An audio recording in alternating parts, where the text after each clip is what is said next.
too complicated. Let's start this conversation. Let's start this conversation. We got no relation.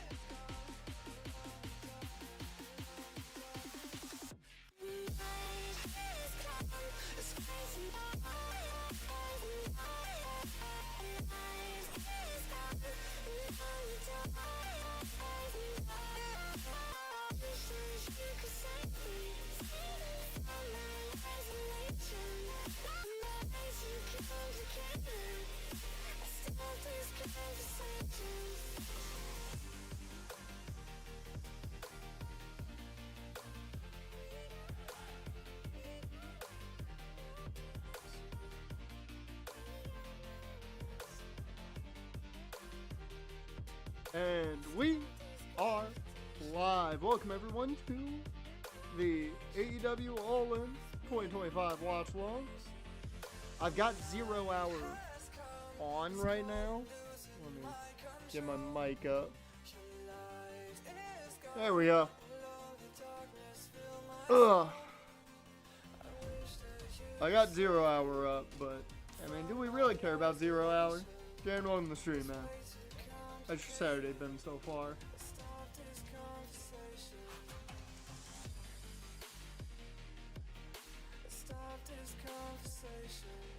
Actually, what I can do, because I've got chat right here. I just hope it doesn't take us to fucking 10 o'clock. That's all I'm hoping. Legitimately, when I saw it start at 3, I was like, well, that could mean that we're done by 7, which would be awesome. Or it's going until 10. Let me mute the music so I can get the show unmuted.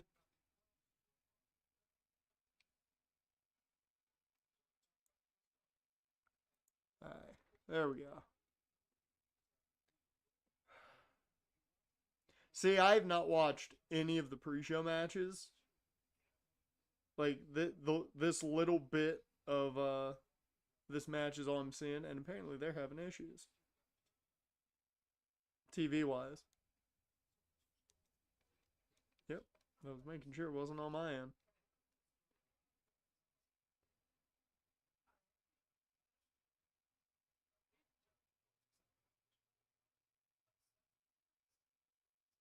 Bro, why are they having camera issues?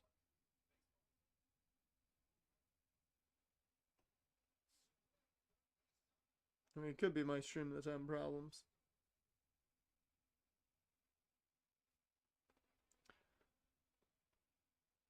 I like the only matches that aren't multi-man, the women's title match and the men's title match? Is that it? Because it's that. I mean, it would be the TNT title as well, but Adam Cole wasn't cleared, which is surprising.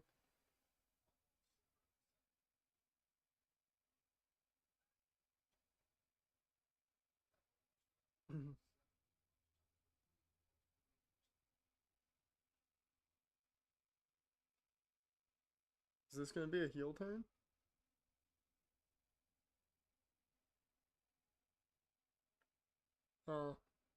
I wanted the Big Justice heel turn.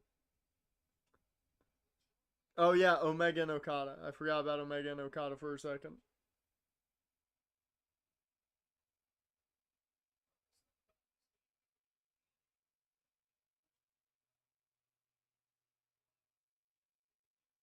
And the Costco guys win. Another win for Costco. Which apparently you can order on DoorDash.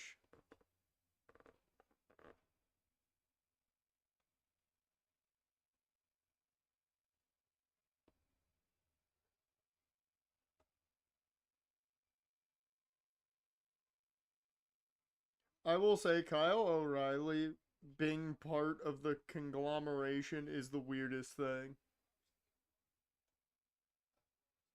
No, this is the second, because Shane Taylor Productions already had a match.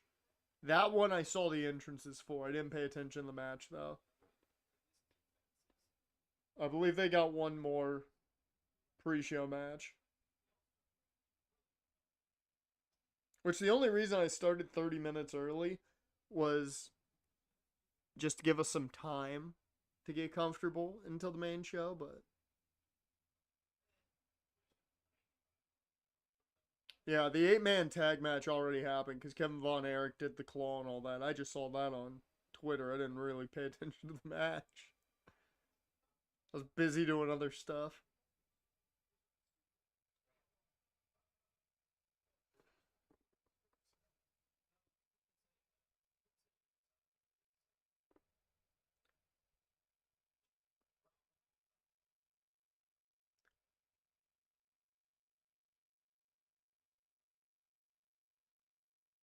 FTR's on the fucking pre-show? What is this dog shit? How dare you put them on the pre-show? Yep, they're pulling double duty because Adam Cole isn't cleared.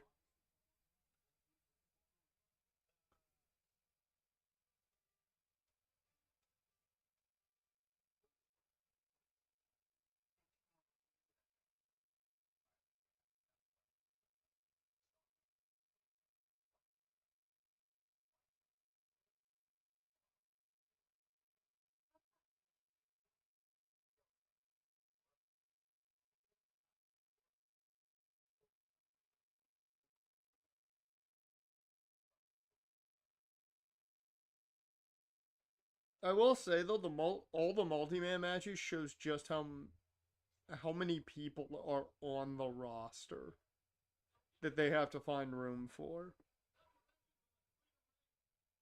Like, I'm not gonna complain because the match is gonna be good. We know this, but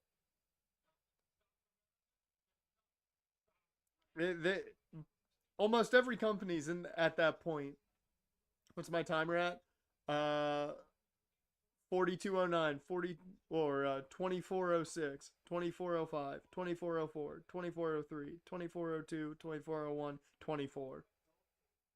I should be probably about a minute behind. It depends on, how your stream's working.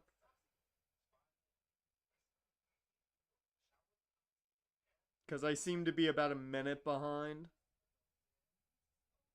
Oh, I'm about a minute ahead? Oh.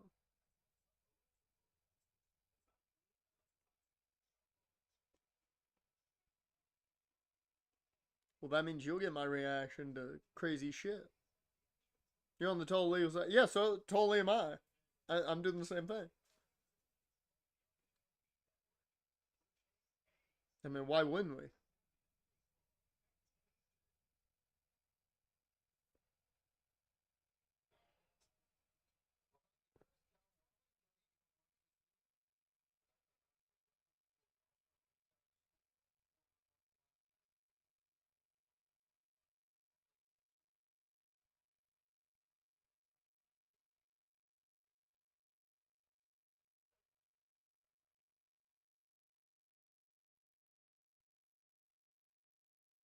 I've also got the Yankees Cubs game on at the same time. That way, if I see Aaron Judge homer, I'll be excited. I at least got a hit from him, which I needed. I saw most of, if not the full card. I know we've got the tag team triple threat for the titles. Mox and Hangman, Tony Storm and Mercedes Moné, Okada Omega, the men and women's casino battle royals, the TNT Fatal 4-Way. There's an 8-man tag match. What's the 8-man tag match? I don't remember. God, where are the two matches I'm forgetting? Oh, Swerve and Osprey versus the Young Bucks. and I don't remember the last match. I'm missing one.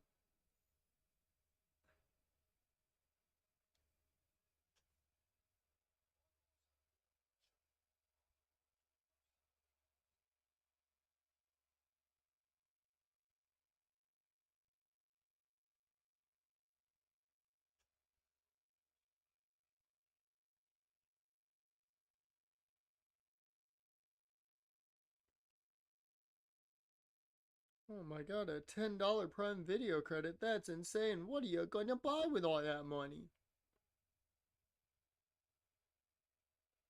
The Ops versus Death Riders. That's what I forgot. That's what I forgot. Very forgettable. That match is very forgettable.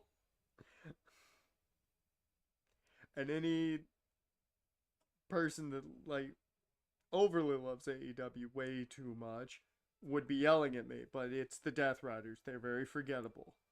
Unless your name is John Moxley, maybe Claudio Castagnoli, the Death Riders are very forgettable.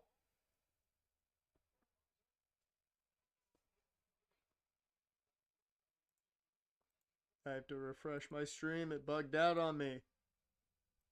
It's only like the, I think, second time since I turned it on that bugged out.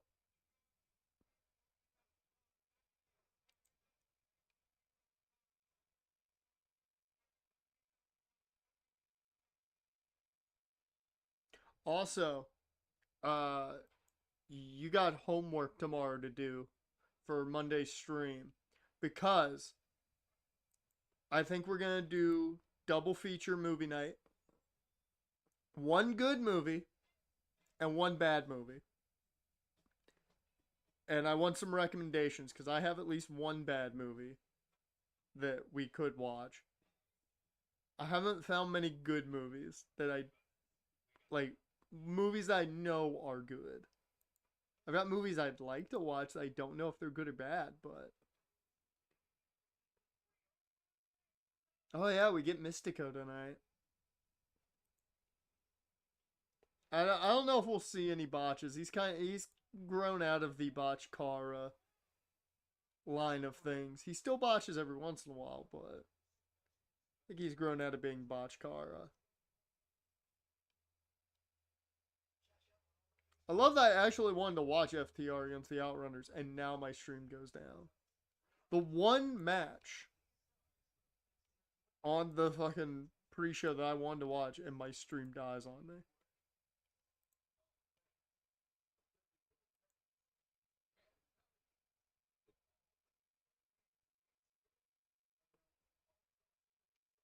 Come on!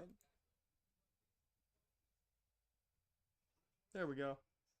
I just had to yell at it.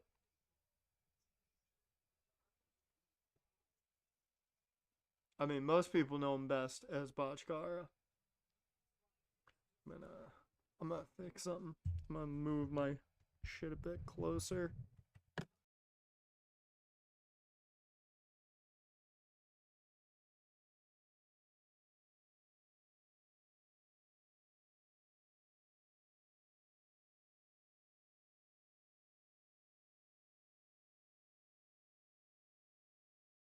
Mm-hmm.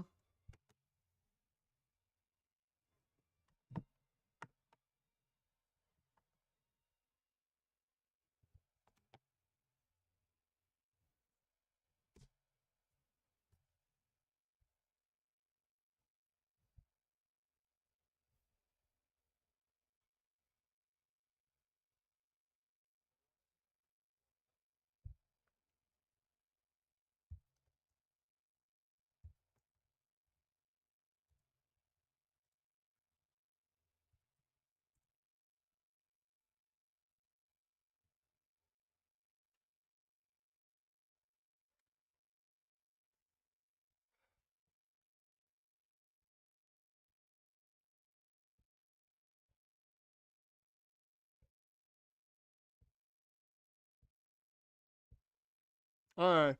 There we go. I fixed one part of it.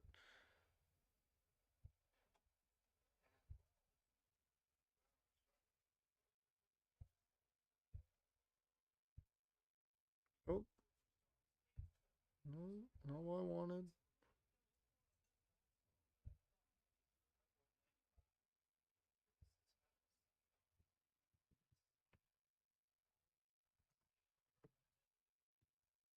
Yeah, I had to change something for the webcam.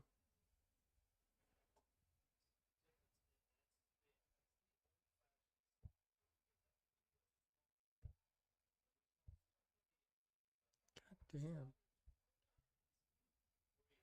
I may literally have to reset OBS.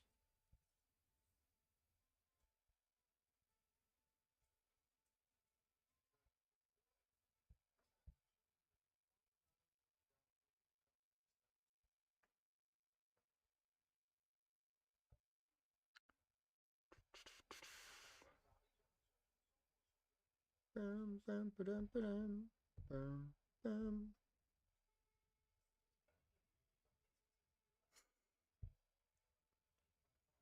This one's more on me than OBS. Because I decided to move things. Just trying to get the mic closer.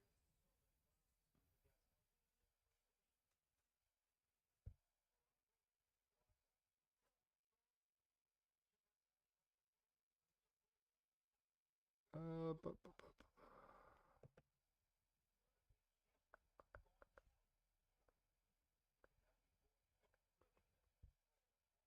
Why on earth does this not want to do what I wanted to do?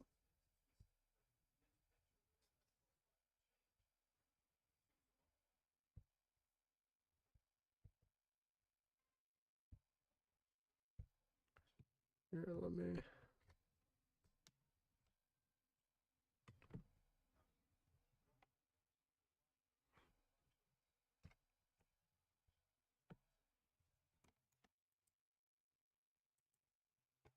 Yeah, I'm gonna have to reset OBS. Alright.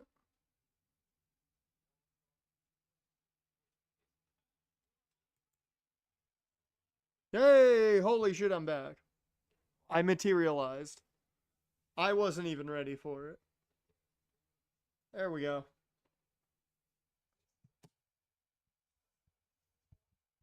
As close as possible. There we go, I'm back.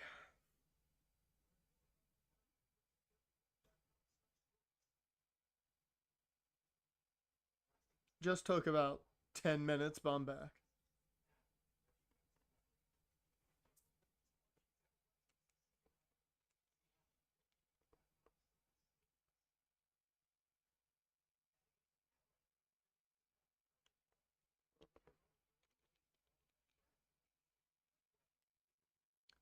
Now I can actually pay attention to the matchup.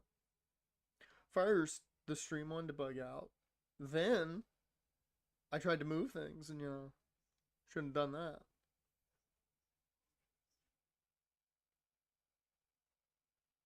Oh.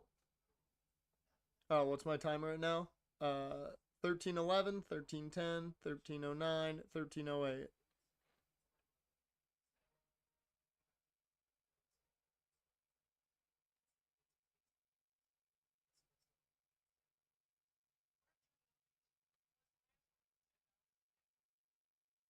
You're ahead by like 5 seconds. That's what happens.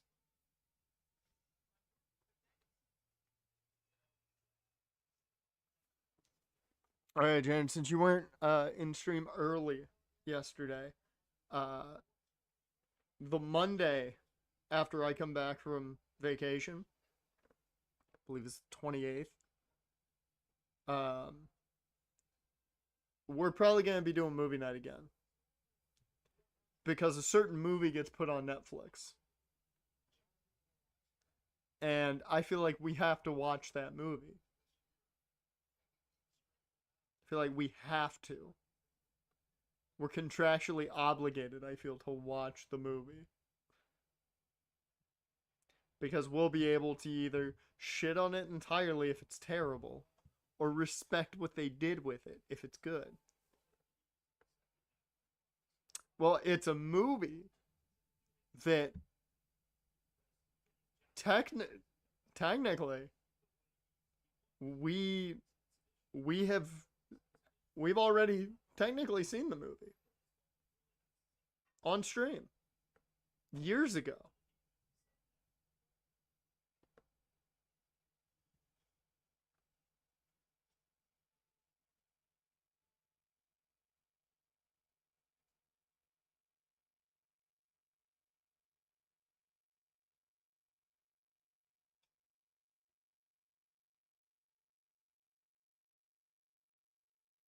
I'll say this much: it's gonna be on Netflix. So, because I saw it while I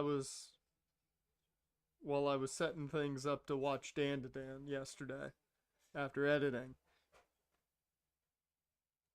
I saw it was in the upcoming, and I was like, we're gonna have to watch that.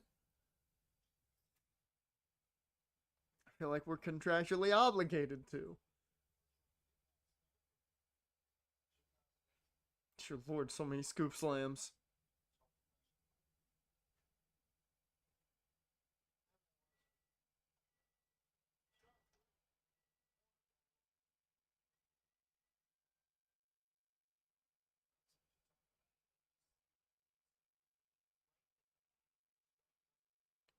Boom.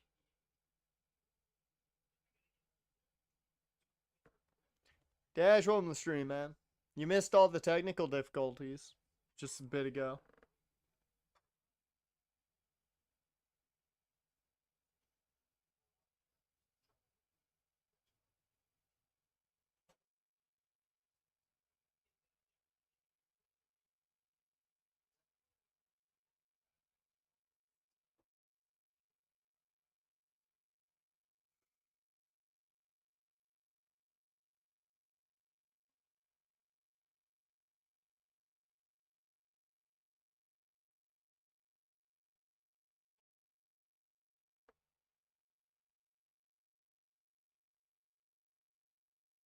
Oh no, not ring postitis.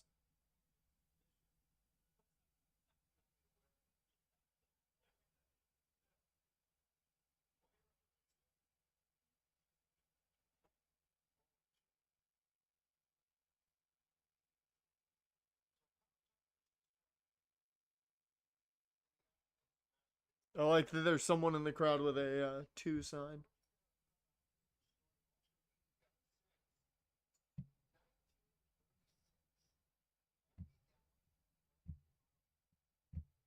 I think multi-chat's been working pretty well lately on stream. I haven't had it up. Yeah, you would be right, Jen. That's the film we're contractually obligated to watch because we have to. We have to. If we're gonna finish the Dark Anthology series, I feel like we have to watch it. And we're either gonna hate it or love it. I feel like that's the only two. Just wait for FCS. That comes out at 7 o'clock. I've already scheduled the video up. That comes out at 7 o'clock tonight.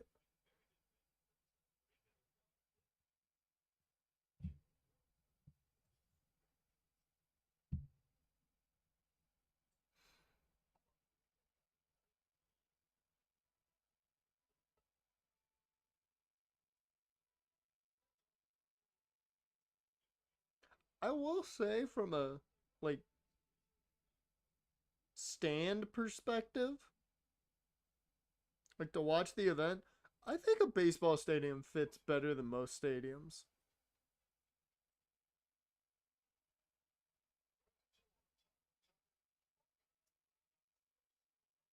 Or at least from a hard cam perspective, it looks really good. That is the movie on your birthday. We're gonna watch Until Dawn. I know they have another. I didn't know it was September it was coming out, but I knew they had another season coming. I'm excited for that. Definitely gonna have to watch that. How did you guys feel if you watched it, the last season of Squid Game? The final card, it's being called, so I guess they're only doing 2 seasons. I feel like they didn't even need a second season. I felt like it should have been a one-off. You're still watching it? I will say I don't hate it like a lot of people do. I get why people don't like it. I don't hate it like a lot of people do. Okay, heels are gonna heal.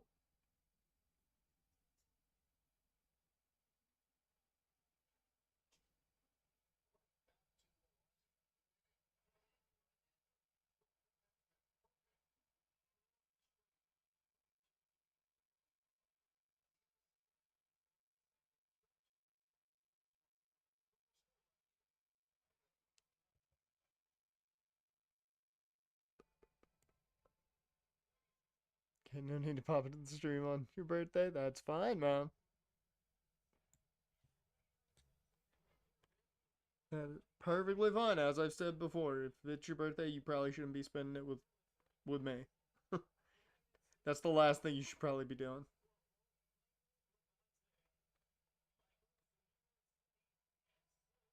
Someone dropped a motherfucker in the crowd? Really?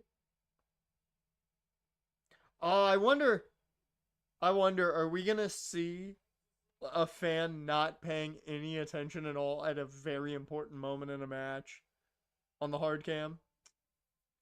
Yeah, new Sakamoto days. Woo! I'm pumped for season 2 of Sakamoto days. Season 1 was so good. I will say the latest Dan to Dan episode is fantastic. I was so pissed that it stopped. I was like, no, how could you? I feel like I got the foot from solo leveling.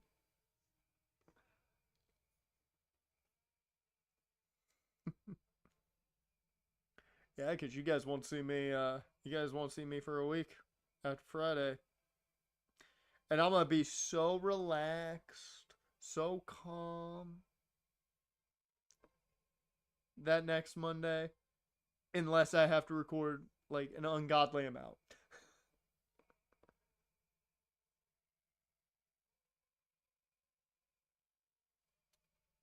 Togen and Nikki? What's that one about? Also, have you seen what is it? It's the newest it tops solo leveling for the best episode of 2026.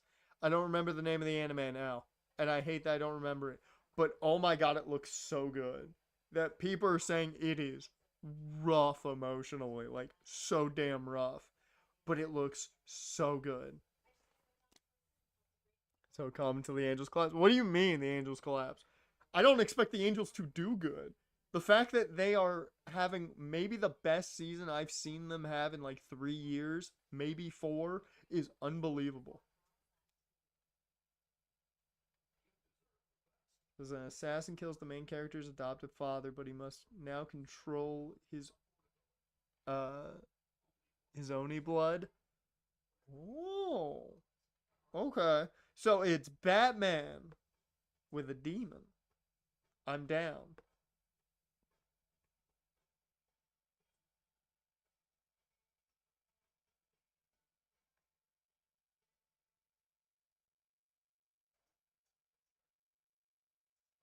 I'm interested. No, not Freerin. Freerin's good though. Freerin's really good. I haven't watched any more episodes of Freerin because I've had to worry about recording and such. But uh, what the fuck is it called? Oh, it's good. Fuck it. I've got to do this. I hate that I'm. Uh,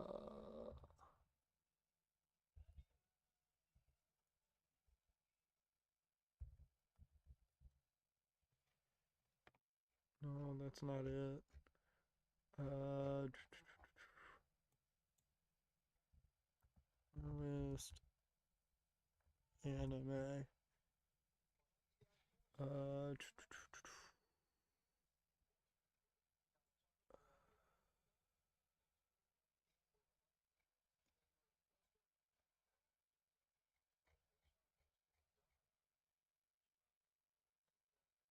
yeah, a lot of people made that argument, and I get the argument now. I do get the argument.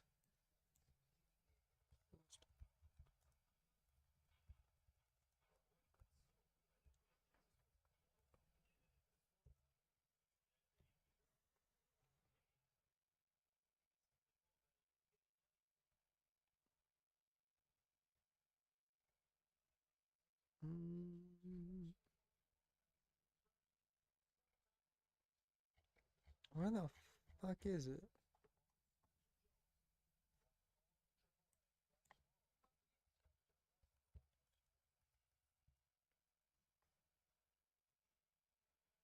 Tokopi's Original Sin. That's what it is.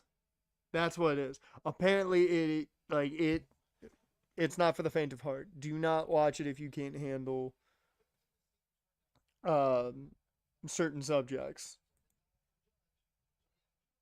And when an anime, touches on shit like that, I'm like, okay, I need to cry. Come on, let me make me cry extremely. So, yeah, apparently, whew, it is. It's rough. Really, Judge? You just missed hitting a homer, really? Come on. Damn it. I mean, he might get a chance in the ninth.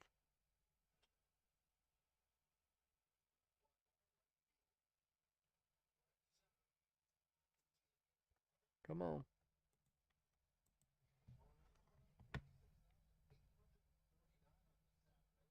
Might have to refresh just to make sure.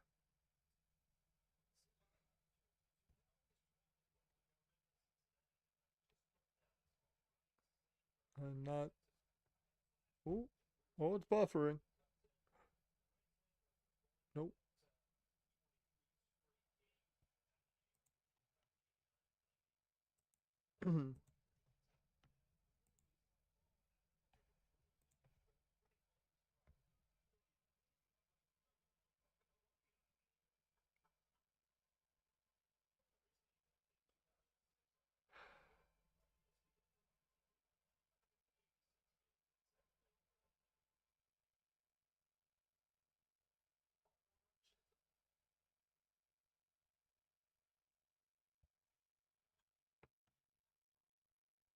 um, I am right there with you.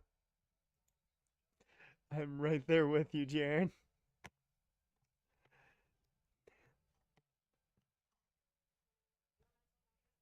I mean, judging by the look of things, the show hasn't started yet, and that's why.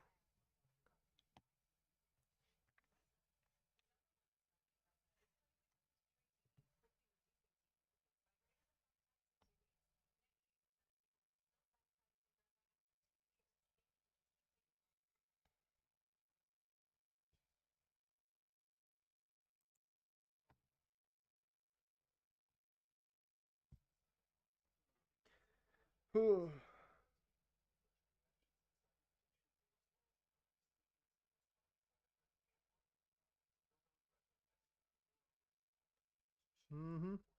Oh, there it's on air.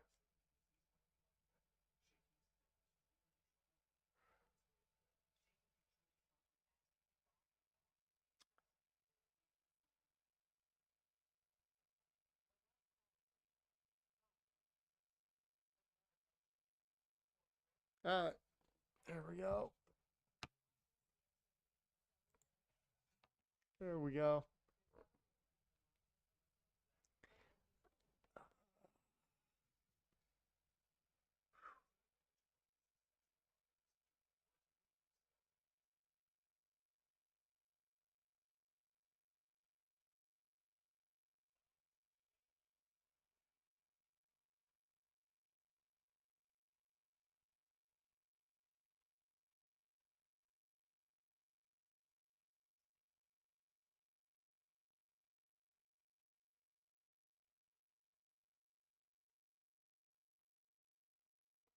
I will say, what's the match of the night for everybody? What do you think match of the night's gonna be?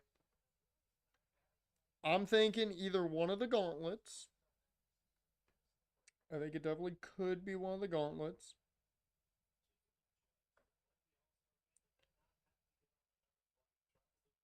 Or it's gonna be Mercedes Tony. Those are what I believe. I just don't think Okada Omega's gonna be as good as everybody wants it to be.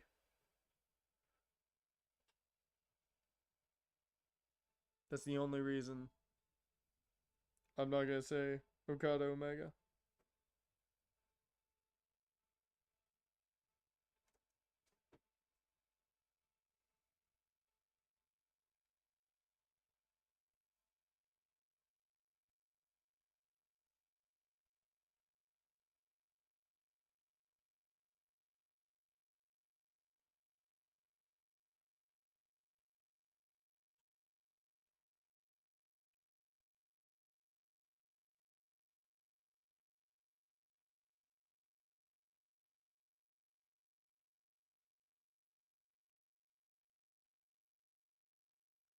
Thinking of Wrestle Kingdom too much? Okay, go an hour and neither of them in that shape anymore. Kenny can't. Kenny just can't. Like health wise, I don't think he can.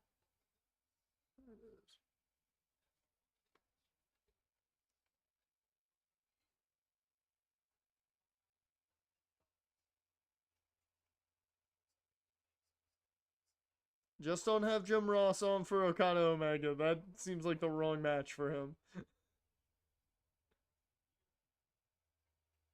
You know what? This is a good starting match. I respect them getting this match out of the way early.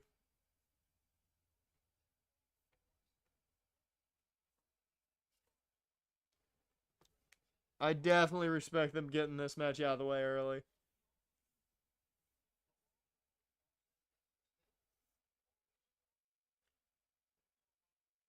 Sad thing is, I love all of these guys.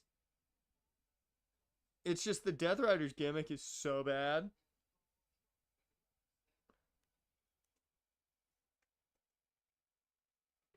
And the worst part is, it's just, it's essentially the Bloodline.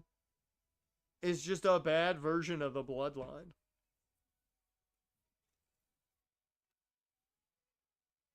And I think it's only a bad version of the Bloodline because the guy that's supposed to end it isn't there.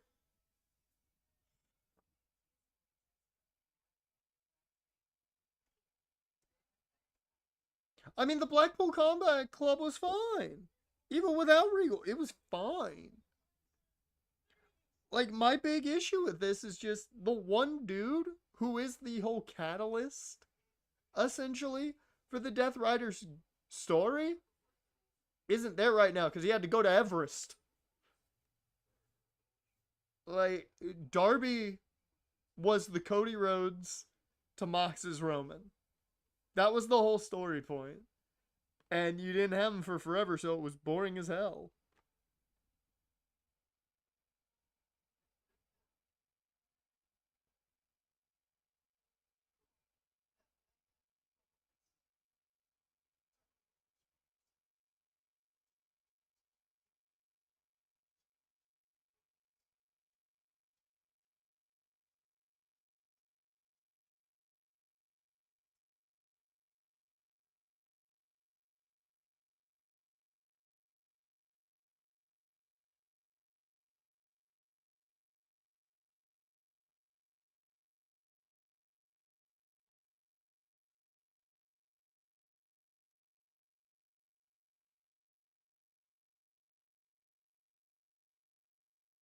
I don't know. I wouldn't call them unlikely trios. I just say Shibata doesn't fit. Good thing with the Bloodline was that there were so many people who could have won against them. I mean, another key portion of the Bloodline, I think, was Sammy. Sammy helped the Bloodline a lot. You don't have that comic relief with the Death Riders. They're super serious when they're not. I can't take them super serious. That was the one thing. That was the one thing with the Bloodline is they were super serious. However, you had this cut to the super fucking serious shit in Sammy. That helped. You always need that stupid. I guess Gabe Kidd is technically the Death Rider's Sammy. Technically, if we want to put somebody in that role. And Gabe Kidd being Gabe Kidd is kind of funny.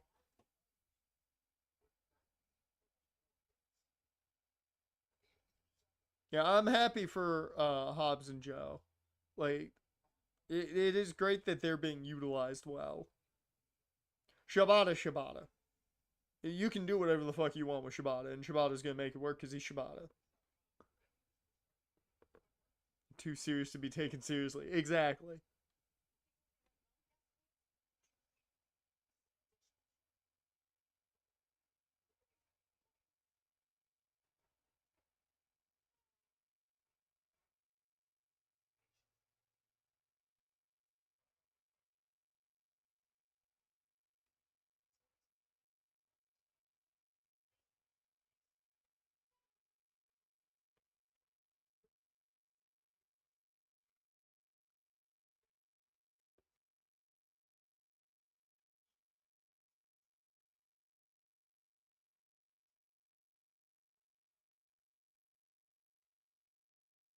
Is Hook even part of the ops anymore? What's Hook doing?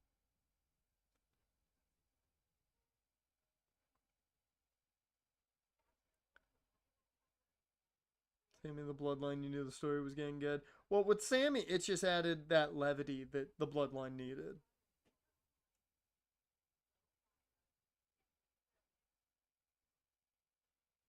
Because with every serious thing, you need that source of levity to make it not too serious, especially in wrestling, because it's inherently stupid. That's the one thing I'll always hate about people who take wrestling so damn seriously is I'm like, you're taking a thing that is inherently stupid way too seriously. You need that little bit of levity. Like even look at the ops. If they like were taken seriously, Samoa Joe's the levity. Doing his shtick completely is just the levity for it. It would work. He's there but just not out there. Okay. I didn't know if he was still with the ops or not. I didn't know if Hook was still with him. Hey Claudio, can I have some of your coffee, man? I'm out of the good shit. All my punk bunny is finished.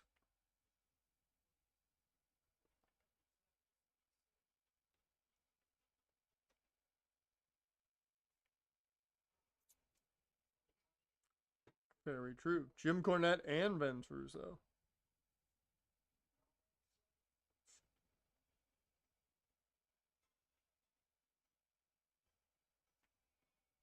Because they both still believe kayfabe's a thing. Yeah.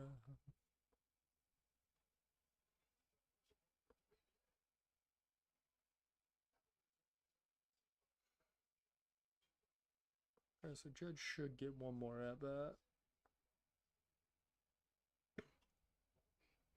Yep, he'll definitely get one more at bat.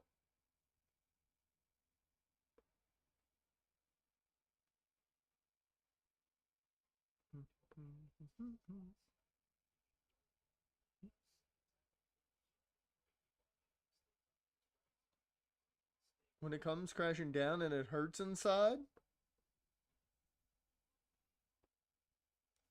Shinon Mortis doing all the TikToks, Monet.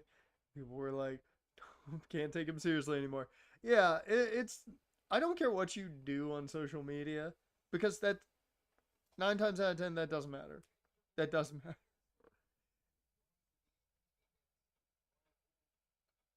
Like that's looking at almost every single person on the WWE roster, looking at their Twitter and going and just being like, what they say out there has to be their character. Like no, no. If that's how wrestling worked, then Roman Reigns can't be taken seriously. He's an actor now. I can't take Roman Reigns seriously. I can't take Cody Rhodes seriously. He's acting. He's guile. Like that. That's how it works. MJF, no, not a serious wrestler. He's a comedy actor. Like that's how that would be looked at if you took kayfabe seriously. Kayfabe died before social media became a thing, but it was 10 times buried when social media became what it is. When here's really the thing. Kayfabe died when we stopped living and everything became content. That's when kayfabe died.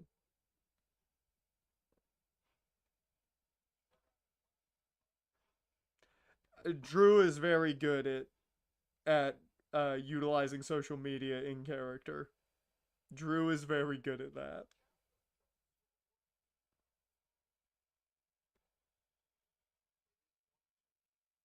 Yeah, in reality, kayfabe died during the curtain call. I mean, and really, if you think about it, kayfabe's alive as long as you believe it's real. As long as you believe it's real, kayfabe's alive. As long as you're able to escape reality for a bit, kayfabe's alive. It's like watching a film. That's all it is. It's like watching a film or television. Just escape it for a bit, you're good.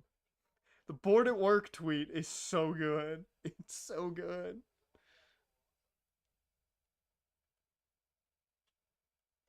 Yep. Yep. And we would never want Drew to change. In my opinion, the Drew we have right now is the best Drew. And I was a massive fan of Drew when he first showed up. Like when they brought him up from FCW, I immediately became a Drew McIntyre fan. The Chosen One gimmick, I thought was great. I thought that man was going to be world champion so quick. And then 3MB happened. And he made that work, really.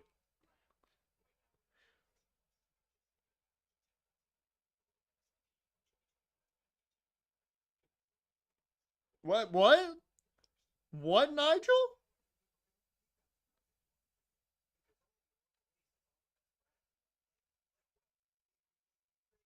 I did see the picture of all three of them. What? Where were they at? Were they at a Jinder's wedding? Because that's what it looked like. It looked like they might have been at Jinder's wedding.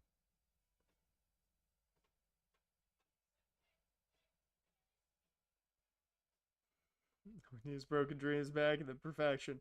We do need Broken Dreams back. Although gallantry is a good theme. It's a good theme.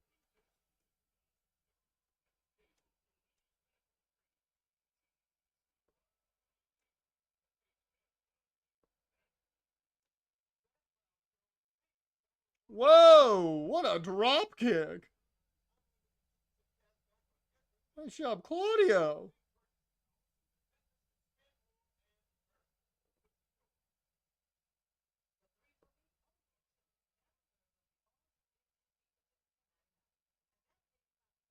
I will say, I do think they've also missed an opportunity because Chris Hero works for the company. They've missed an opportunity to utilize the Death Riders and really put over Claudio as a massive heel. Bring out fucking Chris Hero. Your fans are internet smarks. Just bring out Chris Hero and have him try and talk some sense into Claudio, and then Claudio beats the fuck out of Chris Hero. Like, that would be cool.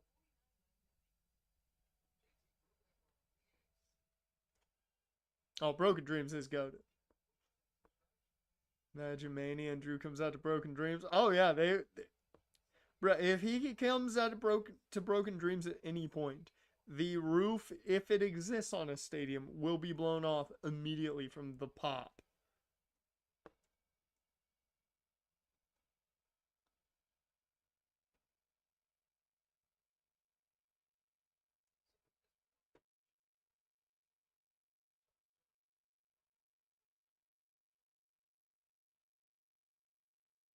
I will say, I'll also give AEW credit. Their merch has gotten better.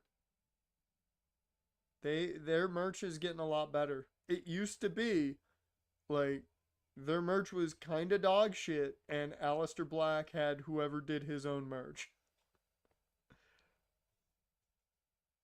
But their merch has gotten a lot better.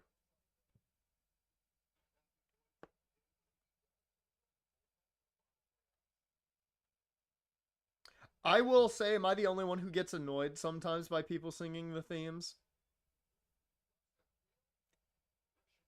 Am I the only one who gets annoyed by that sometimes? Because now it feels like it's a thing that other countries do just because they're like, America doesn't do this. Because I get the Brits do it. They've always done that. I'm fine with it. But then there's certain countries that I'm like, I think you're just doing it because other countries do it. It kind of annoys me a little bit. And non-zero chance. Sayori is in the Casino Royale. She's confirmed for ROH already. Ooh. I'm down. I'm down. However, if Athena doesn't win, I'm pissed. I don't care about. Like, Athena needs to win that just so she's on AEW. Because she should be well off of ROH at this point. I don't know how many can fit in Allegiant. Jaren, how many fit in Allegiant?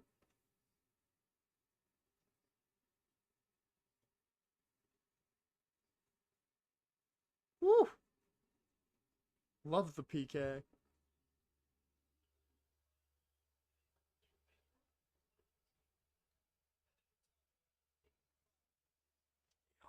Whew.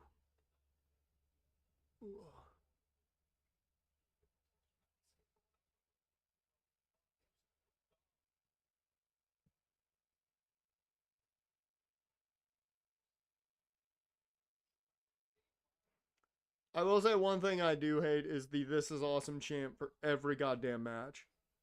Because I think this match has been fine, but hold off on the "This is awesome" chants for like legitimate batshit insanity. It's been a good match. But it hasn't been batshit insanity. That's when you get the "This is awesome" chants. It needs the "This is awesome" chant is now "This is good." It's not "This is awesome." Because you cheer it for every goddamn match, and not every match is "This is awesome" worthy.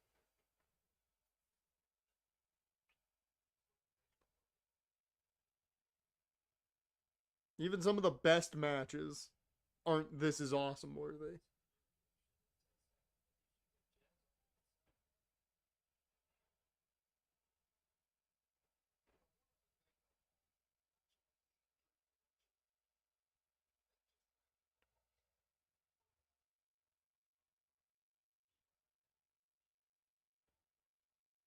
What a roll!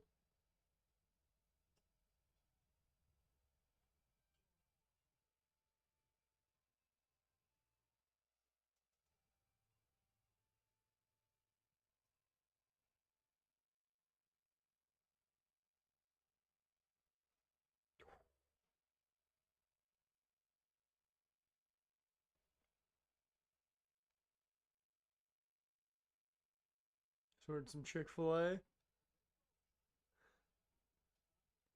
So be here. You'll be here until 9 p.m. Yeah, we're gonna be here for a while. I got a bad feeling. 1,000 people singing "Broken Dreams" in Legion. I don't know if that would happen. Because I think there's a good chunk of the fan base that doesn't even know "Broken Dreams" at this point. That's one thing I will say with a lot of wrestling nowadays. It's very evident. Why are we so excited for the Muscle Buster? Like, he uses it constantly. There we go. Ops win. Nice. Right choice.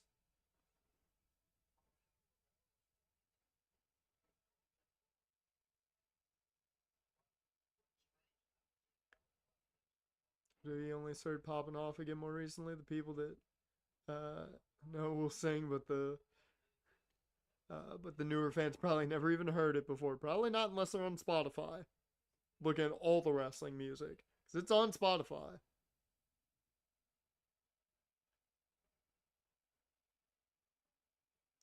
But what was I gonna say?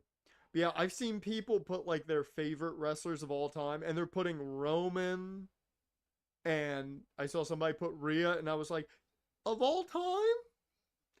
I'm like, when did you start watching wrestling? Because I love Rhea, I love Roman, they're great, but all time, Like for me, I get it's very subjective, but for me, like, I don't think Roman's even in my top 10 all time. I can see that it's on the app. At least he's keeping you updated.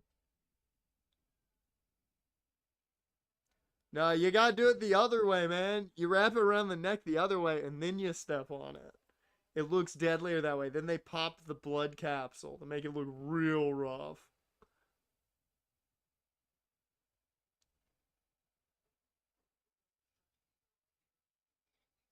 Or you ram them into the corner. That one always looks pretty good too. Are they writing off Joe? Joe get hurt at some point? Taker, Cena, Mysterio, Hardy, Orton. Yeah, for me, the guys that I would put up there, because I was thinking about this last night when I saw the tweet. Uh, Eddie is always number one. There is no topping Eddie Guerrero. Eddie Guerrero will always be number one for me.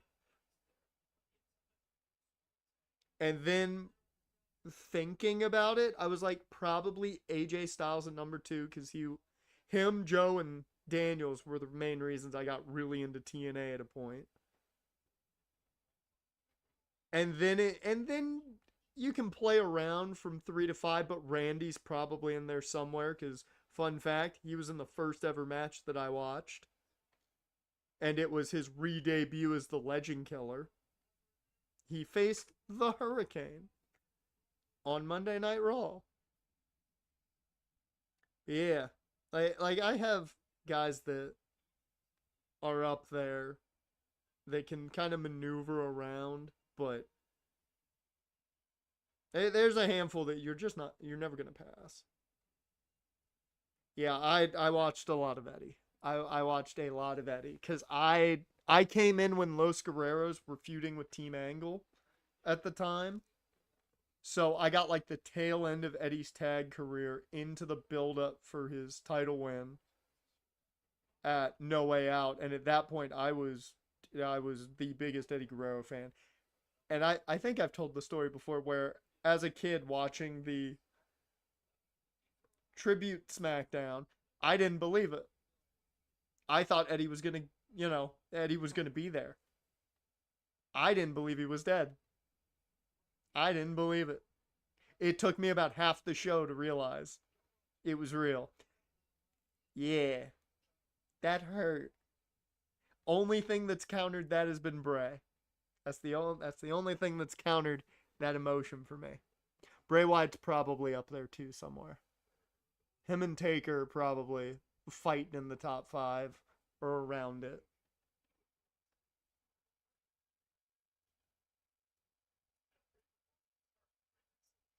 Cena, Shawn, post 2002, Triple H, Mysterio. Yeah, for a lot of people, I think, especially coming in around 2005, I think a lot of people would put Cena up there. Like for me, I like Cena. I I've never been the massive John Cena fan. I liked Cena even when he was doing the rapper gimmick, but I I never was like a hardcore Cena fan. I liked him, but I never went crazy for him. I thought it was cool when he beat JBL. DVD, your mom brought you of Mania 21 where he wrestled Ray. WrestleMania 20. WrestleMania 20. It was my first WrestleMania.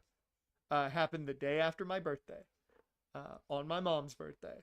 Uh, and Eddie versus Kurt Angle is one of the best WrestleMania matches. It's so underrated. It does not get talked about enough. And it pisses me off. That match is so well done, and the finish is so great.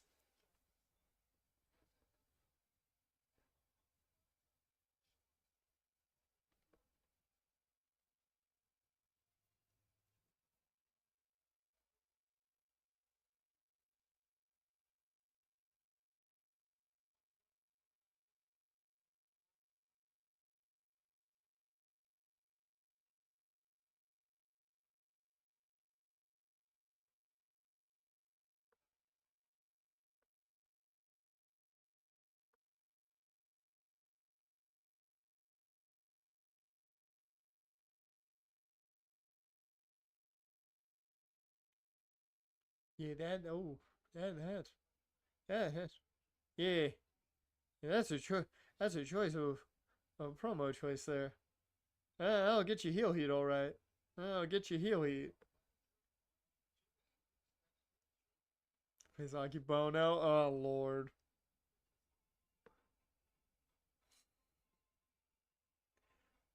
I mean, it depends on what you look at. If you saw more of Christy Hemi's ass than Big Show, because I believe that was that the year. Was that the year Christy Hemme was on the cover of Playboy? I think so.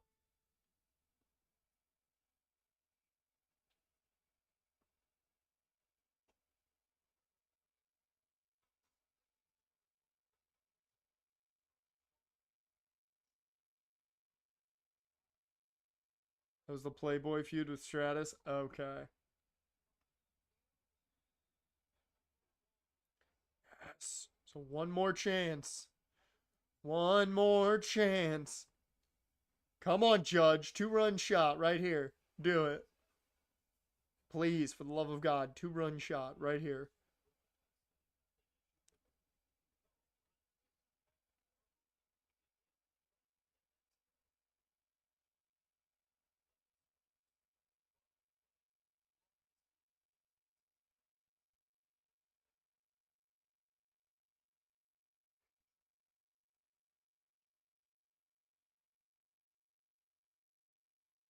Yeah, WrestleMania 21's a good pay-per-view.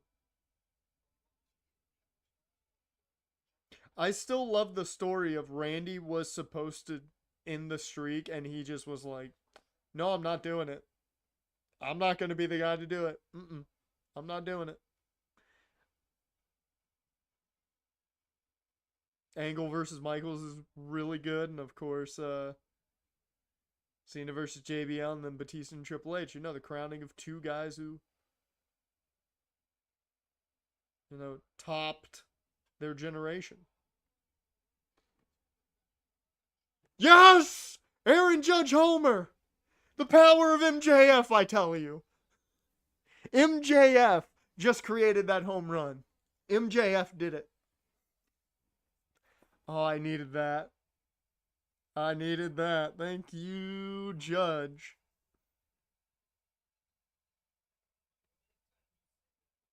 Judge? Judge.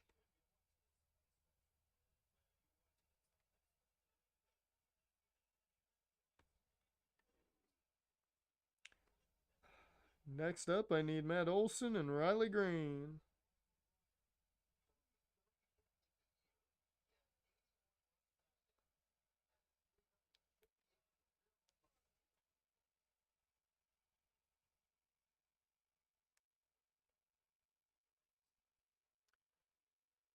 Yeah, I mean,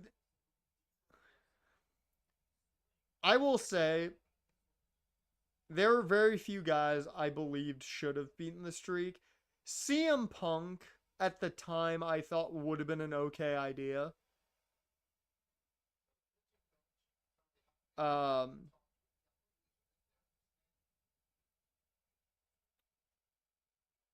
Punk I thought at the time would be a pretty good idea, but Randy's situation made the most sense because that would have skyrocketed Randy to the level he's at now, just that early in his career. But no, they gave it to Brock because yeah, that made sense. Don't give it to a young guy that skyrockets his career into what it should be, but give it to a guy who's into with some weird fucking shit.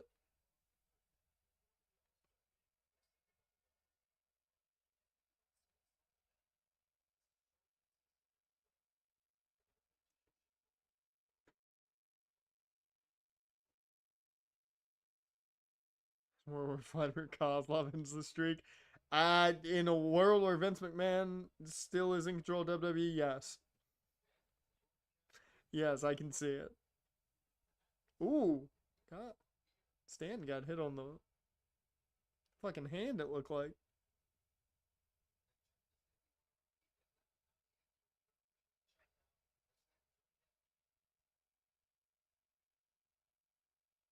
I mean, and Edge was right at the time. Literally, he was one of the biggest dudes in the company, so it really would not have helped them.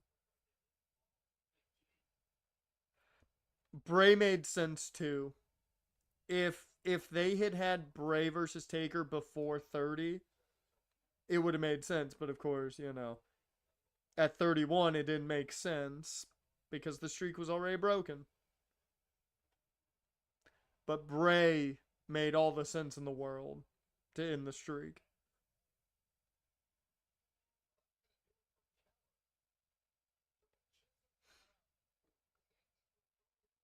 Gonna get some of that redneck kung fu. Oh,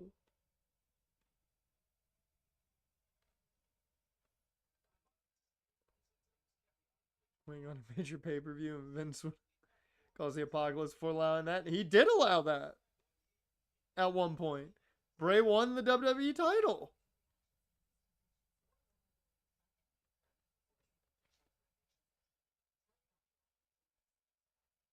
He won that Elimination Chamber. Now, it was only to set up Randy at Mania, but.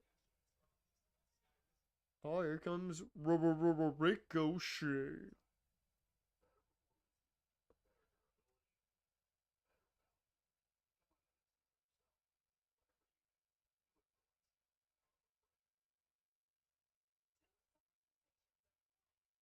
Yeah, I was about to say, I'm like, he's not. That would have been, I think, a better choice than Dustin Rhodes and Sammy Guevara, though. Didn't have to make them pull double duty. From one spooky gimmick to another. Yeah, and your whole idea is he retires The Undertaker and absorbs the power. It makes sense. Like, that was my one thing. Like, Brock winning does nothing. Does absolutely nothing. There's nothing, no story you really can tell with that outside of the whole Brock's the one behind the one thing, which at least it gave that line, but you really couldn't do anything story wise with it.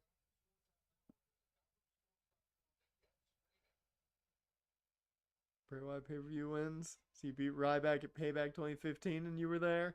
There you go. 5, 4, 3, 2, 1. Hey, Bandito.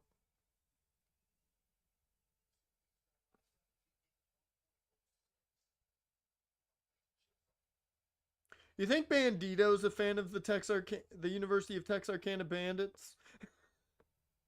You think we could get him to show up for a game this season?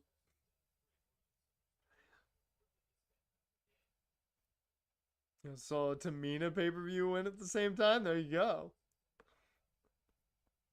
It's a shitty pay-per-view, but you were there. That's all that matters. That's all that matters.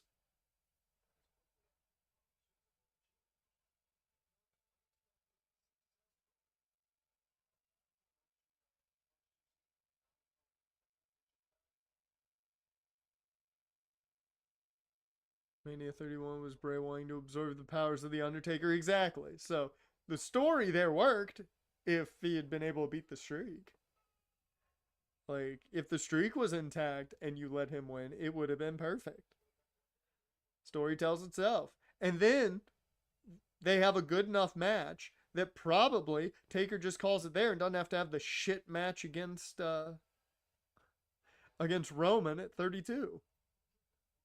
However, that did lead to us getting the Boneyard match, which was cool. And did give the internet a meme.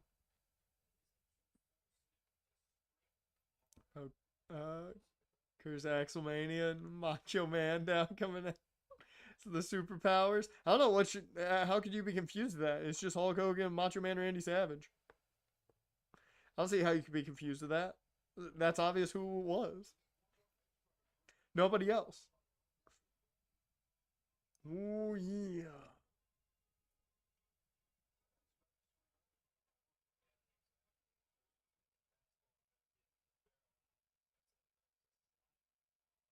What is this coaching from Montel Vontavious Porter over here?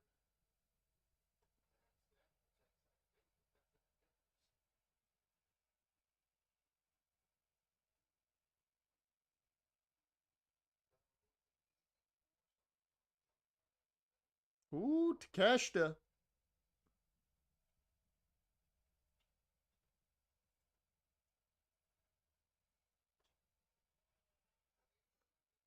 The Boneyard match is fun.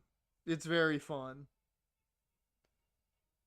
I love, you gotta give WWE credit. They did very good cinematic matches. Outside of, I would argue, the whatever that one match Bray and Randy had. I don't remember the name of it. That match wasn't fantastic, but the Firefly Funhouse is one of the greatest matches ever. That, in my opinion, is, I would put that up there with Undertaker and Shawn Michaels at Mania, but for different reasons.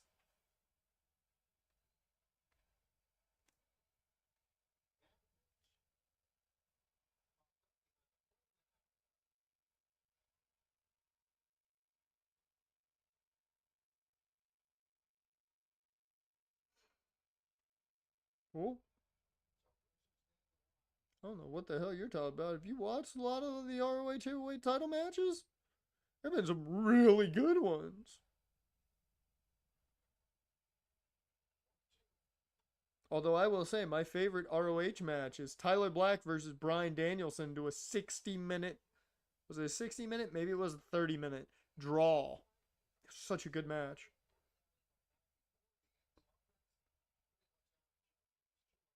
Taz on commentary during their cinematic match. Exactly. And they talked during all of it.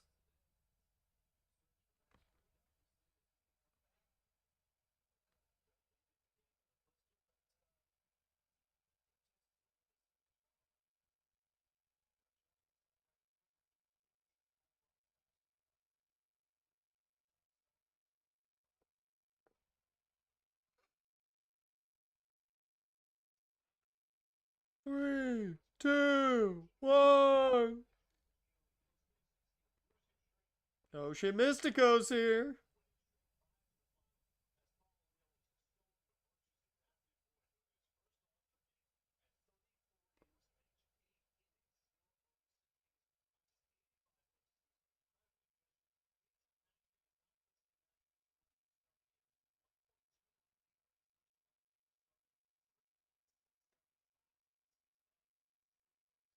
What is this music?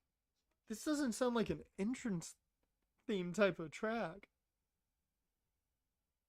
Okay.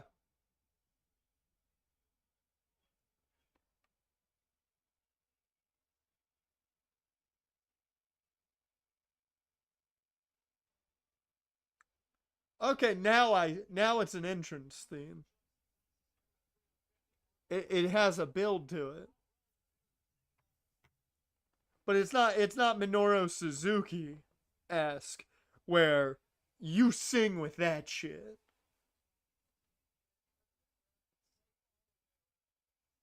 Like, it don't matter where you are, you sing with Minoru Suzuki shit.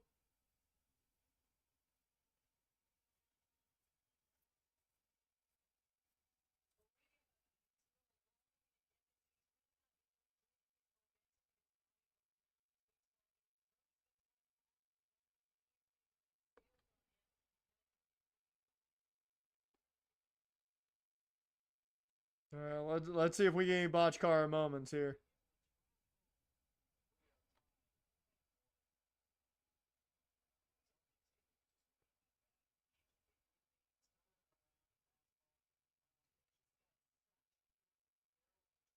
Hope he's gonna fly. Oh, not the fun way though.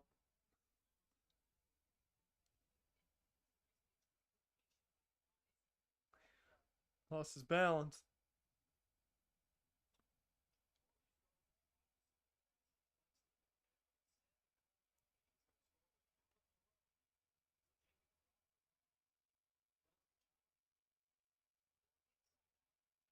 I don't like that he has All In on the back of his mask.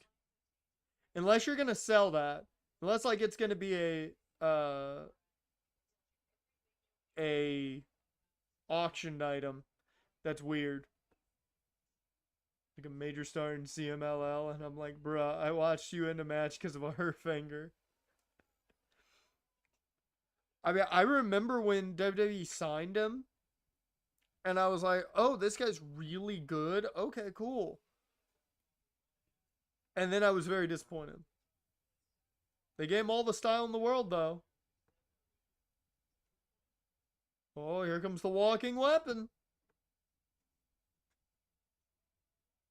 Please don't tell me Cal Riley just went yard. God damn it.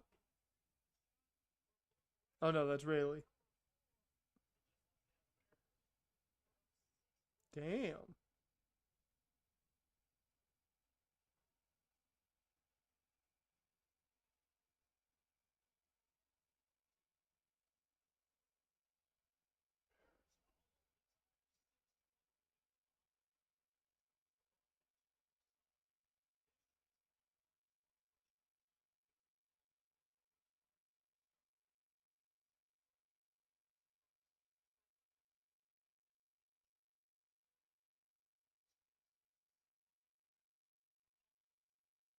Oh!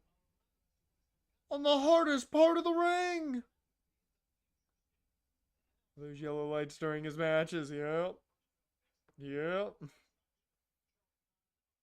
WWE liked those lights so much that they decided to make them red for the Fiend.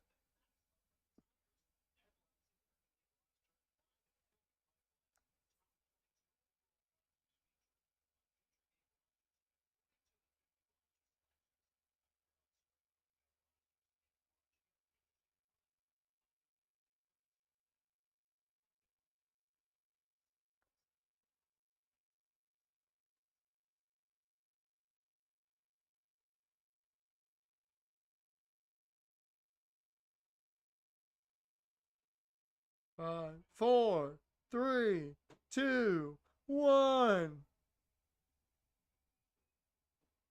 Hey, Anthony Bowens. The Pride.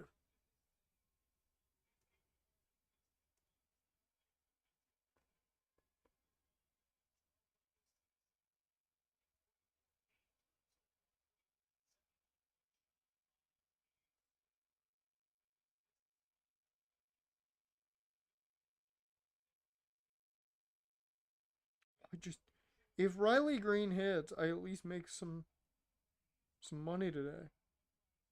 Just need a Riley Green homer, and I make some money today.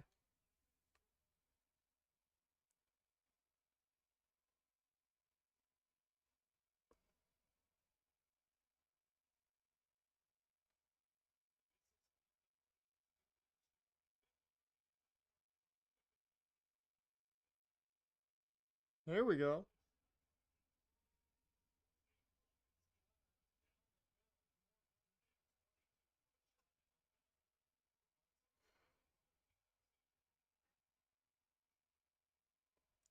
Hmm.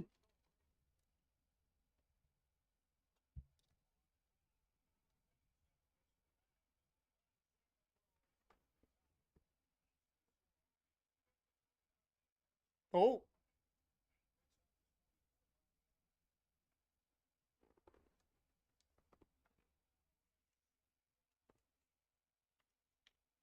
Uh-oh.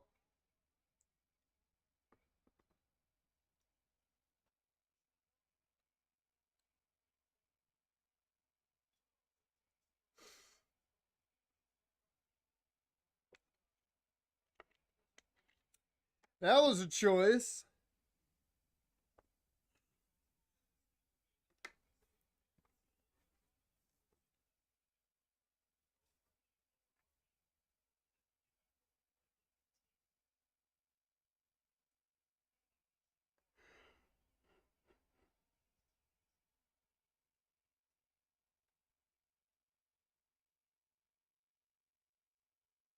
Whoa. Doomsday device? No, but goddamn that knee.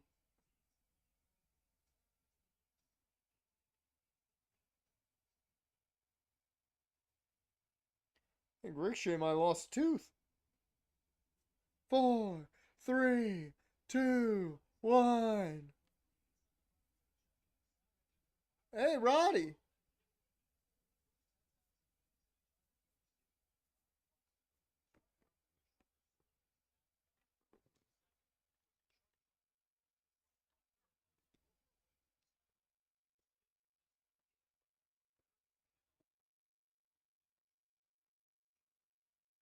Oh, God, I love End of Heartache. Such a good song. And it's got Howard as the front man. No offense to the current front man of Killswitch, who was their original. But man, Howard's vocals just on a different fucking level, man. Although, My Curse is the best song.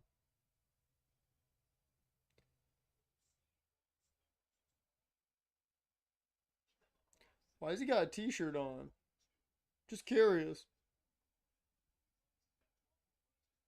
Why was Roddy like, I'm gonna run down and merch?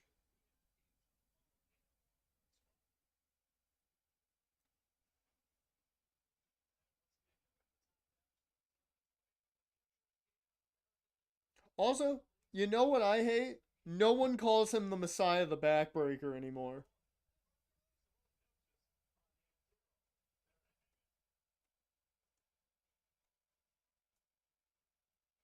6, 5, 4, 3, 2, 1. Oh shit.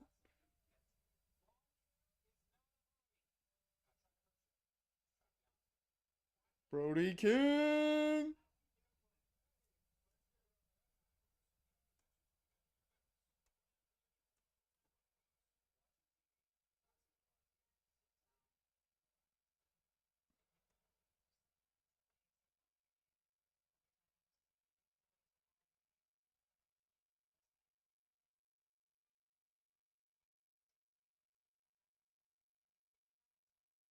You know what's funny?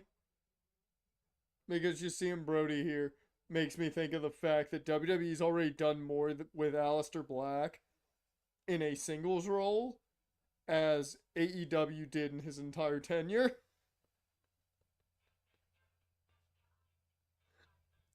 Like, just in Aleister's latest run, WWE has done more interesting stuff in a singles role than AEW did at all.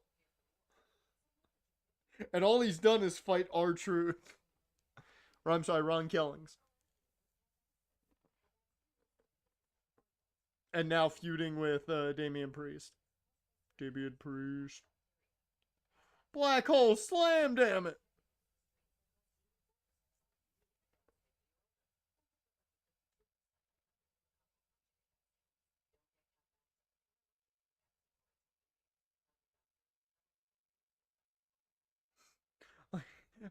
love, I love MJF going, oh shit! Uh-oh. Well, it's time for a motivational poster.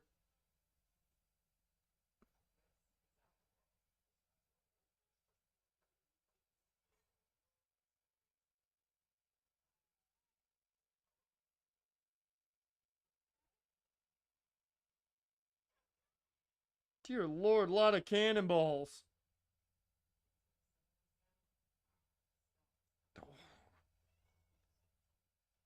I don't even want to know like what that does to your back as you age.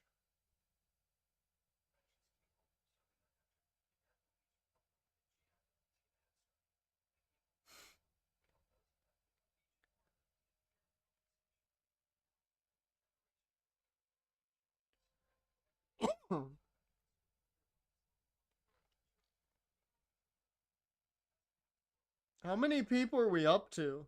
Because it's what? It's 21. It's 21 people. But we may not even make it there. How many people have been out here? We've got Takeshita, Alexander, you got Brody Lee and Bandito, Brody King and Bandito, Ricochet, MJF, Mark Briscoe, I don't know who else. 3, 2, 1. Oh, Anthony Bowens.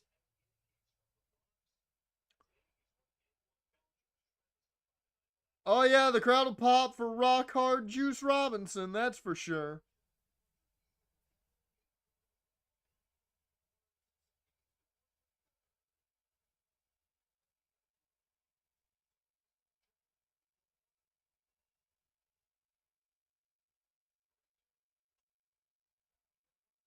I will say I was not ready for Juice Robinson.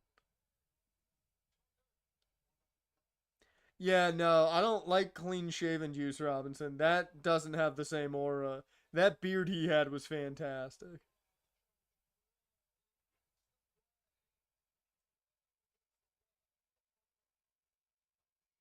Yeah, now he looks like a Michael Jackson impersonator, if I'm being honest. Am I the only one who sees it? Am I the only one who sees Juice Robinson like clean shaven as a Michael Jackson impersonator?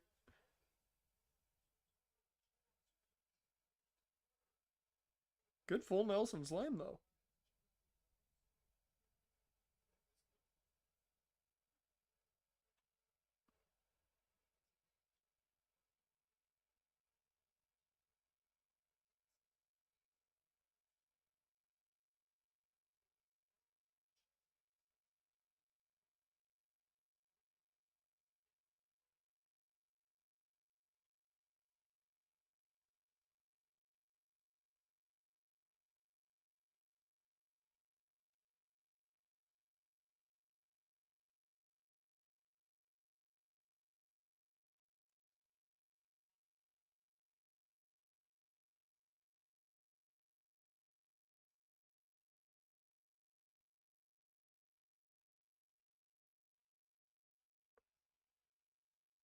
Looks like Bo Leave Bo Dallas. I can see that.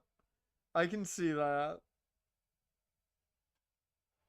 Oh, Roderick Strong lost his merch.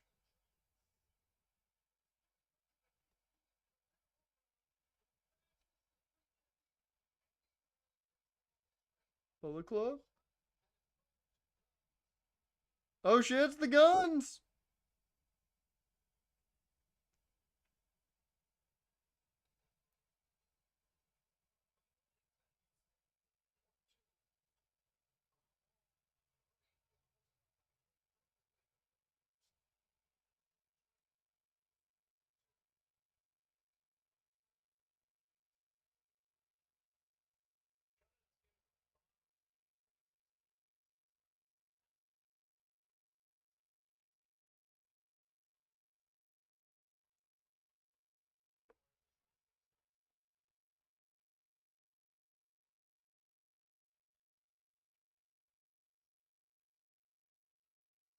I'm about to say, I'm like, Juice ain't getting this pinfall. That's for damn sure.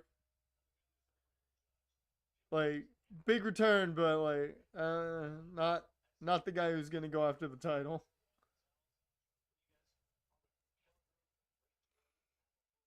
4, 3, 2, 1.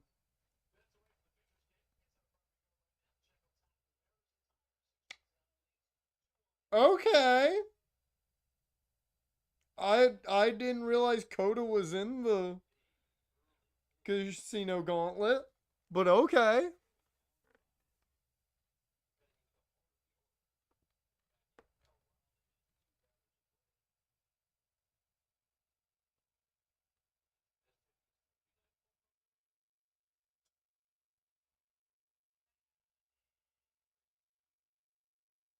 I will say, ever since Coda's like really bad injury, it really killed his momentum. Like he's still a huge star and a huge name, but like you remember that time a handful of years ago where it was like Kota Ibushi was at like the Wrestle Kingdom Okada Omega level, and then he had that injury, and it kind of stalled everything.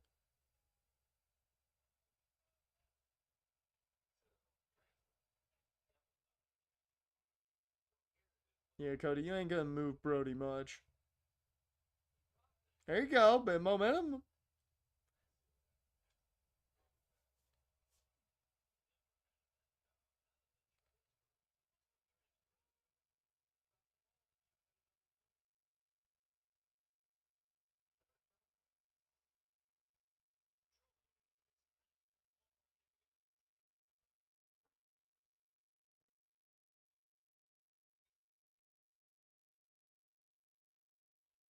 WWE wanted him bad, and he passed Stan New Japan. Yeah, I get why he didn't. I understood why he didn't go to WWE after the Cruiserweight Classic, because I believe his reasoning was he didn't want to move to America and be on that big of a schedule. Oh, here comes Mortis. Sorry, not Mortis. That's Canyon's character, Mortos.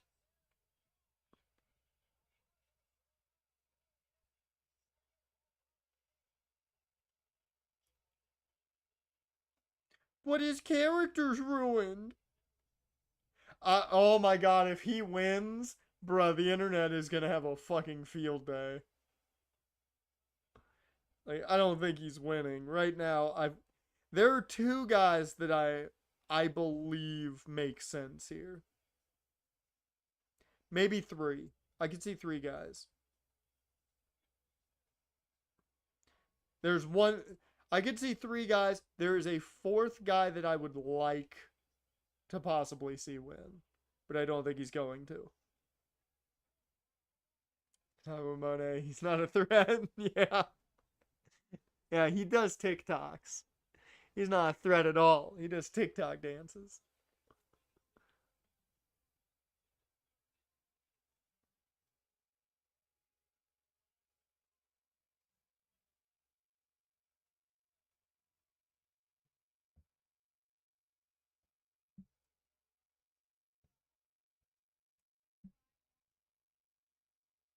Oh, it's the Futures game.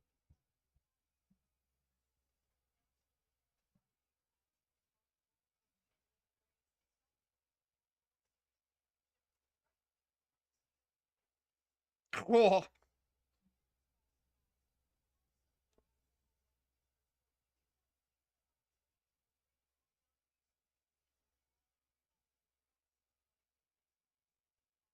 did you see the all the things that were put out about Mercedes years ago talk about how hot Roman was, and then people were like, "Yeah, no wonder she was into uh Mordos."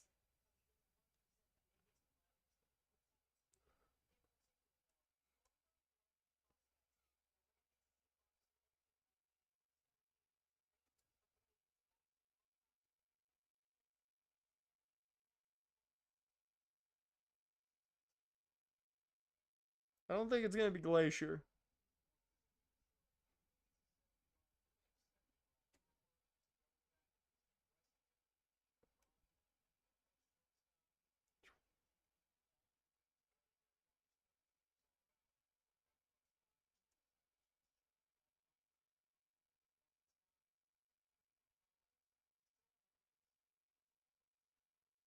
We got him.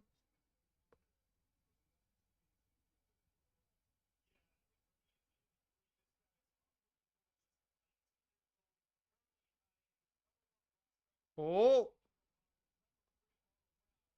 I do love that spot. I love the suplex on suplex on suplex.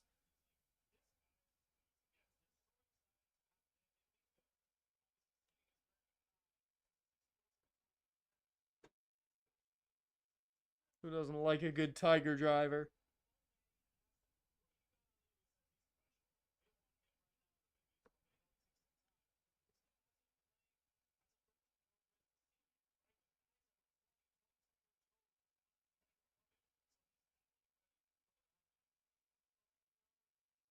Okay. We're back to 1 and 2 in the ring. Or no, that's Anthony Bowens. I was about to say we're back to 1 and 2 in the ring, but where's MJF at? The fuck is MJF at? Dear Lord.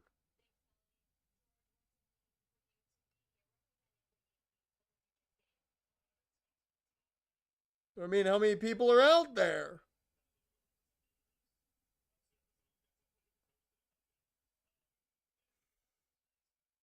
Charity. You know what? For charity, I'd do it. For charity, I'd do it. I have no problem for charity. Sick welcome to the stream, man. You watching the show? Oh, woo. MJF's been hiding most of the match. That makes sense.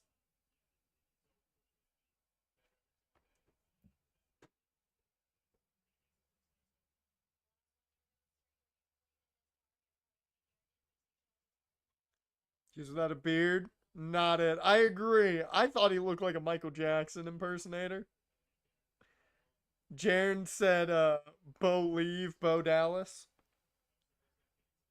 Oh, there we go. End of Heartache. Secret.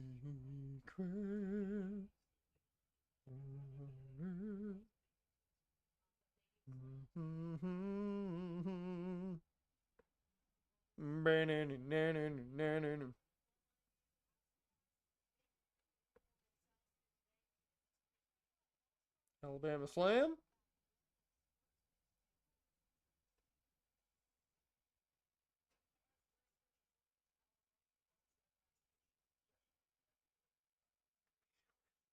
Thought it was Bo Dallas when he came out. Wow, that's two people who thought it was Bo Dallas. I just don't think he needs the beard back. He grew a good beard. If you can grow good facial hair, you need the facial hair. As a man who literally has looked at myself after shaving and was just like, no, you need the facial hair. Which, fun fact, I'm gonna trim all this off Wednesday. So you guys are gonna see really trimmed down. Oh shit! It's the best wrestler alive.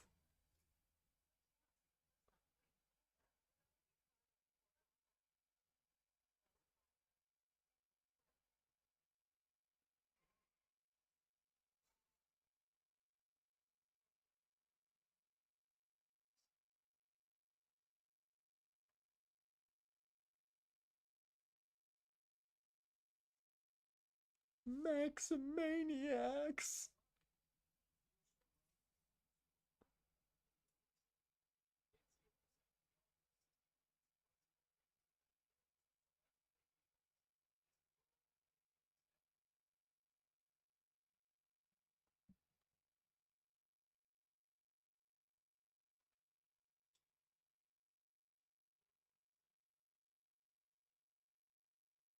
That's a pretty good chant.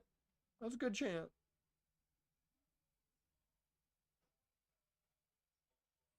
Can't believe Anthony Bones would do that. That's the best wrestler alive. How could you interfere?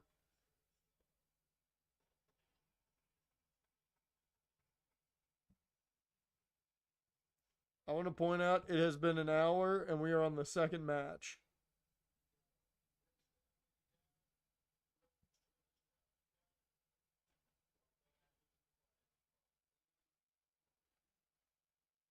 Oh, and by that, that means it'll be about 4.5 hour pay per view if we keep that time up. MJF wins. That was that was about that was about what I expected. That was about what I expected. I expected MJF to take it. I thought maybe Takeshita or Alexander. I was hoping for maybe Brody King to come through. So over under 9.5 hours. I'm gonna go the under 9.5. But I will say an over under of 5.5 is an interesting one.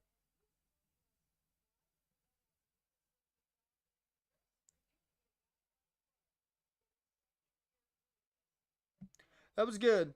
That was good. Nothing. I'll say this much. That match had nothing special in it, but was just fun. Just fun chaos. Is exactly what a battle royal esque style match needs to be.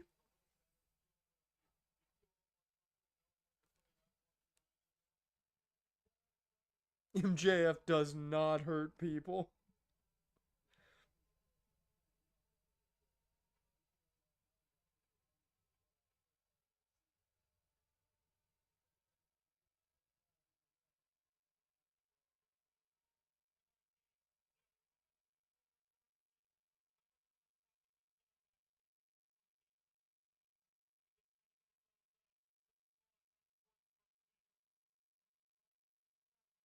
He said he's the real main character. That's some real main character syndrome right there.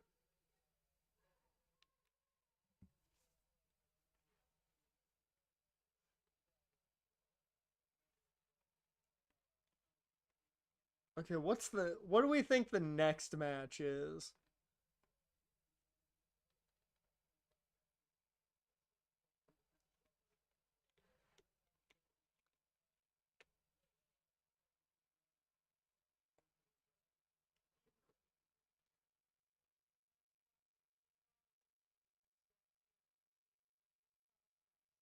That might actually be the next match. Yeah.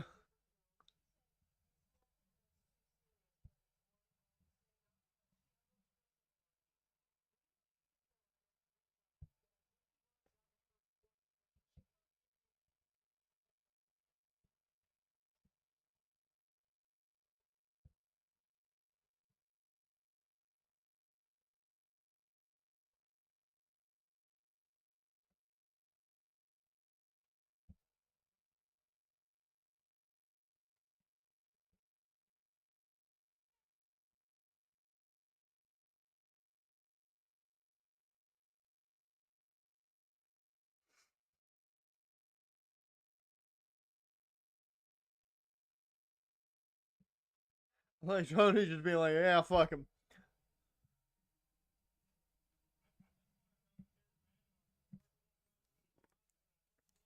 You got match time for Ops and Death Riders. That went 14-10. Okay, that's a good amount of time for it. Outrunners went longer? I mean, we didn't really pay much attention to it, so.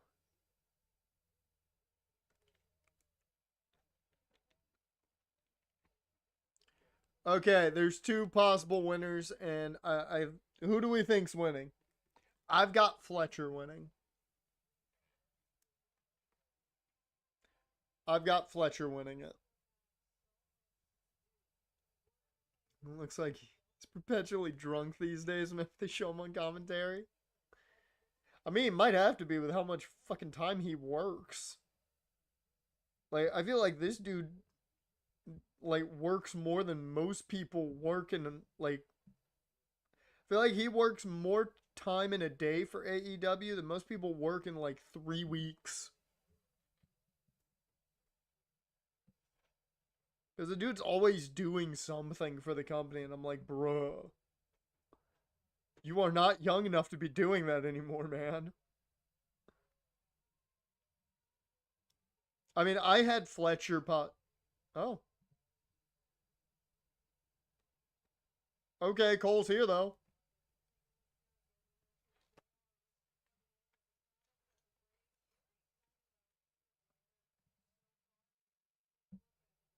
Put Darren Young to shame. It's probably Fletcher, but I'm hoping Speedball and.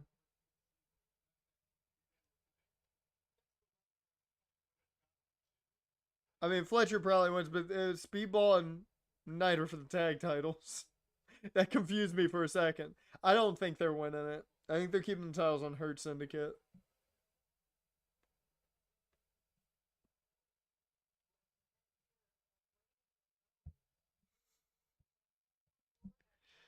Yeah, that confused me for a second. I was like, wait, what?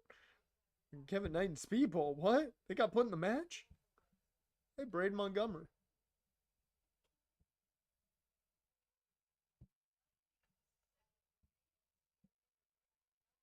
And yes, Jaren, you can expect anytime I have to show a punt from AJ Cole, I'm going to do the thing.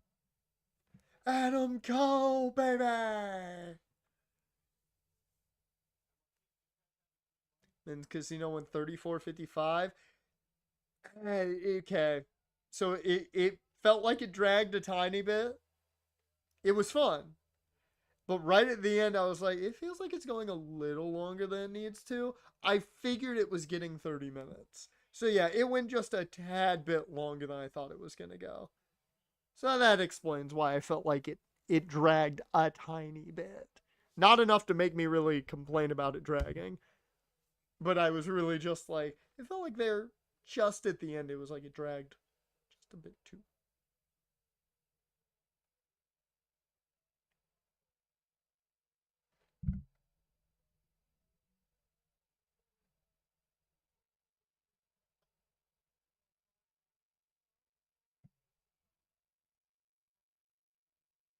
Oh, I hope he's okay.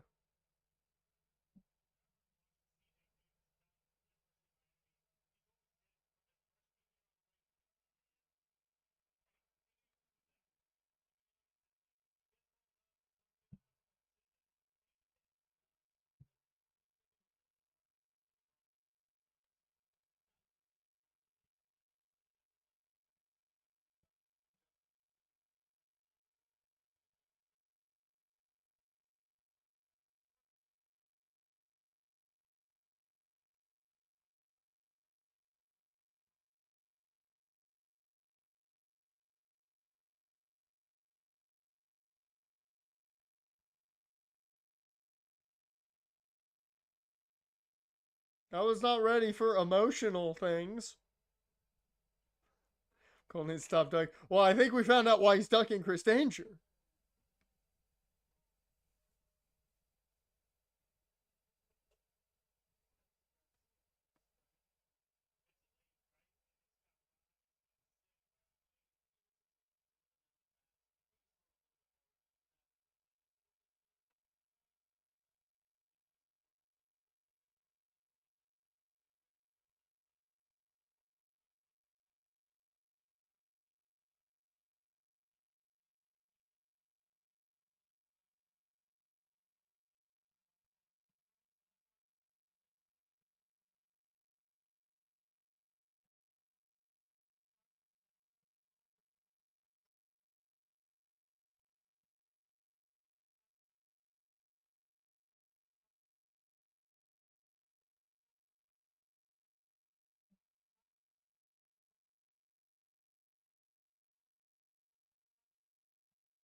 It does. It does. He keeps turning. I'm waiting for Fletcher's music to hit.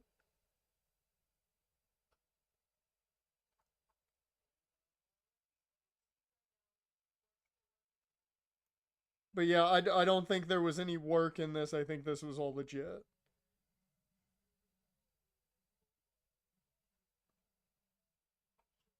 I think that was all very, very much legit.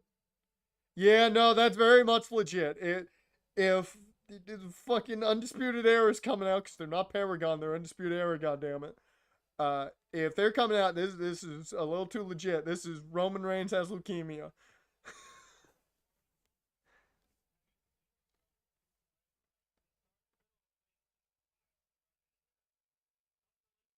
Oh, we're doing it one more time. Adam Cole, baby!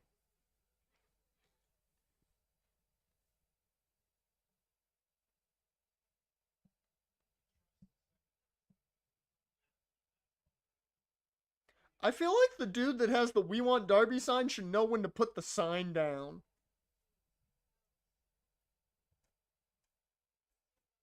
I hope whatever the issues are not as bad as they could be. Because when he came out and said what he said, I'm like, this is giving off Roman leukemia situation.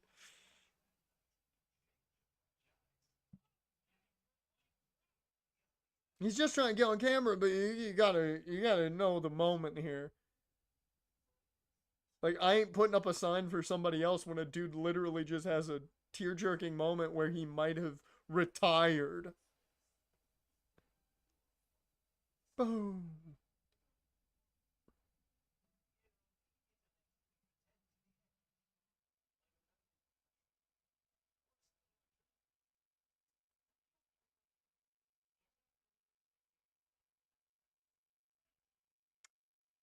There we go.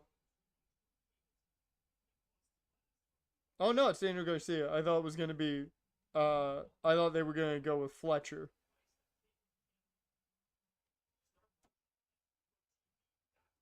And Fletcher was gonna be a dick. But okay. We're just doing good things.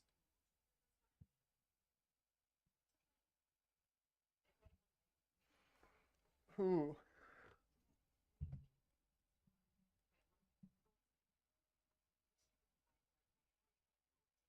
Well,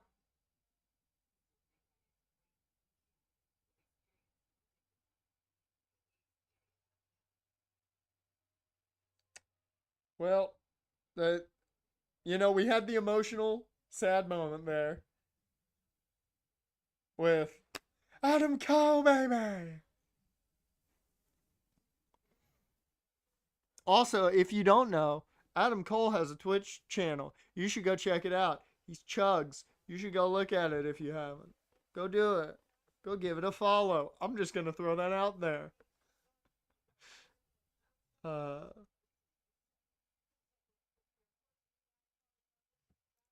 but that now definitely makes me think that Fletcher wins and gets the ultimate heel heat.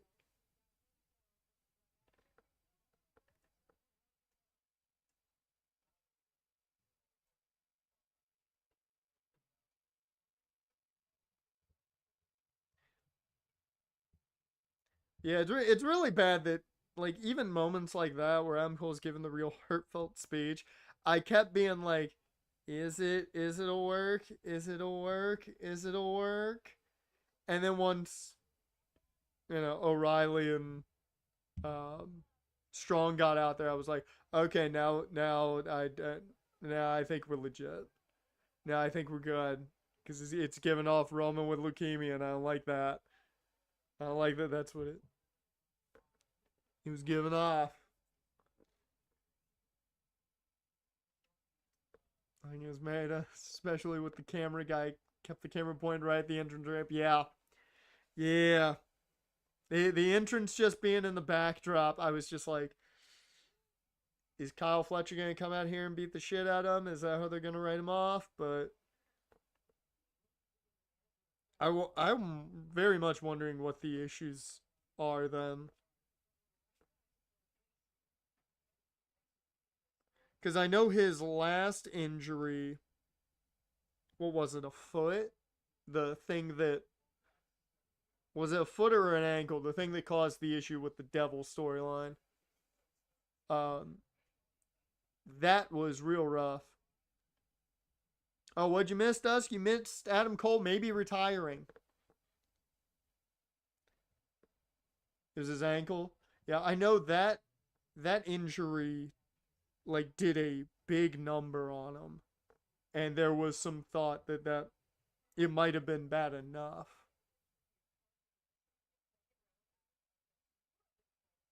Turned out it wasn't bad enough, but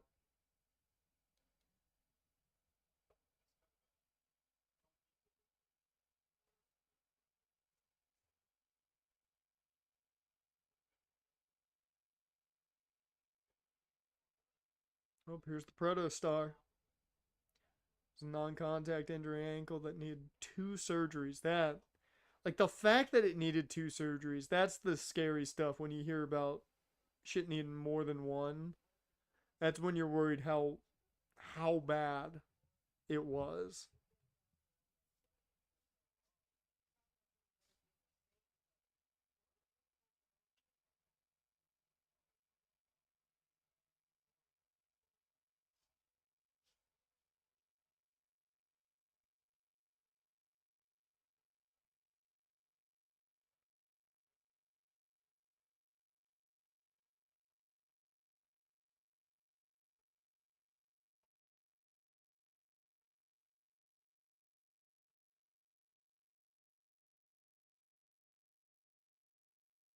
I only got a hit.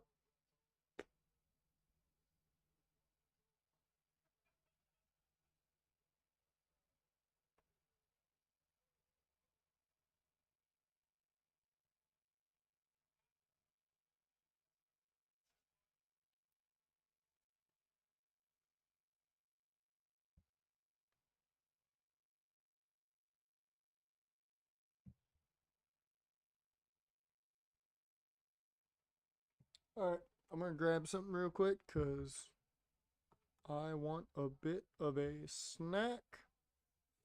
So I'm gonna grab a protein shake real fast and just bring it down with me.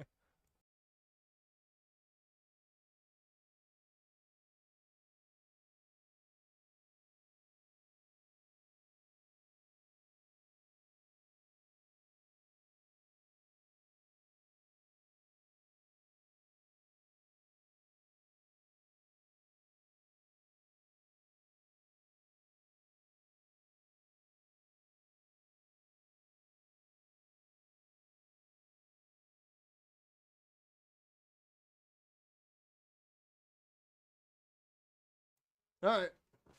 I'm back.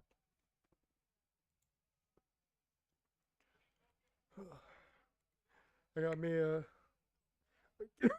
keto shake here from Factor. It's good stuff. Not sponsored. Wish I was.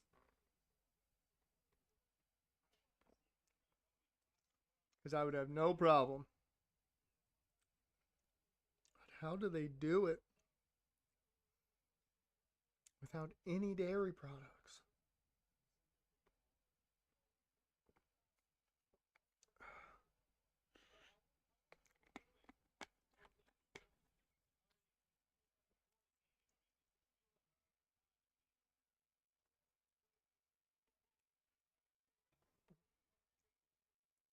Alright.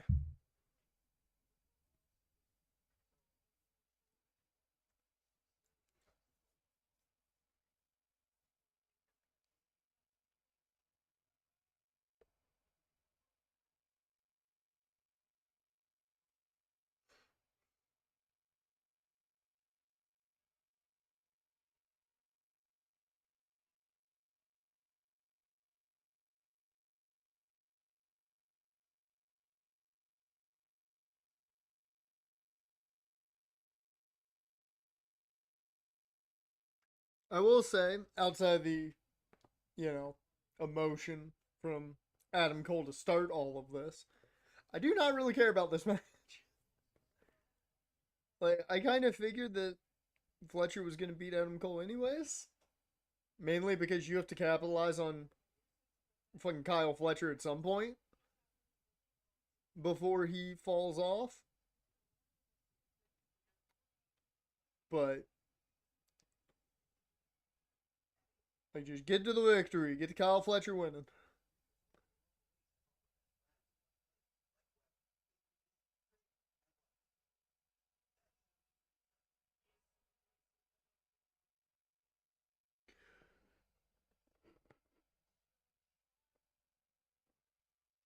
I will say Daniel Garcia's got the most generic tights on. It's just red tights with his name on it.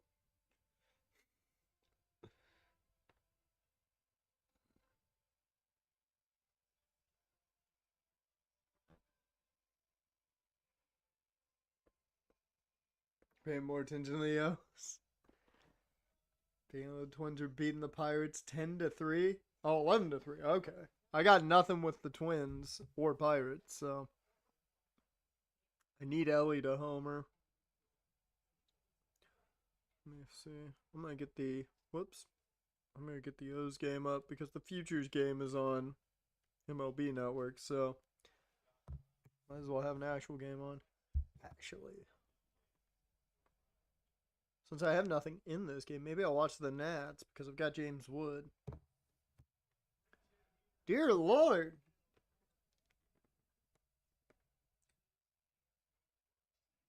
When just have back-to-back jacks from Buxton and Castro. Ah. Who just homered? Well, it wasn't James Wood, I can tell you that much. Man. Sad face.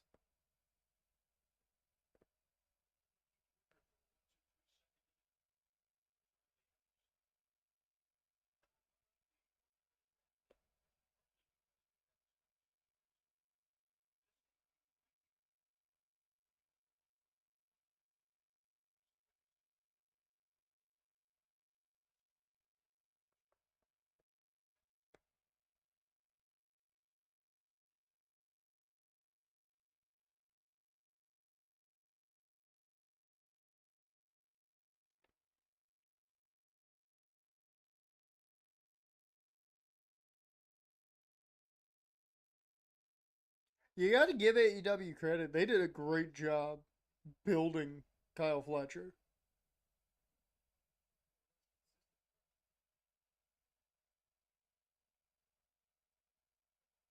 No, I've got no one from Miami or Baltimore. That's why I turned to the Nats game. Because I'm like, might as well just have the game on that I actually have somebody in.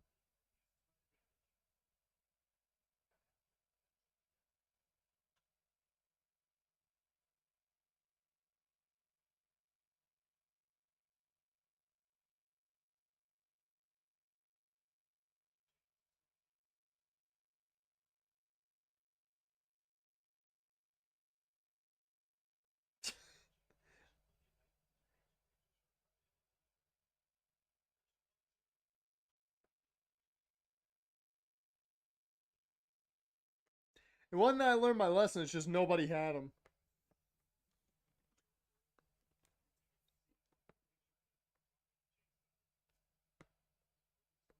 I'm just looking at what I need here.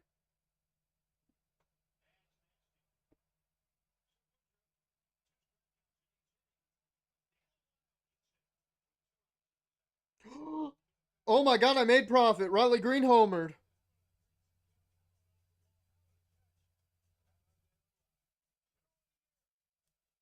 I have made profit, guys. Riley Green homered. God, I should have put more than $1 down on that bet. Oh, I should have put more than $1 down on that fucking bet. God damn it. Fuck.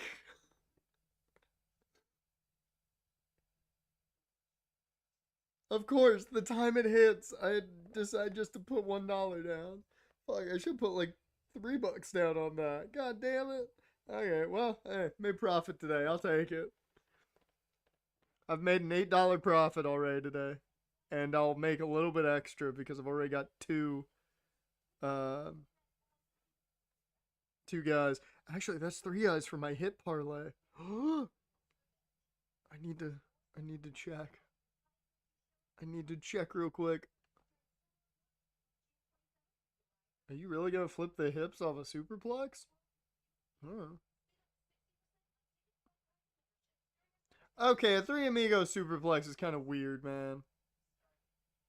If I'm being honest, and I'm just being honest.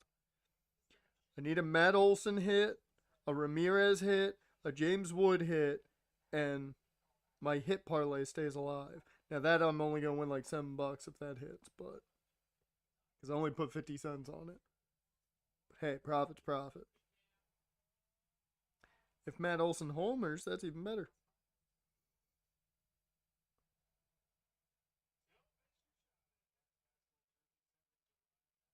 Well, now anything else is bonus. I'll take it. I'll take it. I'm just gonna let everything go now. I'm not gonna look at shit anymore. I've already made profit.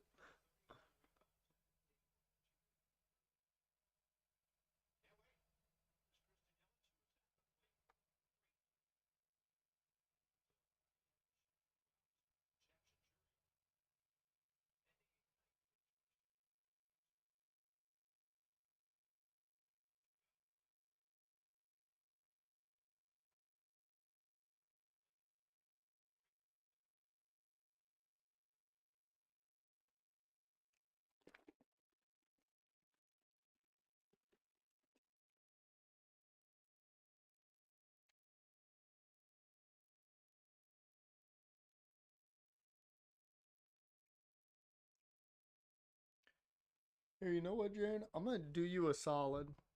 For being a great mod, I'm gonna do something for you, man. Are you ready for being a fantastic mod all these years? And for all your subscriptions, I'm gonna give you a free box of Factor. This is not even a joke. I'm gonna give you a free box. Because I don't know enough people that I can actually give free boxes to. I am going to give you a free box.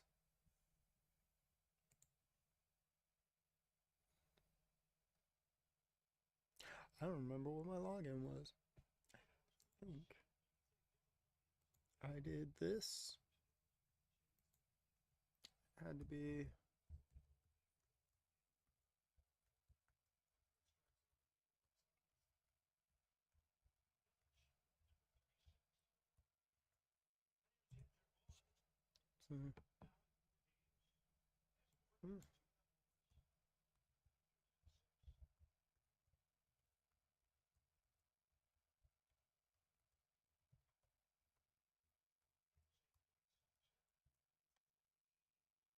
The hell?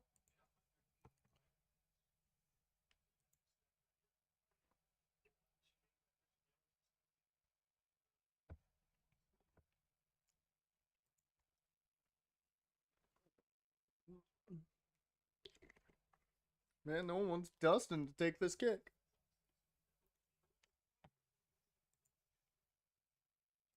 I need to change my password. Because I don't remember my password.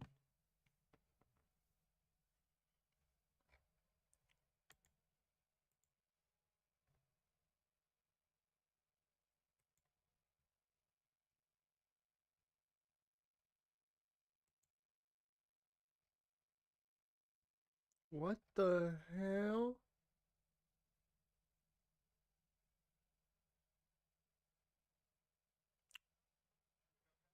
Oh. Huh.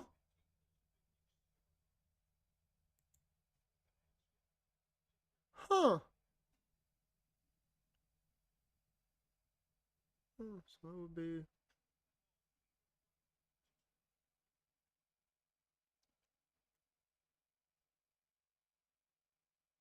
Yeah.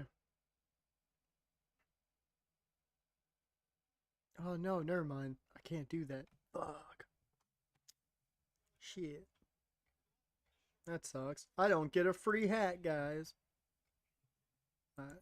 Let me reset my password.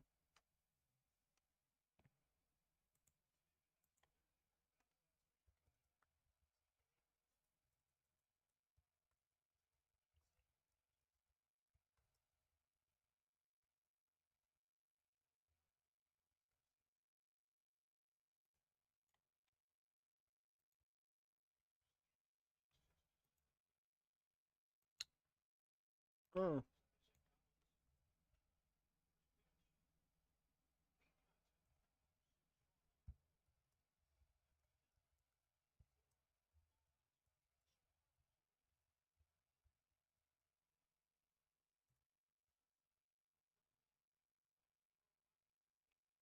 There we go. Alright. I'm gonna need you to just send me a whisper or something on Discord, Jaren, and I can send you a free box. I just need your email.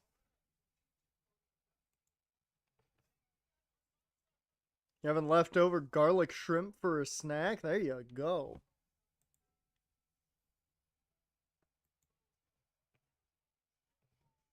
Yeah, free. It's a free box from Factor. You can pick your stuff, but they pay for it, and then you just have to remember to cancel or do what I do, which is just set it so it skips your next box. Then I believe you may also get the voucher for like 50% off your first box. You might also get that for a new account, but I don't know. I don't know about that. I just know I can send you a free box.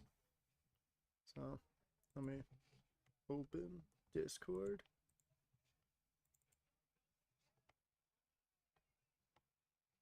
Because given it's a match I don't really care about, I feel like I can do this perfectly fine. Take the time to do this.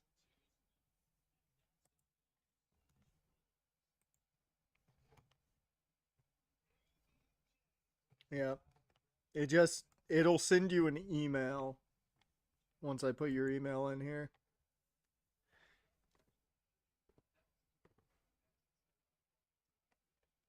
And then you get a free box of Factor.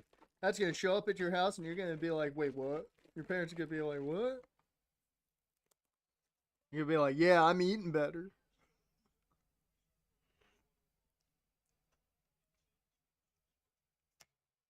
I'm like, I know a streamer that's far too kind.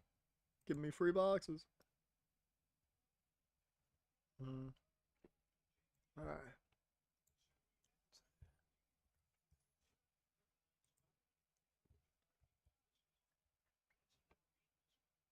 Okay.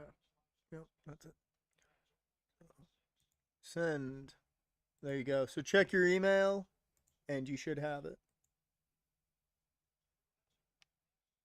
Talking about Fletcher didn't win? Really?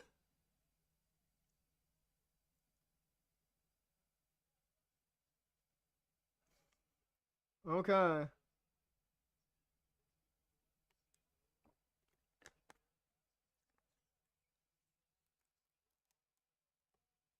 I don't know. I mean, not my choice, but okay.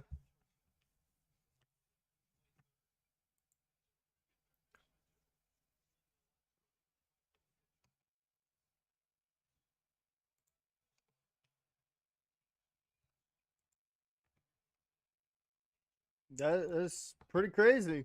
I did not expect that. That's gonna be what starts, I think, the split probably between him and Sammy more than likely.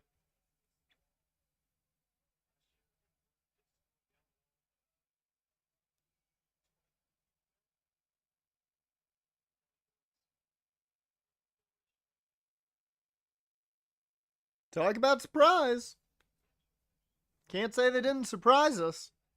Because I did not have him winning. He has fucking 3 titles. Fucking Dustin Rhodes title collector. Did you guys expect that gimmick from Dustin Rhodes?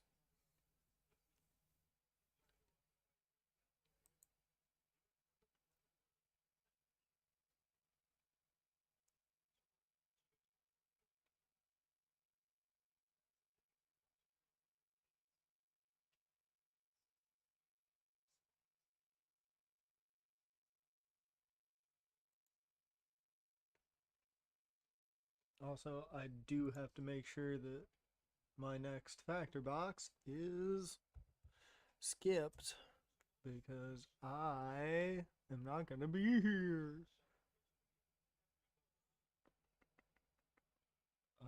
What's the menu? Might as well find out how pissed I'm going to be. This is probably going to be like a fantastic menu, and I'm going to be pissed. Oh, they got one of my favorites, the Santa Fe style green chili beef skillet.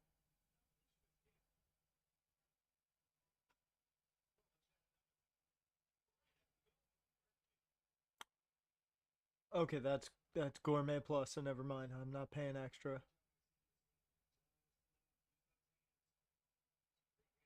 Yeah, pancakes and sausage.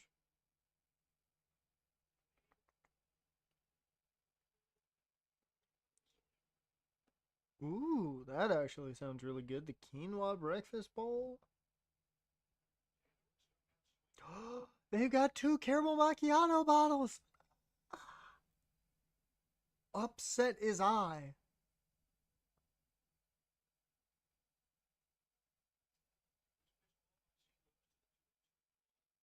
A lot of the breakfast for this week looks good.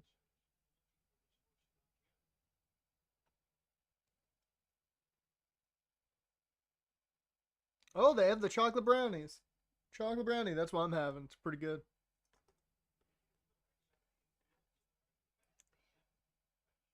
Hmm.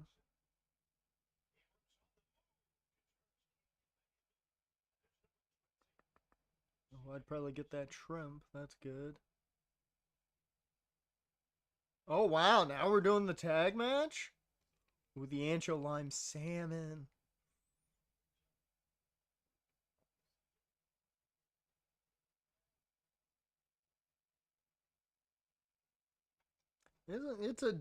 It's an okay week. I wouldn't say it's their best week. This past week was really good, but I wouldn't say it's their best week. Next week's menu is not their best.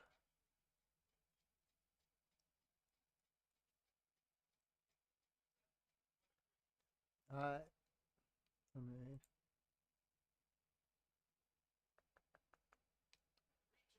me skip week because I'm not gonna be here.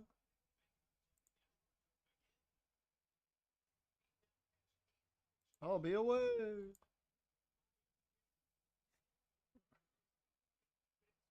Then the 28th, I may get a box. Depends on how much money I'll have. Jaren, did you find the email? I just want to make sure it's sent. Or I just want to make sure Factor sent something.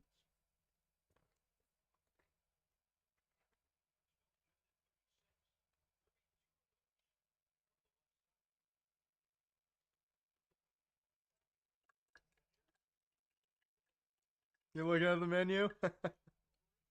Got prediction for this match, Asik. Okay, what you got? What's your prediction? I will say, if you want to get like the shakes, I do recommend the chocolate brownie. It literally just tastes like a chocolate brownie. It is good. Osprey turns heel on Swerve. That's a good guess. That's a good guess.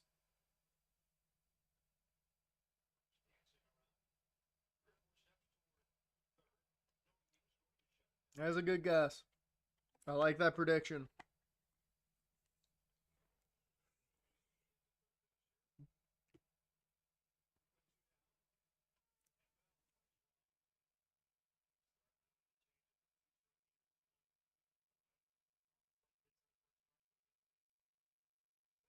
Okay, Ubisoft. We have stopped being just normal with the Assassin's Creed references. Now he's literally just Ubisoft sponsored.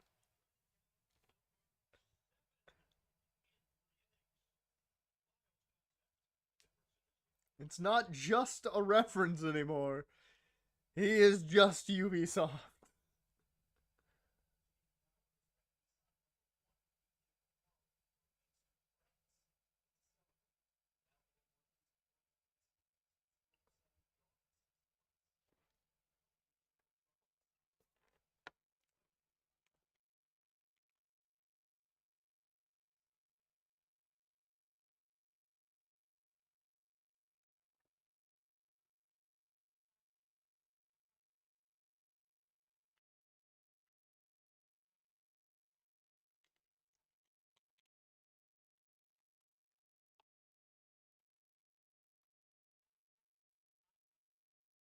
In the sky.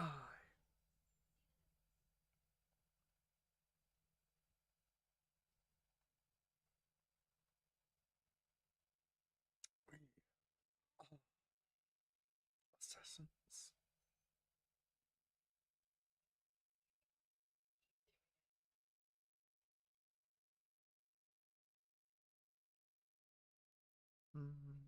Ba-dum bum ba-dum.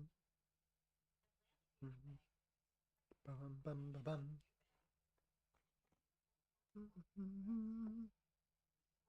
We'll say Osprey's theme is fucking great.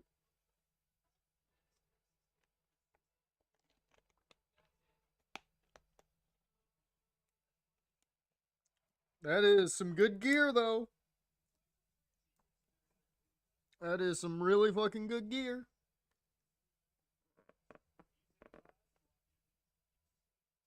Elevated. Elevated.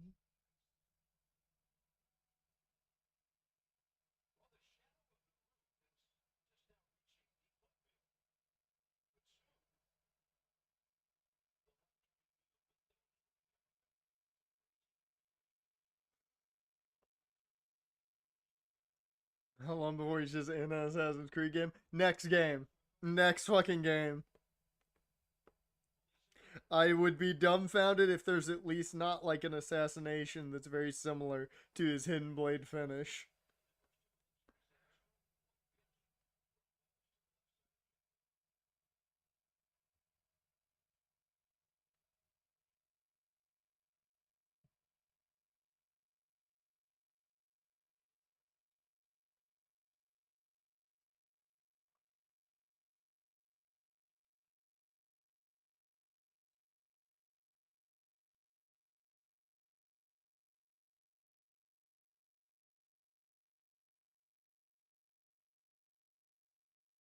Elevated. Oh, no, elevated.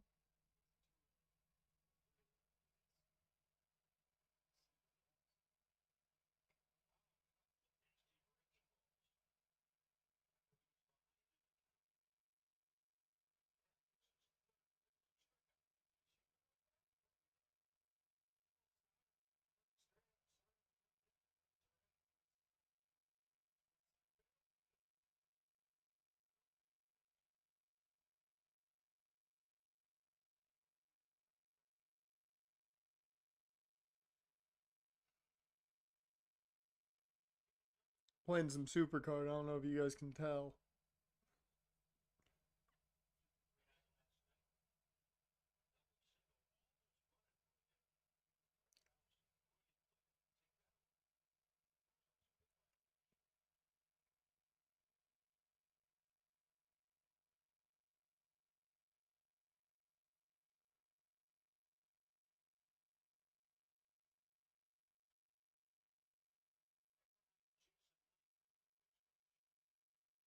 The fuck is going on?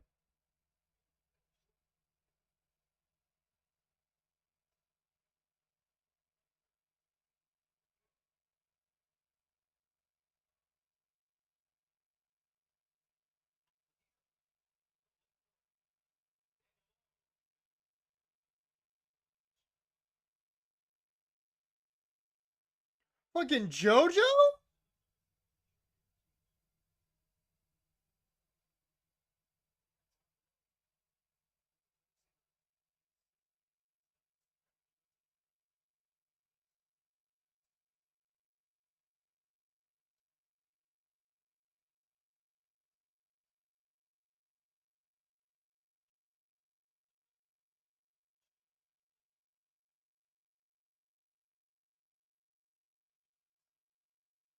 Well, JoJo, I don't think they're gonna put anything about you and Bray anymore on anything the WWE posts because they're very, very petty about things.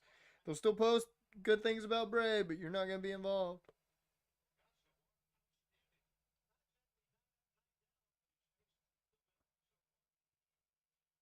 He should let Will turn heel because every single time one of his faces turns heel, they get even more over.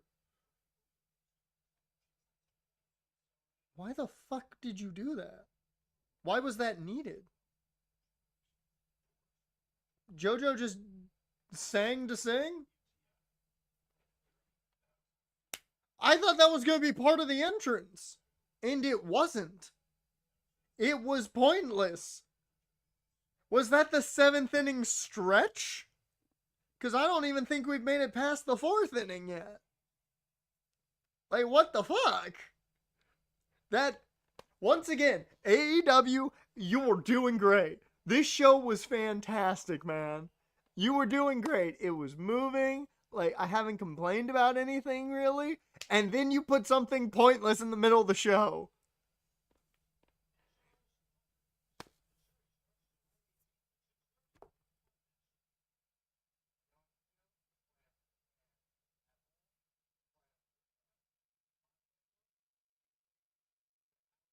Yeah, that's cool and all, but he didn't walk out. He didn't walk out. So I didn't realize that was a theme. I thought she was just there. This is what happens when you play to only the internet fans. This is what happens. This is what fucking happens. Like, it would have been cool if he had walked out while she was singing that at the end. Swerve walks out. And then it hits. Because I'm like, oh, it's probably a callback to something from his indie days. It's basic fucking shit, man. God, I hate it when they just fuck up on the basic fucking shit. Just have them walk out right at the end. And then cue Swerve's house. That's all. That's all. That's all you need to do. It's real fucking basic shit. Oh, I didn't even need the goddamn degree to know this shit. I hate when they fuck up on the easy shit. Because, like, the company is so good at so much. And then the easy shit that WWE does so well, they fuck up on every time. Because it's just like, oh, they'll get it. No, we won't. Hell, fucking, it's been 15 years since he's been in PWG for the most part. Like, none of us who have watched him probably remember that. Hell, if you had played Beat It, I would have gotten the reference. Oh, Lord. I hate that they made me do that. I hate that they did it. They did something that just made me so fucking mad. Uh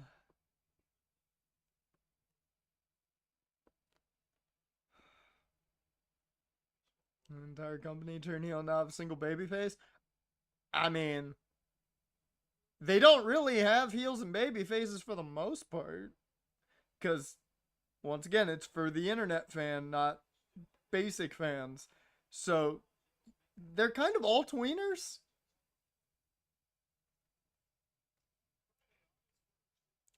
Like, I would have loved it if I had understood.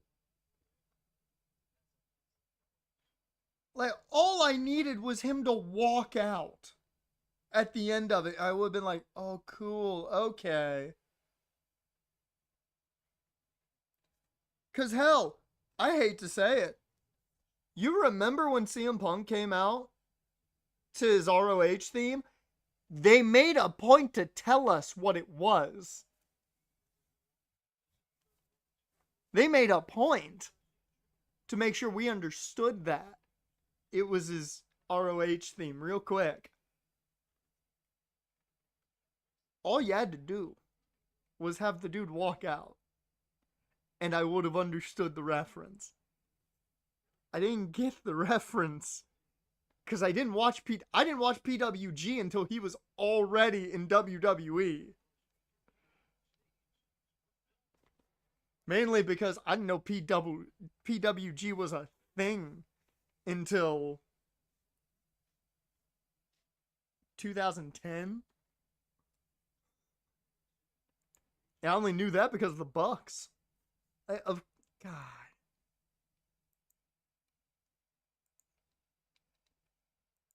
They,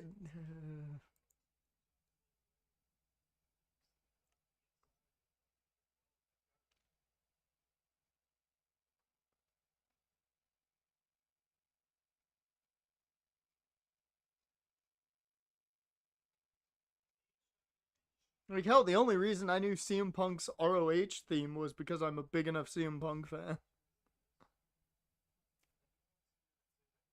But, like, as much as I love Swerve, the only reason I know Swerve is the very end of his independent era and the WWE. Like, you gotta explain it to some people. Because not everyone's gonna fucking know the reference right off the bat. That's not the Nat I needed hitting a home run here.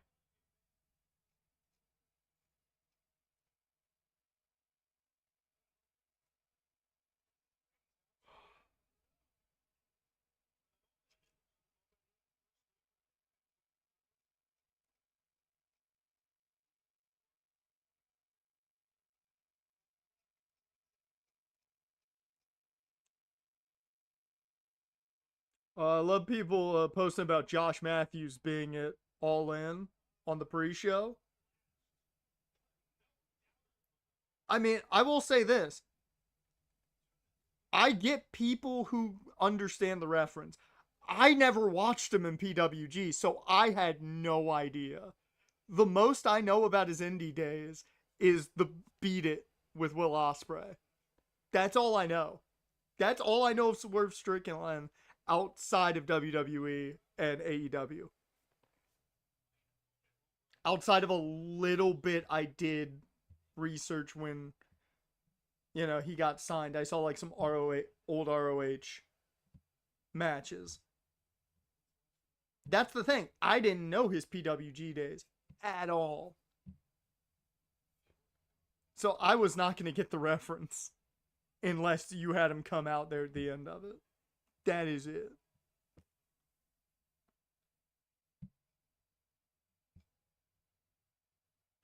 And that's why I'm the perfect example of a fan you need to explain something to.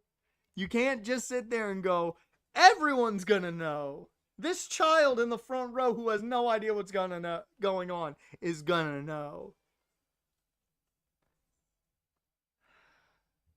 You gotta explain some of it outside of just exposition. I love dialogue, but you can't just sit there and be like, Excalibur's gonna tell you what that means.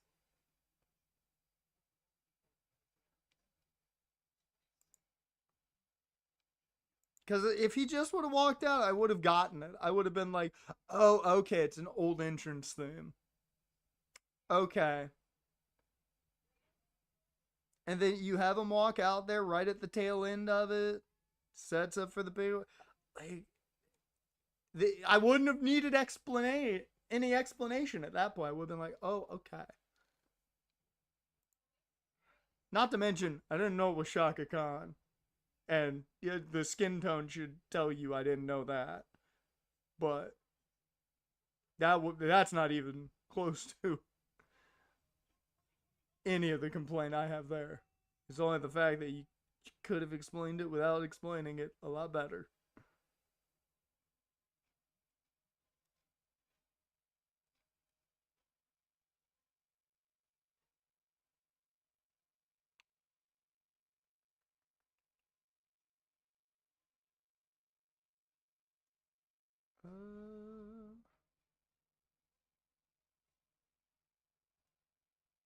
Where the fuck is Jacksonville trending? Oh, that explains it.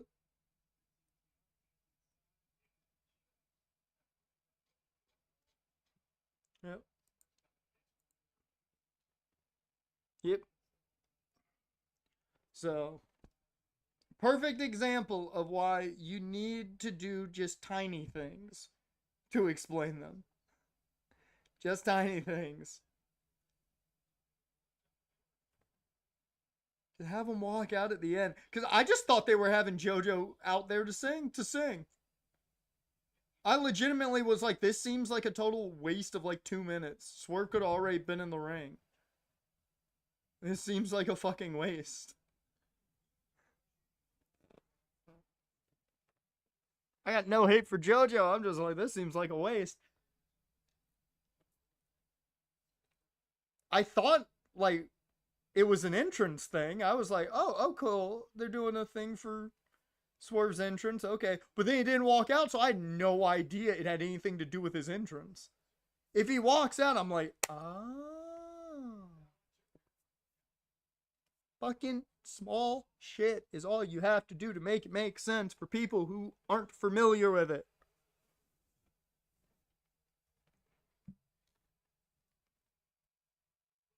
Not to mention, that's also where people go, oh, it's his old entrance. And then somebody next to him goes, yeah, he had it in whatever company.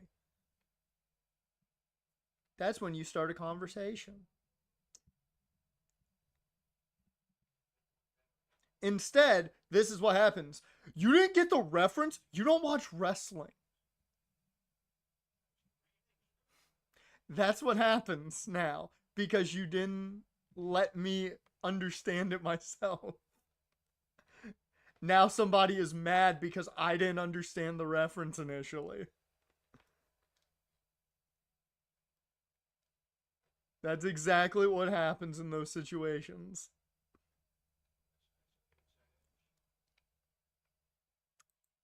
I mean, my favorite version of that is always going to be CM Punk coming out to his ROH theme. And I popped over it, but so many people were like, I don't get what's happening. And I'm like, yeah, of course. Of course people aren't going to get it. He has to come out to this theme in, 20 years. But I'm also an absolute big fan of AFI. So, you know.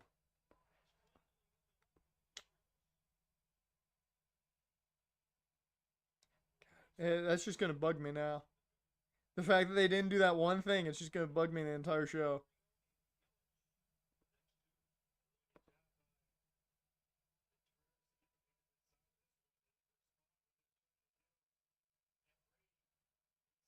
It's going to have no bearing on what I give the show as a rating, but from a production standpoint, I'm going to be mad about it.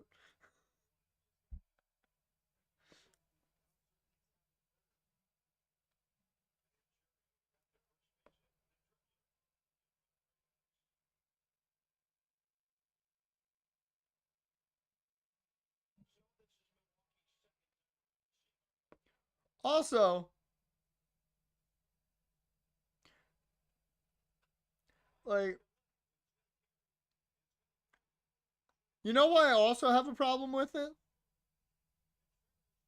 Because I just thought about this.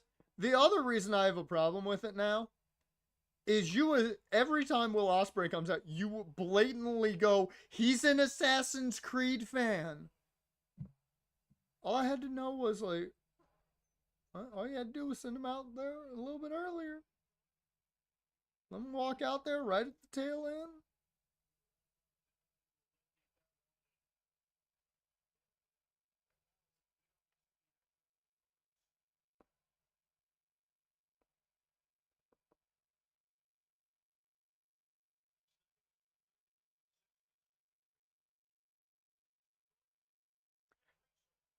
I'm sorry I wasn't watching wrestling at the age of 12 with PWG. I was more involved with El Generico's feud with. Well, no, that would have been 14. El Generico's feud with Kevin Steen.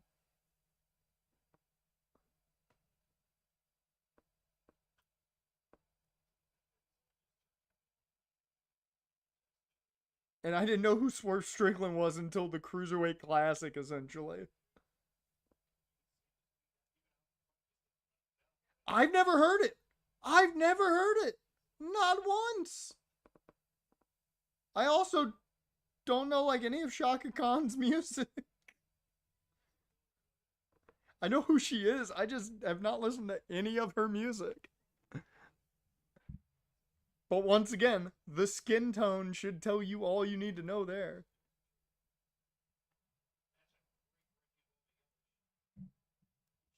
Oh no, I saw him as Killshot. I just didn't know it was Swerve Strickland at the time.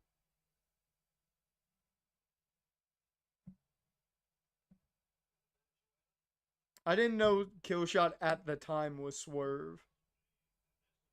And I did he come out to that? Because I don't now. Given my memory of Lucha Underground is dog shit.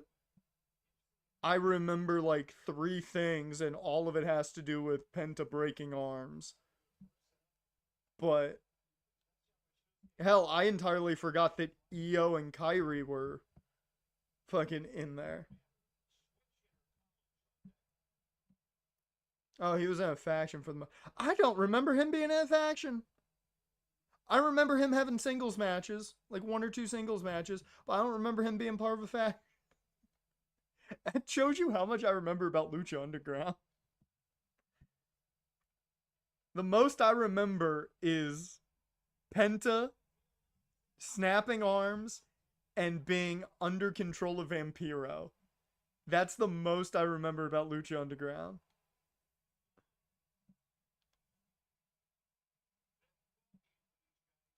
And then a bit of Jeff Cobb's character.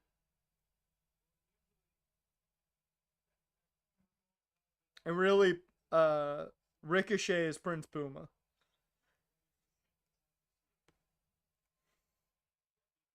Because, I mean, if you watched any of early Lucha Underground, like, the only thing you really remember is Penta and Prince Puma.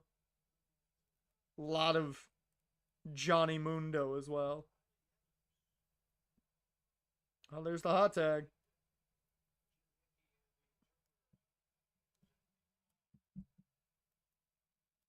But once again, I'll say, I'm not crashing out over the reference. That's fine. I'm crashing out over production's way of doing it. I feel like they could have just done it a little bit better. So I understood that it was a reference to Swerve. Because I thought JoJo was just singing.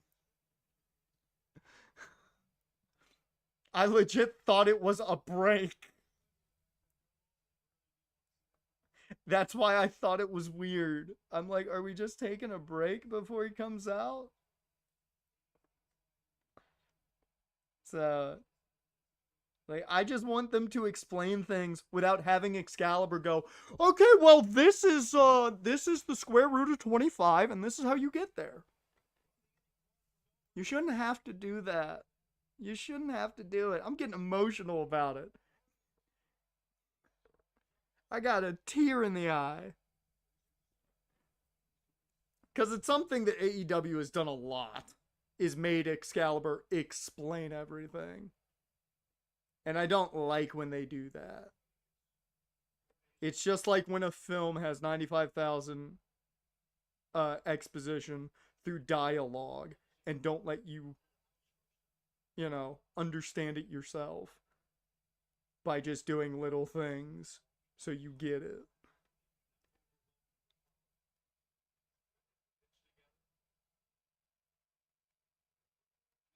It would have been fine if they had him come out there and then Excalibur explains it, and I'm like, okay, so that is what it was. So I feel like I'm validated in what I thought. But instead, I didn't even get to think. Instead, I was like, oh, JoJo's out there for some fucking reason.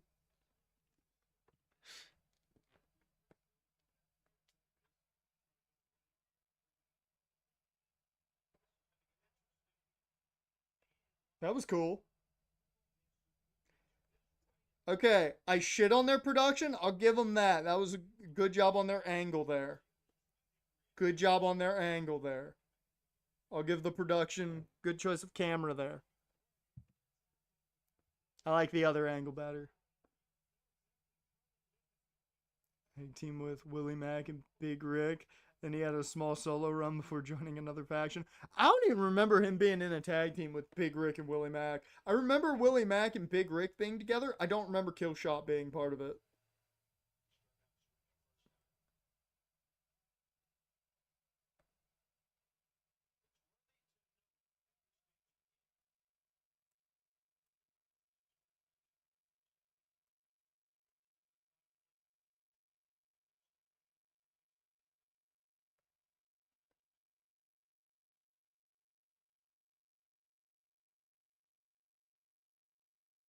Won the trios titles with Willie Mack and Dante Fox. That must have been later Lucha Underground. That must have been well after I stopped watching.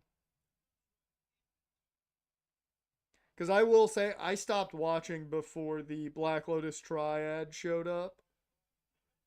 And before the White Rabbit showed up. So, I only know about that stuff because, like, I saw it after the fact. When people were bringing things up, I was like, oh.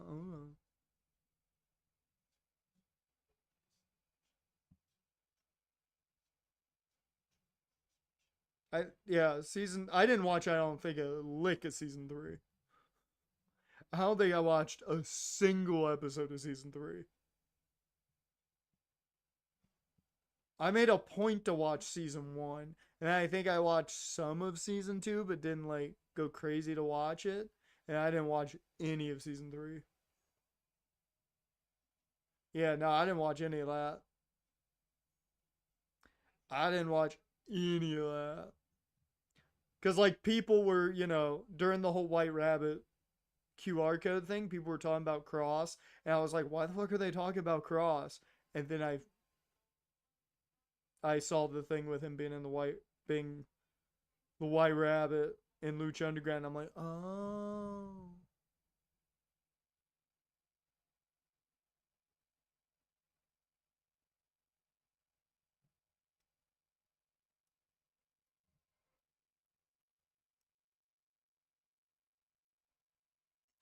I saw a tiny bit of his run, being that I've seen, like, when he won the title at the tail end. Because, like, didn't he have, like, leopard print ring gear? Yeah, he was the final champion. Yeah, I saw him win that title. That's, like, the only thing I saw with him in the company.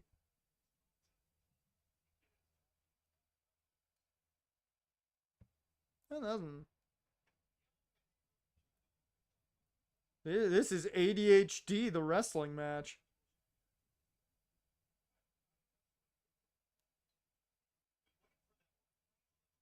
That was cool, but my brain couldn't handle some of it. I got to the point where I'm like, okay, it's too much. There are points where I'm like, yes, I totally could see that I have ADHD. Then there's shit like that, and I'm like, okay, my brain stopped following this about 30 seconds ago. It's cool, but I'm eventually just like, okay, shit's happening, and I can't keep track anymore.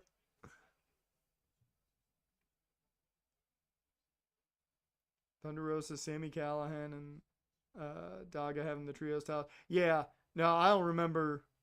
I don't remember Sammy Callahan nearly at all, or Thunder Rosa. I don't remember most of that. Yeah, I totally watched none of season 3. I think most of my Lucha Underground knowledge comes from just videos I've seen of it. How many flips? A lot.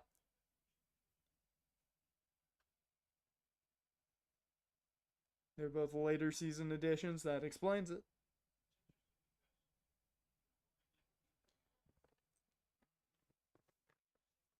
I like this angle. Can we get more of this angle production? I like this angle a lot.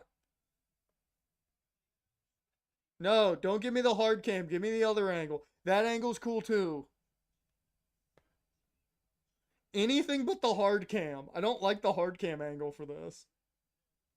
Every other angle looks cooler.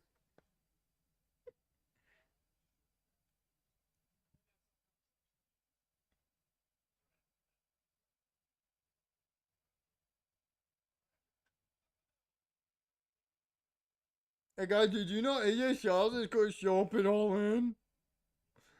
That totally means he's showing up.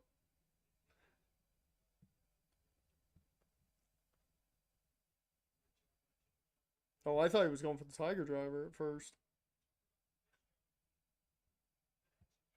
That's a cool. I love that. I love that. The stomp into Stormbringer. That's cool.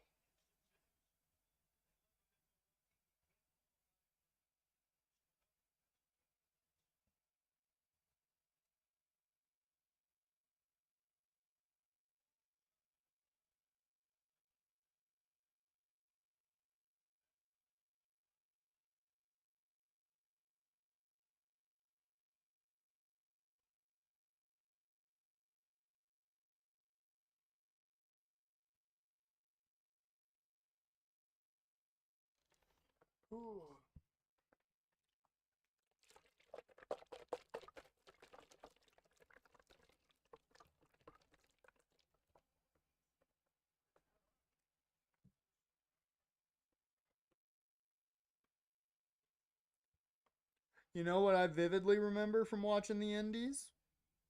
Tommaso Ciampa in ROH, the Sicilian psychopath.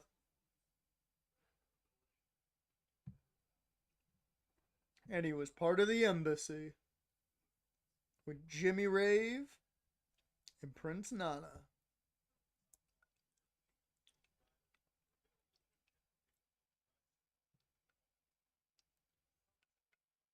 Could I tell you what his entrance theme was? No. He was fucking awesome back then.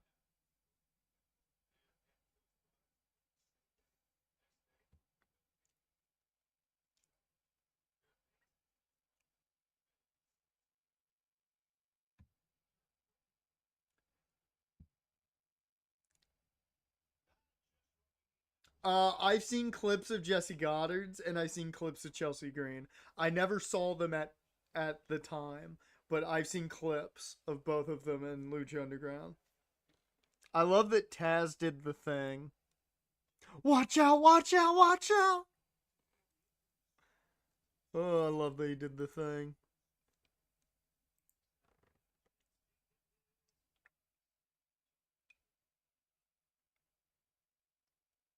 I know of the Chelsea Green Penta matchup.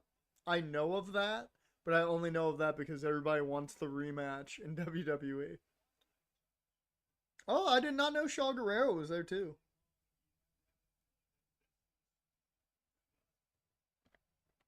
Good for her. They did her real dirty in WWE.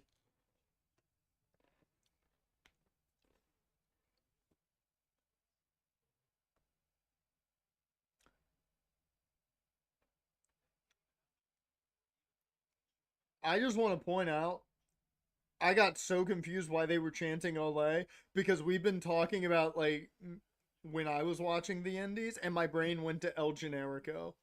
And I'm like, he's not in the match. Why are they chanting Olay?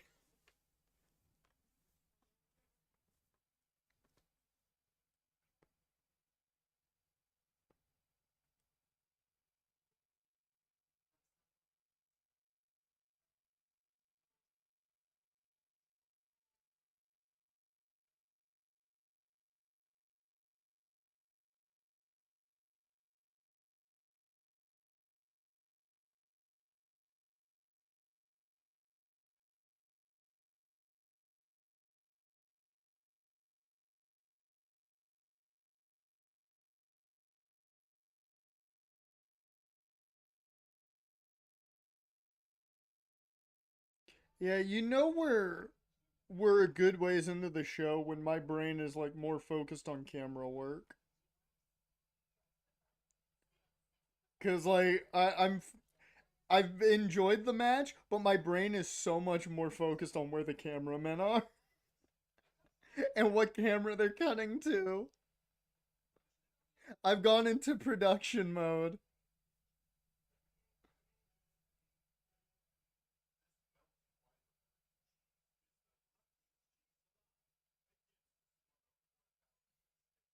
Like I do this same thing with WWE too. I'll get to a point in the show where my brain starts going into what camera are we on? What camera would be better? Cut to that camera. I like that camera better. Especially during the Rumble. That's like one of the bigger shows that my brain goes into that.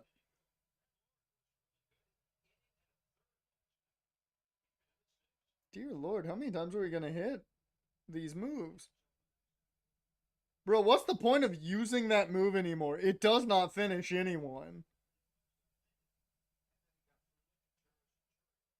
The worst thing it's done in the past like 4 years is put Tony Khan in a neck brace.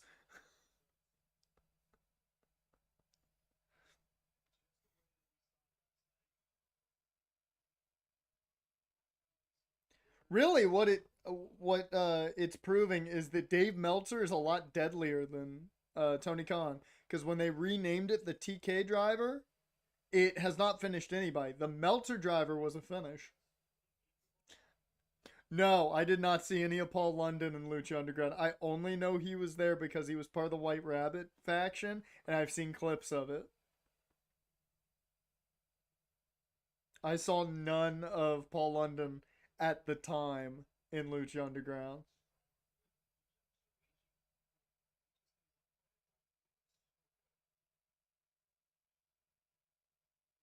Yeah, as I said, I watched some of season two. I didn't watch all of it.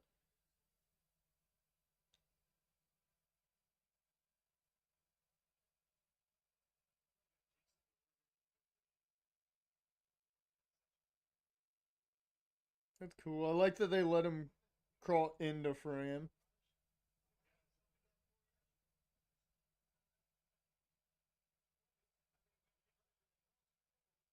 God, why do you... Okay, yeah, I'm officially getting sick and tired of their commentary explaining everything like I'm a 2 year old. Yeah, yeah, yeah, yeah. Like, you gotta change up commentary a bit. If Taz is gonna sit there and explain that, oh, he's taking bullets. Really? You couldn't tell that's what he was doing? You had to tell us that's what he was doing? Yeah, we're apparently too stupid to understand that? Like, God, it's just small shit. Like Michael Cole does the same thing every once in a while, but he doesn't do it as much as he used to. Because Vince was in his ear to explain fucking everything.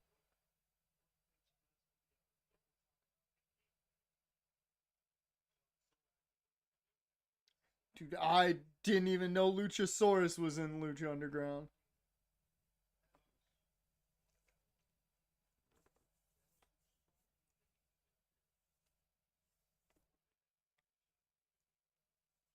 Yeah, okay.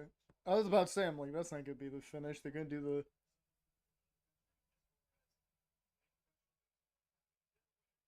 Yeah, we've gotten too far into the show where I'm just now criticizing everything. It's just like every time I watch a fucking movie, I go into production mode once we get too far in. If I'm not, but with wrestling, I don't get as lost in as I do movies, so never mind. It's just gonna happen.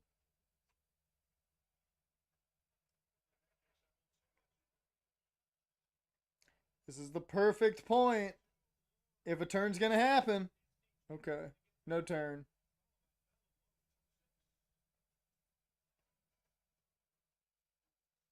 That was the only point. You were gonna get the turn if it was gonna happen. What the hell?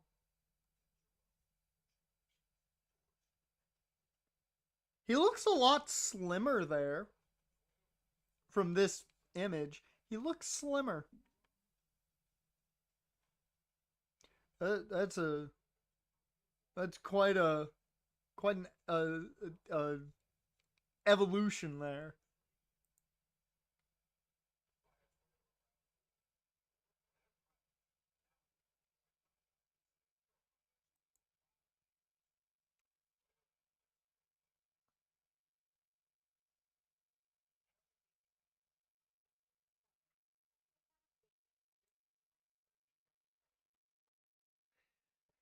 That's quite a look.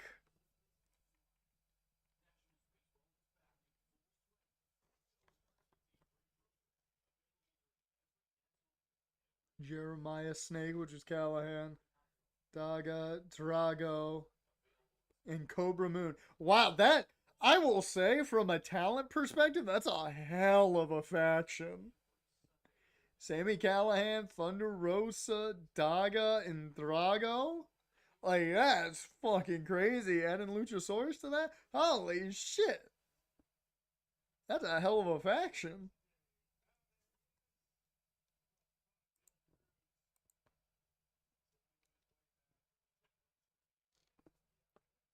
I will say that match was good. I just turned into a producer, so I wasn't as focused on the match as I was camera angles and other shit and commentary. Very much commentary. Get Taz off the fucking booth. Get Nigel back out there, please.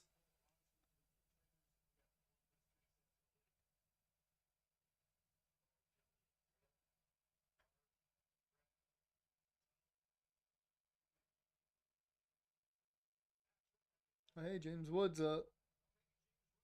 Hit a homer, James. Come on. Do it for the people. We'll get one more at bat in the ninth. That's a guarantee.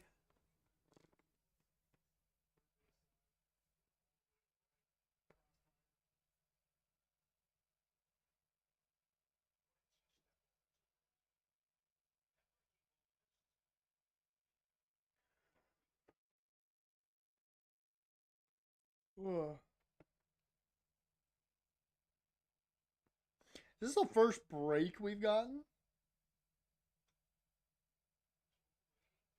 Is that the first like advert break we've gotten in the entire show? That's a perfect way to come out of the break. That's a perfect way to come out of the break. Good job on construction of the card right now.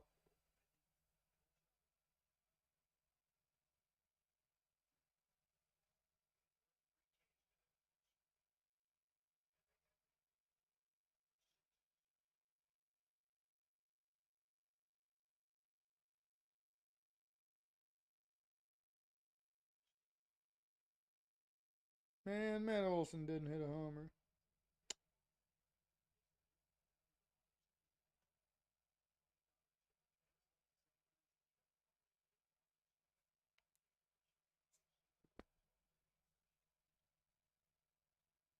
La Rebellion with Rey Mysterio, Rey Phoenix, and Penta. I mean that faction just writes itself.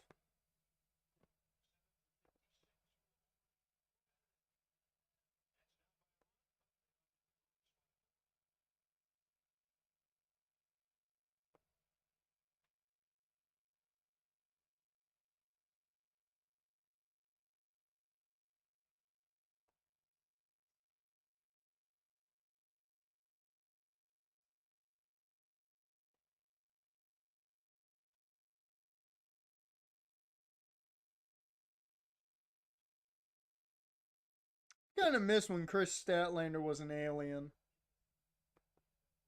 Remember when her gimmick was she was from space?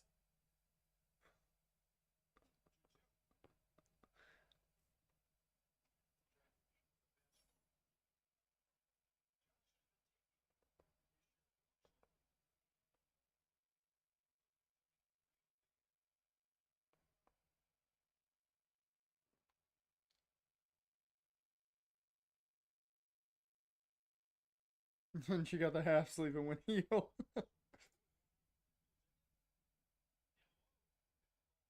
Then if you get the full sleeve, you go face. That's how it works.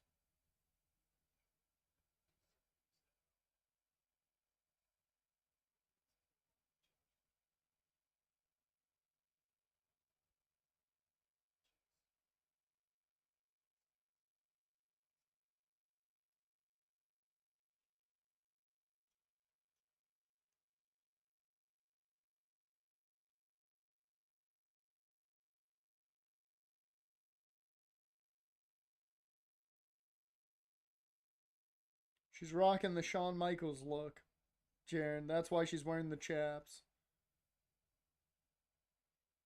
It's the Shawn Michaels look.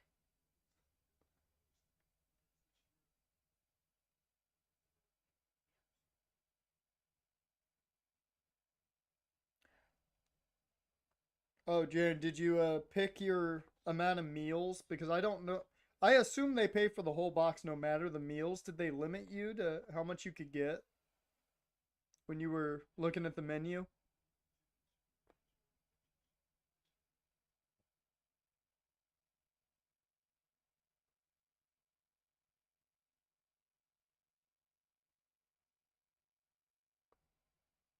They paid for the box, just not the delivery of said box. Well, that's not bad. It's only what, a $10 delivery fee, I believe. So you're paying $10. That's better than I get 10. Like normally, I go 10 meals. That's 100 and some bucks. So you got some chicken and shrimp with the protein shakes. Nice, nice. The caramel macchiato shakes. It's good stuff. It's good stuff. Especially once you find like some meals you like and can look for stuff in that vicinity. It's good. I had some bulgogi beef today and it was delicious. Okay, the positive with this match is I can't really critique it from a production type of viewpoint because it's just chaos and it's hard to produce chaos. Sides person, I normally just eat the meal. And I will say most of their sides are like green beans, heavy on the green beans, sometimes corn, few times broccoli.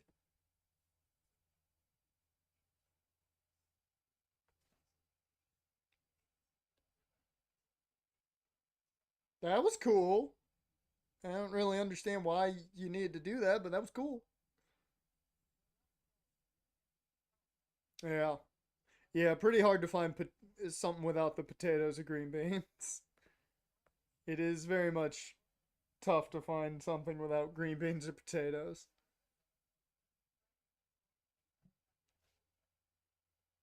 I will say, if you got the keto shakes, if you got the keto shakes, these are 200 calories a bottle. So I've been kind of having like a bit every so often instead of drinking like the whole 200 at a time. So if you wanted to have that for like a meal, it'll work and it'll keep you going. Hell yeah, Willow Nightingale.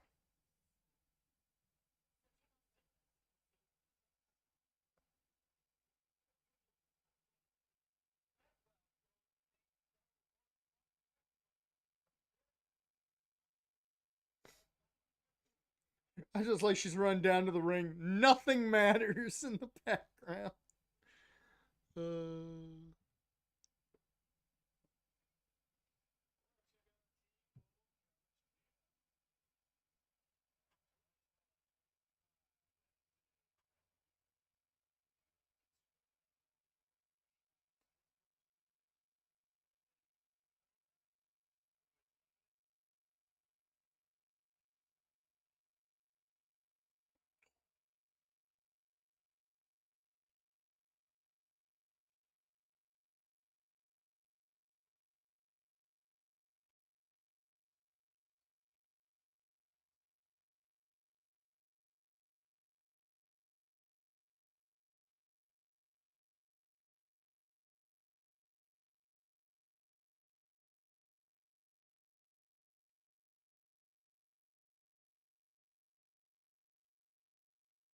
Oh, double choke slam.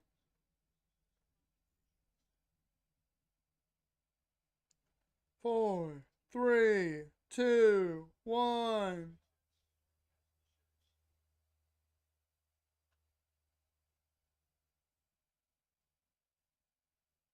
All right. Tamello.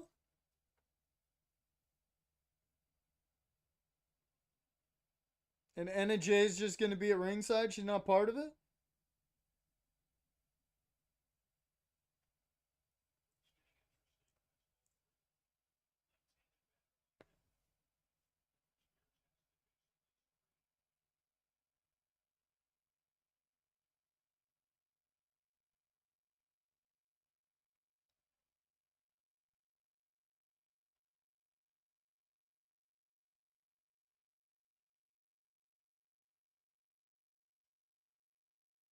Dodgers are up 2-0 against the Giants at the bottom of the seventh. I mean, you never know what can happen, but the fact that that team could have a 7-game losing streak is crazy. Dude, Nats are hitting well right now. Bases loaded, top of the sixth. It's 2-3. At this rate, Wood might get 2 more at bats.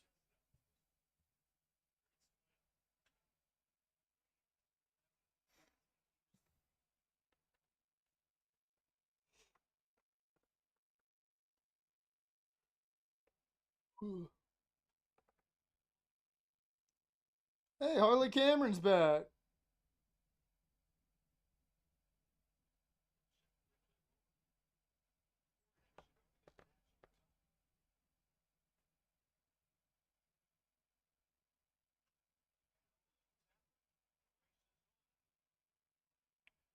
Oh, he just barely got him out. Damn.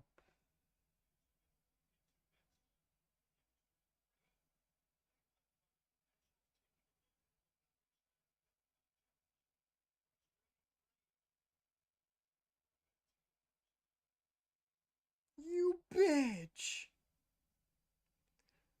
So after this, we've got what? The tag title match, and then it's the women's title match and the men's title match, right? Or vice versa. I would assume they end with the death match.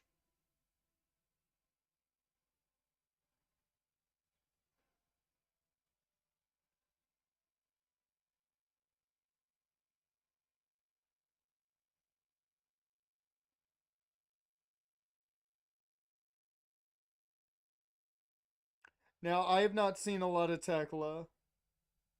I know how good she is because I've seen a few clips of her when I believe what she was in Julia's faction, I believe in Stardom, but I haven't seen a lot of her in ring. 3-way tag. Omega Okada. I keep forgetting about Omega Okada. I don't know why. You think I wouldn't. Omega Okada and then the world title match. And then the world title matches. So yeah, I don't think we're getting out of here before 8.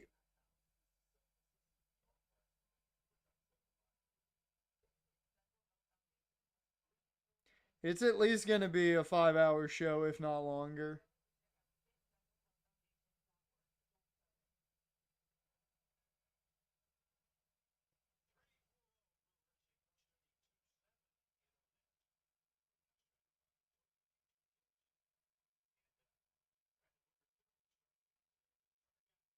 Who do you think you are? I am. Why does fuck you Willow with the pounds? Why does everyone want to use a move that starts off in the gory special? Everyone now trying to use moves like that. He's been insanely good. I mean, the only time I've seen anything with Trevor Rogers was once again when he was not great with the Rays. And then he had the one All-Star year with the Rays, got traded. And hey, if he's good, he's good. I still think you gave up too much for him, but I get why you gave up what you gave up. Oh yeah, Julia Hart. Even though I'd argue this gimmick doesn't make sense anymore.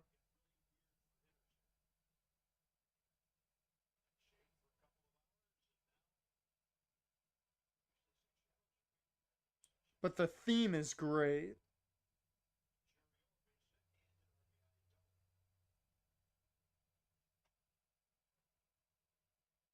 You're wearing too many colors, Julia. That's too many bright colors. The goth community is not going to accept you with all that bright green on.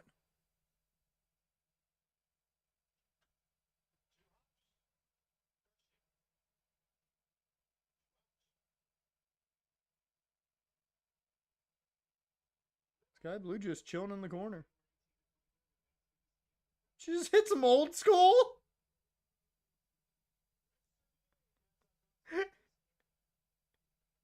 What? Has she been using the old school? I don't remember her ever using that. Well, now the octopus stretch.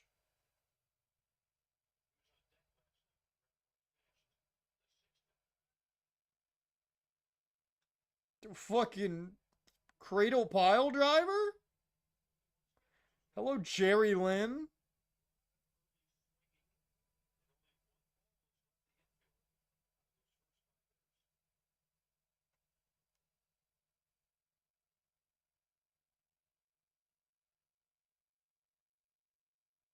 But I don't get why you think this is bizarre. People have been doing this forever lately.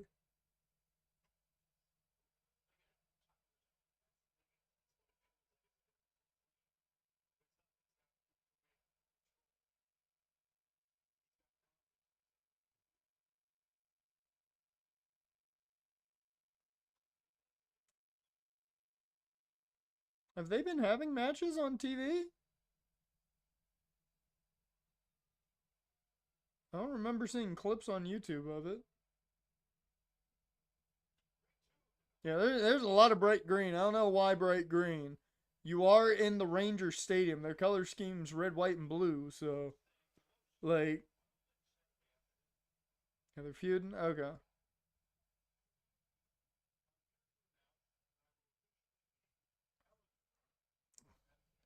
Two of AEW's rare women's successful developments. I mean, hey, it took a gimmick change for Julia. Helped a ton when she got sprayed in the face with goth mist, and it turned her into a hot topic girl, and an old hot topic girl, not a new hot topic girl, because that's just most people. Yep.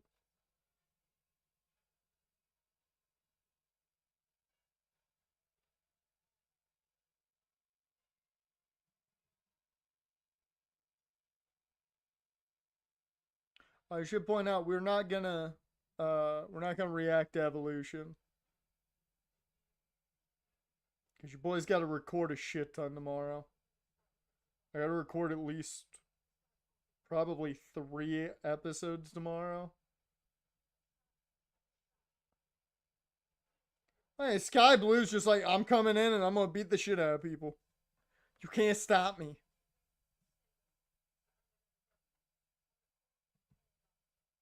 On wrestling fan, this is how goths are made. What? Emo mist? Emo mist just turns you goth.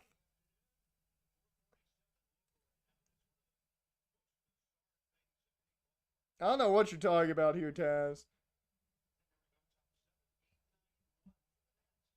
Oh shit.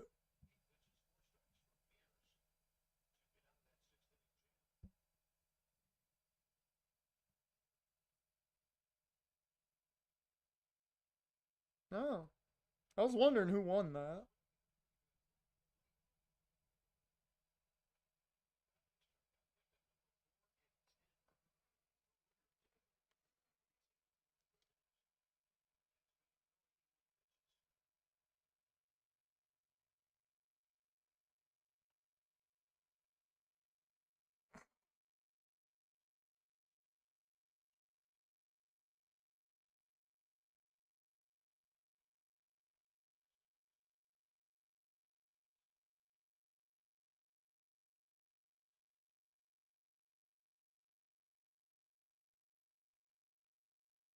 Alright.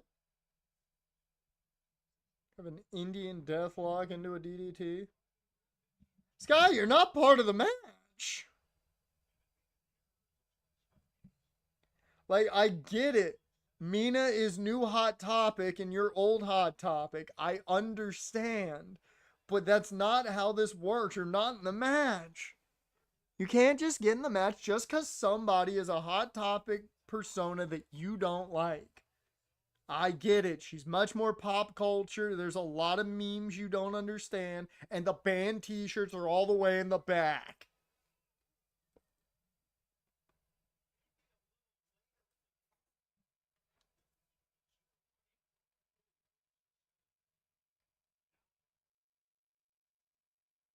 Okay, here's your winner. If she doesn't win, we riot. If Athena doesn't win, we riot. Because let's be real, she should be on AEW television. She has been in development in AEW longer than she was in development in WWE.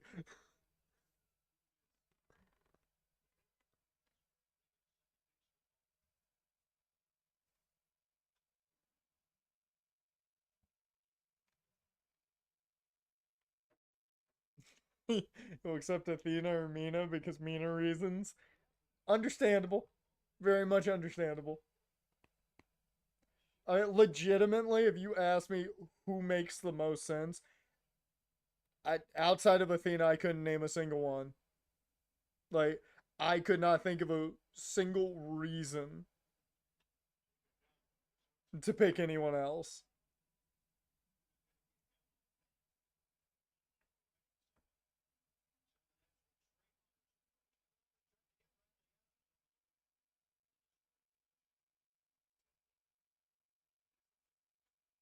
Come on. Come on, stream. You've been doing a damn good job. There you go. 2, 1.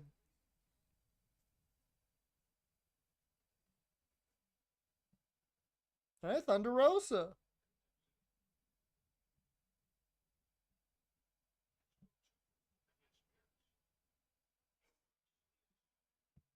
I love the people who just book it to the ring. You got the ones that just walk their way, and then you got the people who just book it. They're gone.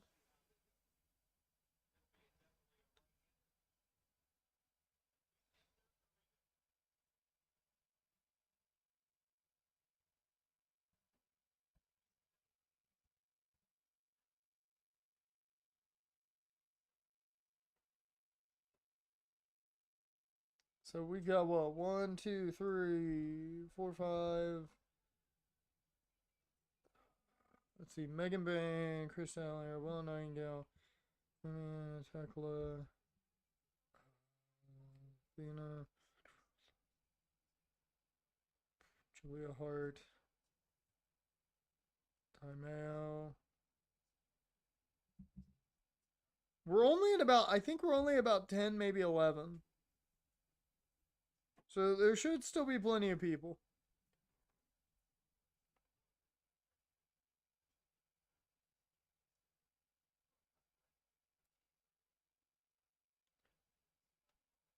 I will say I'd be okay with Megan Bain winning. But I don't think it makes sense to have her go after the title just yet. There we go.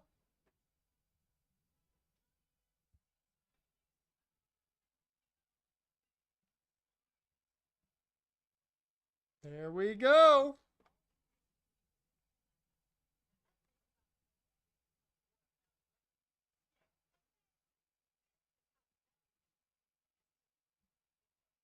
So confused. She's supposed to transform into a, like, she's supposed to transform into a magical girl, right? I'm so confused. That's what I learned from NXT 2.0.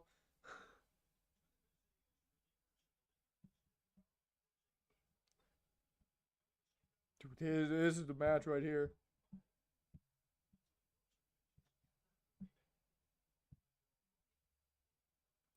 God damn. Nice way of taking that. Made it look real rough.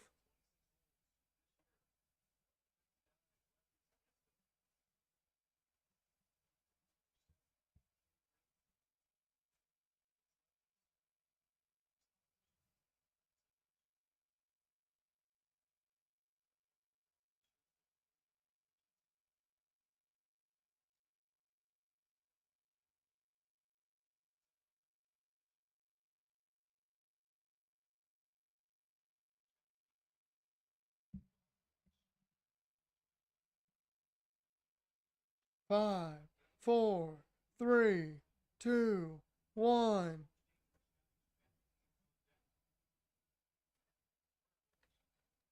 Okay. This is Will Ospreay's wife, correct?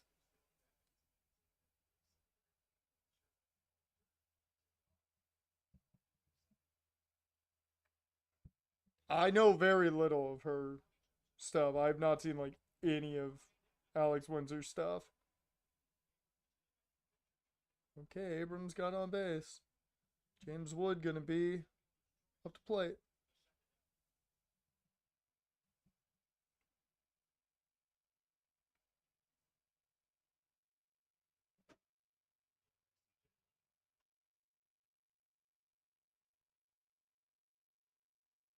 I like that like the entire time uh like most of these people are coming in.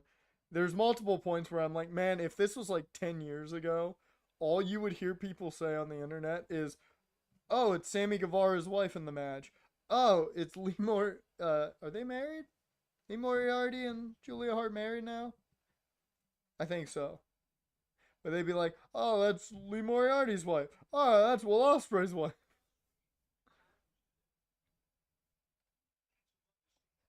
She sticks to the Japan circuit mostly, but signed with AEW last month. Okay.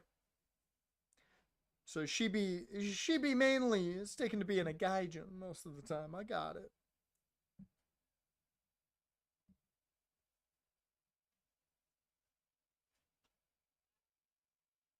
Ah,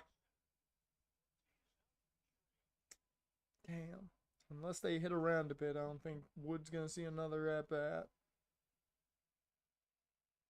Gonna have to have another good inning.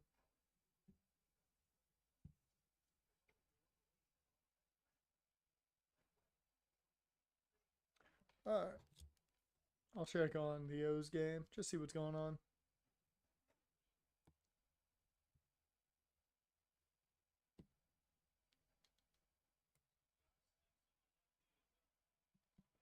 Does Tony have a daughter for Will to grind on? No. I don't even think Tony's married.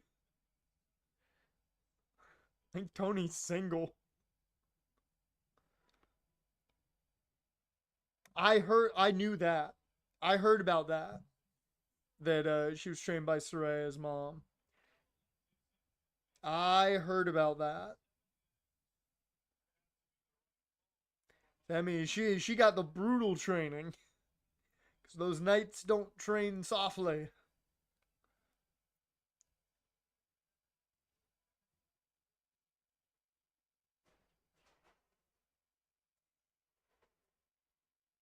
I'm not gonna lie, I really have to take a piss, but I do not want to get up right now.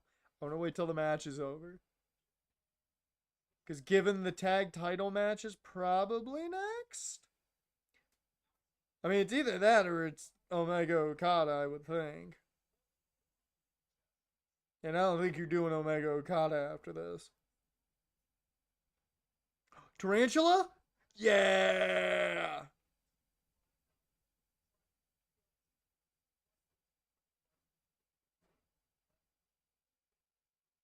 And okay. I think one of those moves is more of a fan favorite than the others, and for me it's the tarantula because it's just a cool move. But like I heard some British trainers are a different breed, very true.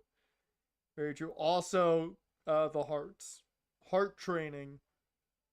If you didn't come out with bruises, you didn't get called back. By the end of every training session, they'll think you did your job right. Well,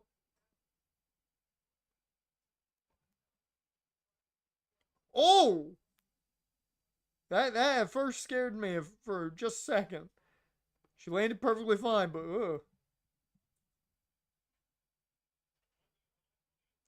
hey, I own Jax1 AEW with their panties. Now I doubt it. I doubt that does what you think it does. I'm sure it helps saying you own an NFL team though. AEW, I don't know because I don't think many women are automatically going to go, oh, I know that. If you say you own an NFL team, why did everyone choose to wear green? Why was green the color choice?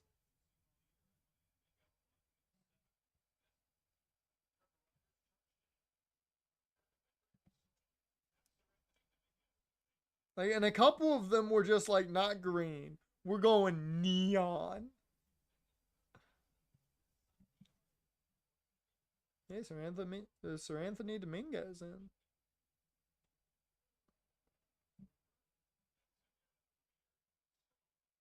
Yeah, but teal makes sense. You know who owns the company.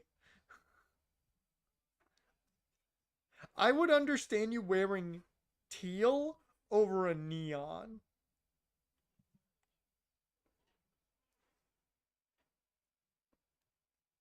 The cameraman, the cameraman was in the right spot, and the director knew what they were doing, keeping that camera angle.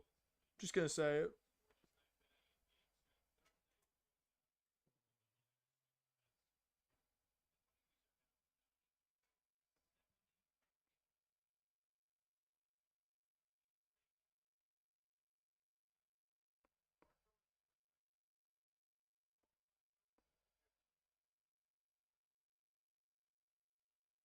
Oh, she missed the enziguri. There you go. Fuck.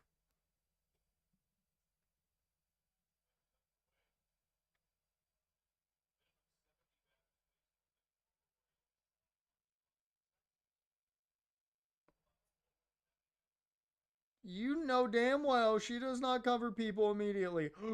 Eclipse. Eclipse. Fuck yeah. Right fucking person.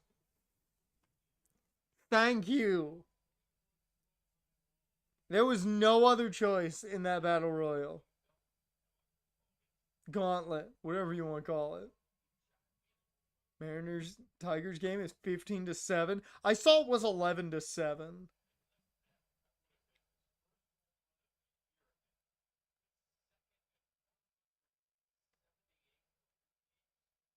There we go. That's so good for her. The sad part is, unless Tony Storm has that title, you're not getting it.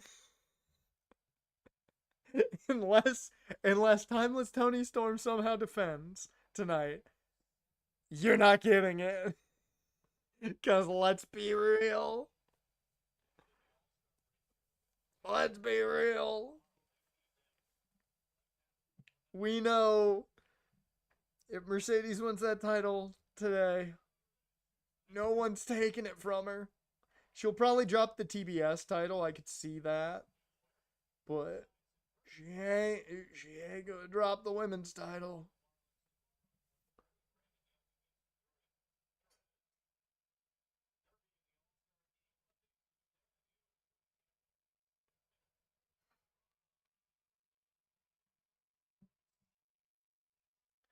I mean, it is annoying how many people are screaming it. Because there are certain times where I'm like, okay, I get why you would think that there. There are certain times. It's not always. She's not saying that doesn't work for me, brother. There's a difference between that doesn't work for me, brother, and creative control. Alright. I'm gonna take a quick piss break.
Alright, I'm back. Tony Khan gives everyone AEW creative control. If that was the case, nobody would ever lose. True. Ah. I mean, I think she has. I think she has a say in how matches go. I don't think she has a say in the finish. Like, who wins. I think she has a strong say in how she looks in a match. I don't think she has a say in the winner or loser. So if she looks a little too strong in a match, she probably shouldn't. Yeah, she probably had a say in that. But,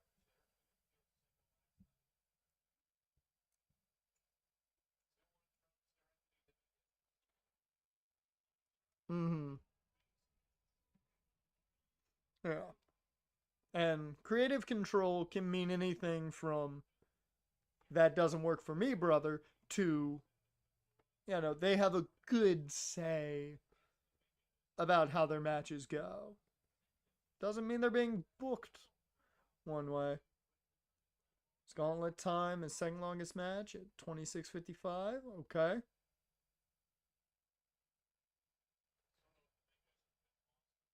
Beating Swerve Osprey versus the Young Bucks by 35 seconds. I'm not gonna lie, I thought Osprey and Swerve and Osprey versus the Young Bucks went longer. It probably felt like that match went longer just because I got picky and I got real production zoned in on that match. So yeah, yeah. There's a big difference between creative control and creative control.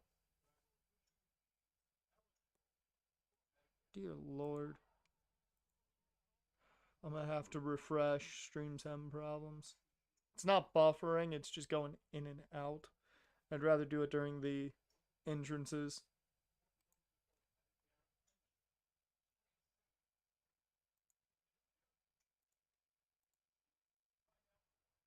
I will say I heard the like um the hype package while I was in the bathroom. Did Kevin Knight make a reference to MVP's old theme song? Because it sounded like he was making reference to that.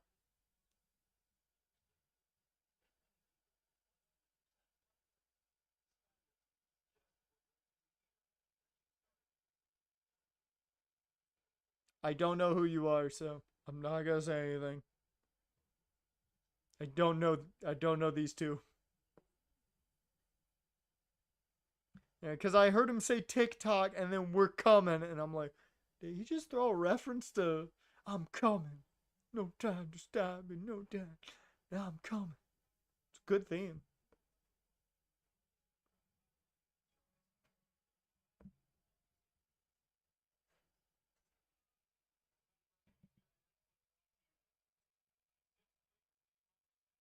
Okay, this is starting to get to American Male's version of annoying.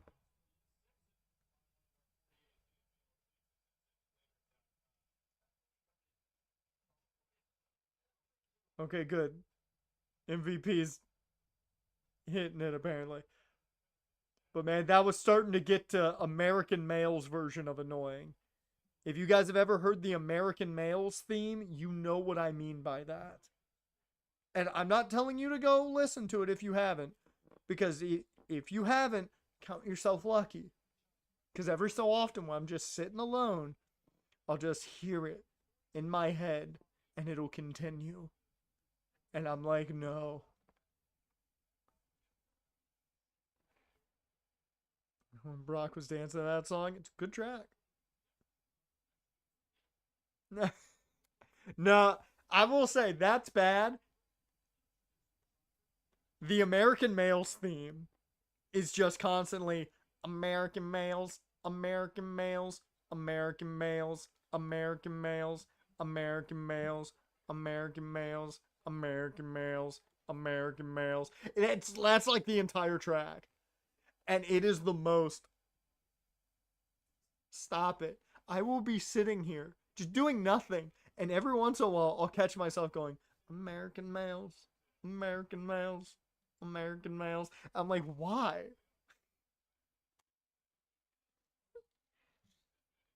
It gets in your head and then it doesn't leave. And it'll be there forever.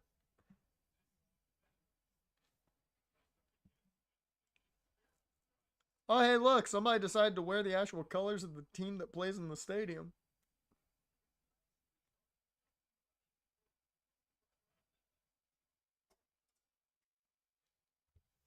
Now, that live performance of Wild Thing, uh, you know, I've had bad moments mentally. That's the closest I've ever been to doing terrible things to myself.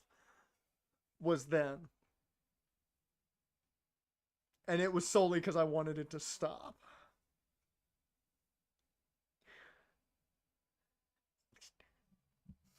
I will never forget that, but for the wrong reasons. I will never forget that night, but it's only for wrong reasons. I hated that match for that reason. Like, it killed the entire match for me. Like, it was a fine match after they shut the fuck up and got super kicked, but it killed the entire match for me because it went on for what, 20 minutes almost.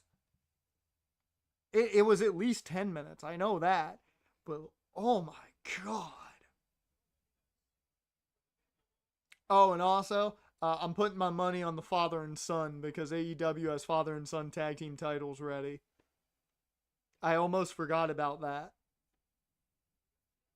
I'm on for the men coming out to the Evanescence remix.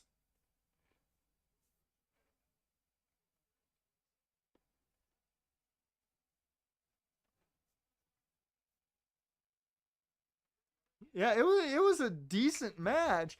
It was just I wanted them to stop. Like, I don't even like Wild Thing in the first place. I think it's a terrible entrance theme. It is, in my opinion, legitimately one of my least favorite entrance themes of all time because I think it does not fit wrestling. And oh my god, I wanted to end everything then and there. It was so bad.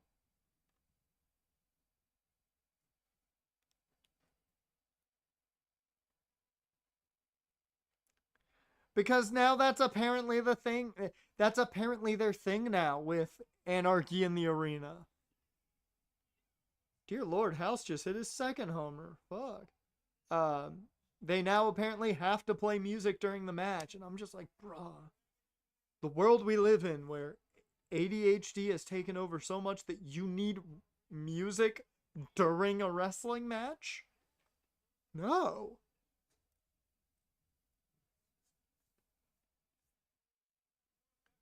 Hell, they did the whole let the bodies hit the floor things for Anarchy in the Arena, and it was fine, but even then I wanted them to stop it after a while.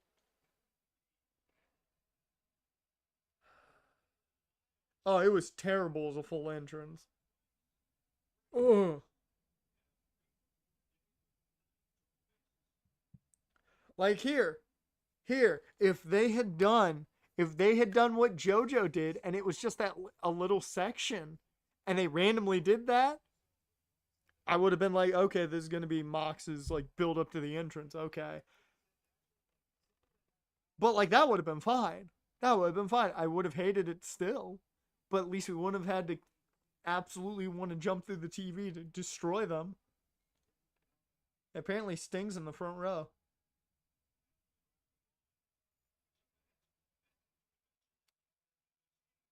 Okay, there is a chance.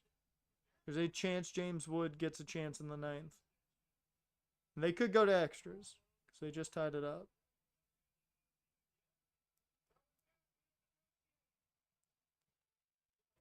American males. American males.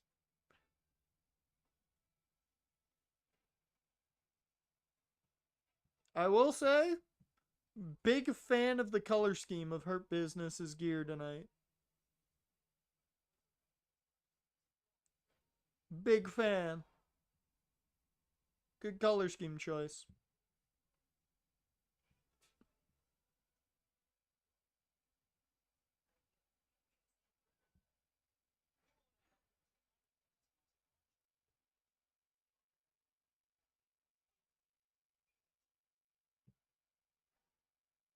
How many fuckers are on commentary right now? I'm totally not biased.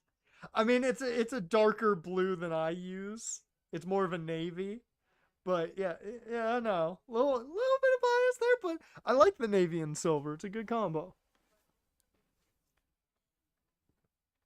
It's just a touch darker than my normal color scheme. Three normal man, MVP, and MJF. I thought also FTR on commentary.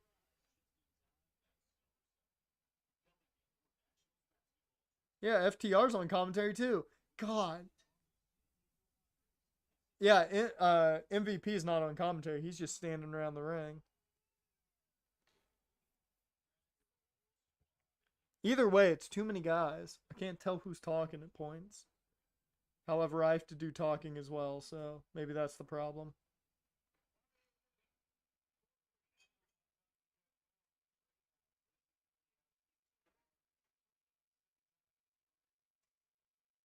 Not Booby Lashley.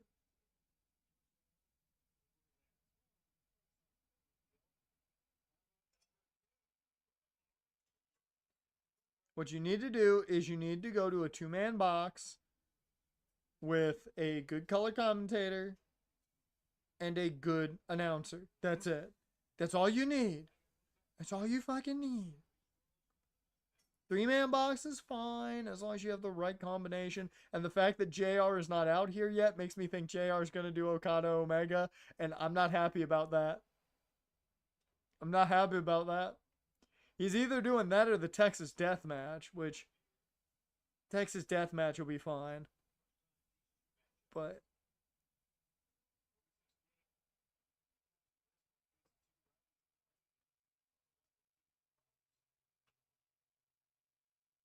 that was cool. I like that. Standing frog splash.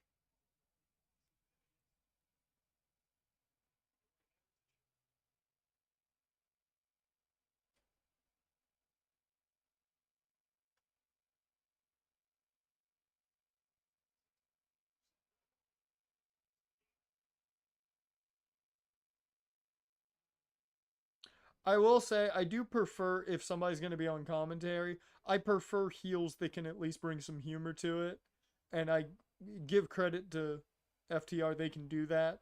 It's very much like Kevin Owens when he does commentary. Just at least be able to add some humor into it, and I'm good.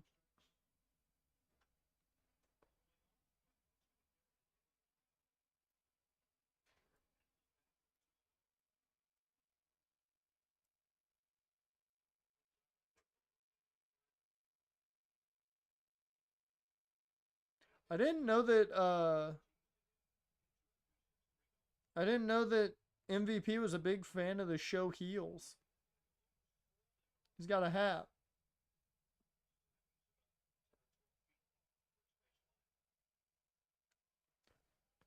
I gotta say it. I know we were all thinking it. I have to say it. The worst part of this match is the fact that Nick Wayne and Christian Cage are not matching in their ring gear. Why is Nick wearing white? His father is wearing black. You need to match your dad in this situation, Nick. Come on.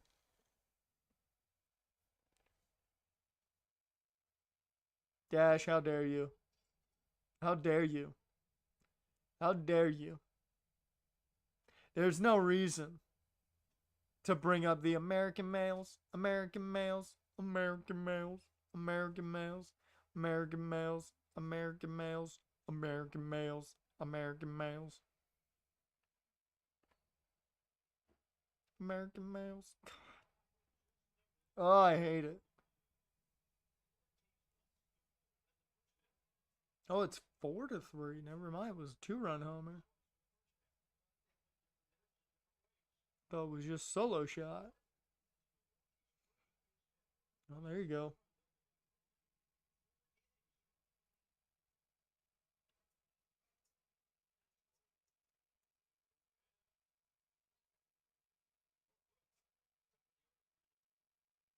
Good zoom.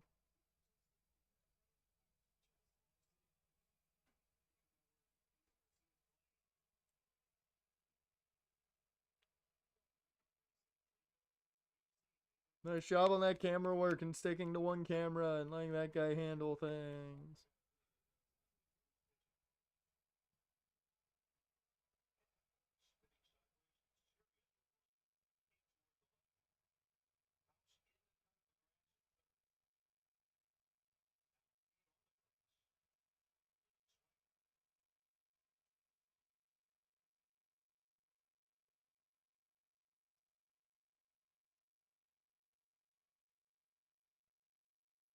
Oh, an ankle lock? I know who taught him that. I can tell you who taught Shelton Benjamin how to do an ankle lock.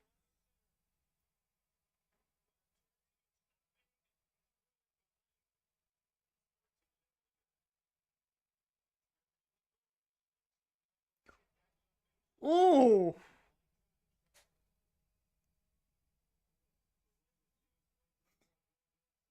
You're not watching the pay-per-view, you're just watching a man watch the pay-per-view. That's a choice. Jason Jordan's dad. Yep. Yep. I love that Kurt Angle will keep running with that joke if people bring it up. That was cool. That was fucking cool. And this is why Shelton Benjamin was not utilized well enough in WWE. Not in his first run, not in his second run. He was never utilized to his full potential. Although, he was one half of the world's greatest tag team.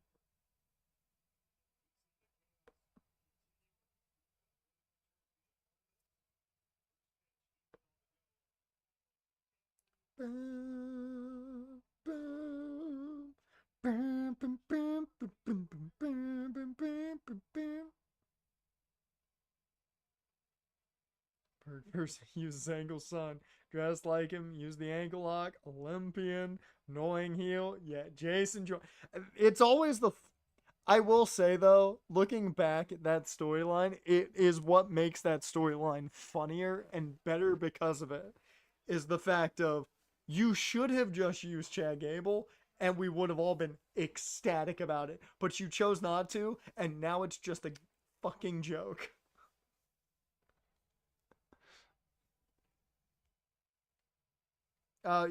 You mean he just liked the fact that Jason Jordan was like 6'2"?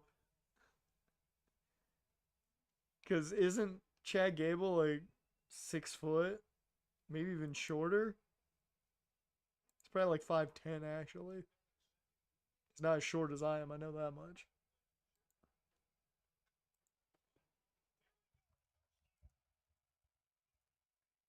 6'2" and muscular as hell, yep.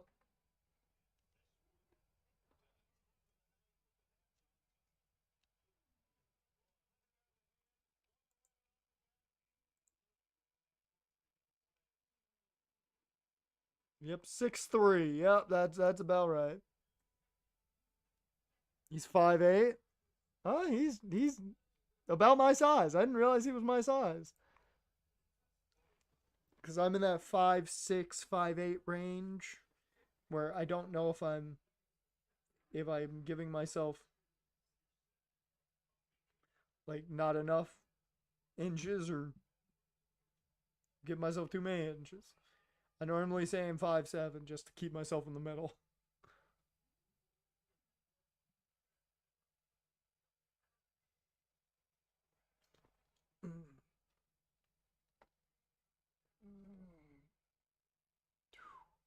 God. You know, I've been sitting here on the couch too long because my back's starting to hurt. Also, I'm not sitting well because I'm sitting at an angle, but sitting at a current angle.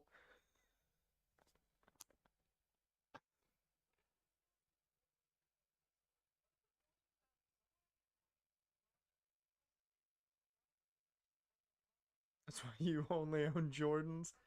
Oh, that reminds me. There is a Instagram account. If you guys have Instagram, you can go check it out. The guy makes like custom Jordans. He buys the Jordans and then paints them, I believe.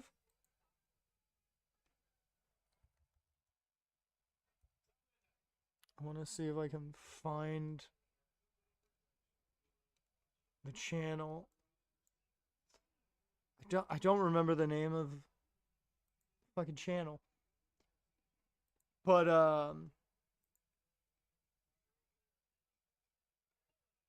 there we go. It's Mr.S.Anime Lab. He makes custom Jordans, and you can get them anime themed. Like he's got solo leveling, Digimon, Pokemon, Dan. Got some Yu-Gi-Oh ones. Naruto. They're really cool looking. They cost like $400, but they're really cool looking. The Obelisk the Tormentor ones. Mr.S.Anime Lab.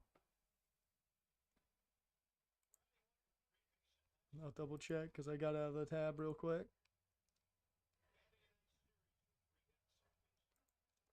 Thank God I was able to find it from reels I've sent people. Yeah. Mr.S.Anime Lab.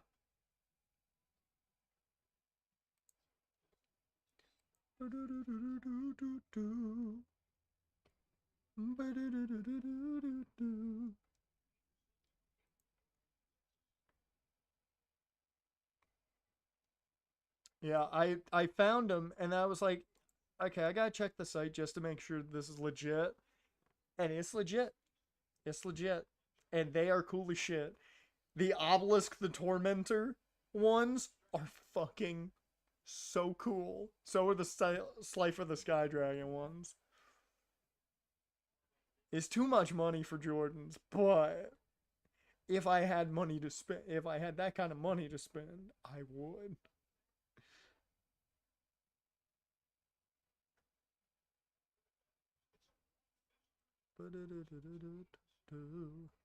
Oh God!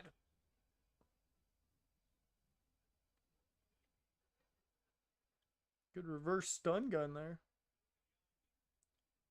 It's time to use the power of father and son abilities. Stunner.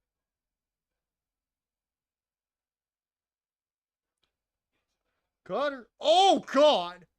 I don't know who got the worst into that. What is this? TNA? Christian Cage over here hitting a frog splash.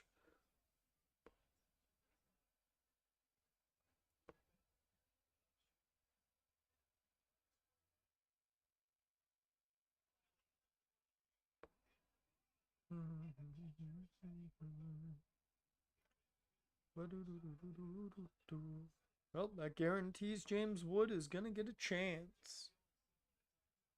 Sneakerhead, because I'm a lot into some of these shoes. I'm telling you, man, they're so good. The solo leveling ones are really good too. They're so nice.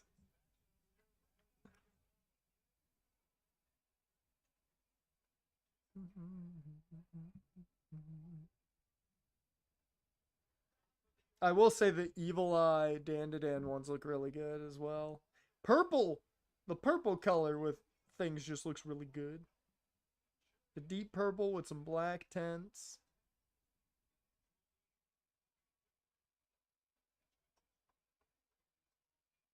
Abrams. Okay, James Wood is up. He can jack up a 2-run homer right here. Come on. The Levi Ackerman ones? Yep, they're good. They're good.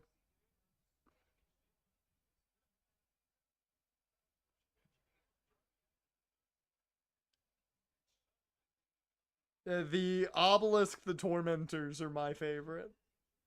I saw those and I sent them to IGS immediately because the Slifers Like, he's a big fan of red and black as a color scheme. So I was like, dude, the Slifers, you totally like those.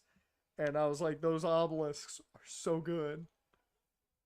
I've seen I've seen a little bit of the Kaiju number 8 ones. I don't think I remember them well enough. I didn't pay enough attention to them. Oh.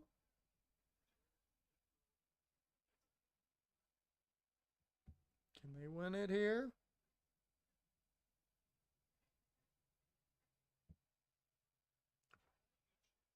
Oh. Boom. What the fuck is this idea?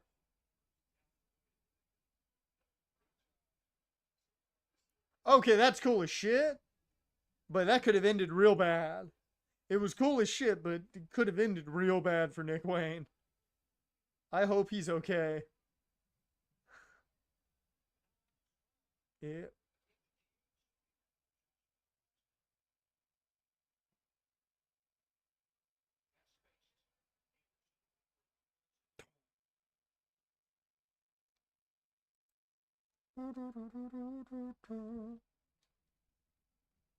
Oh yeah, these. Yeah, these are really nice.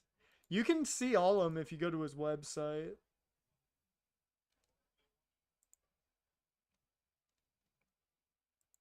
Oh, shit.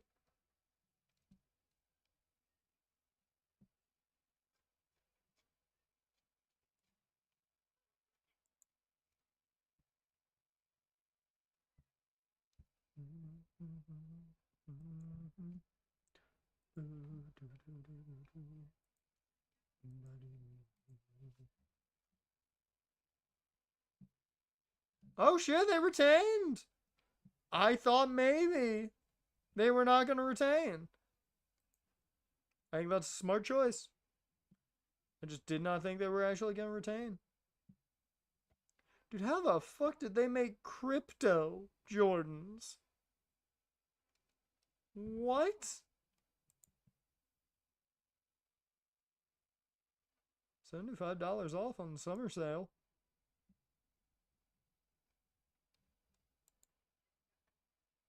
Hmm.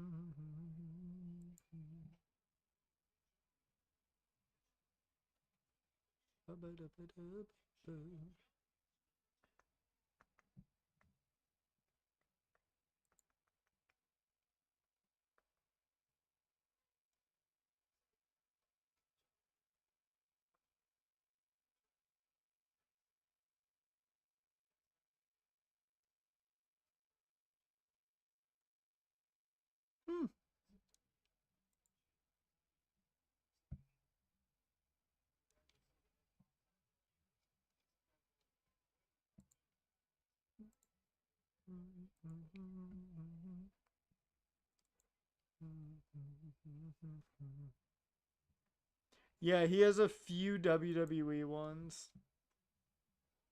Yeah, those are good. Those are good. Those might be my favorite of the solo leveling.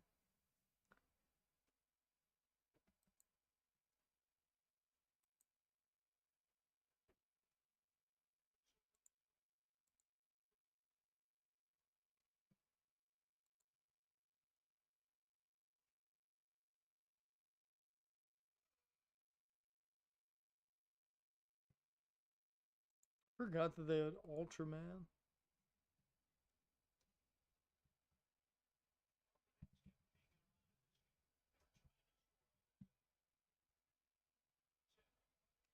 What?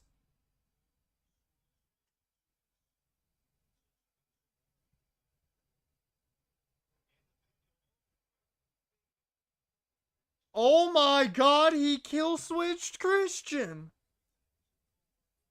Nick Wayne just turned on his father.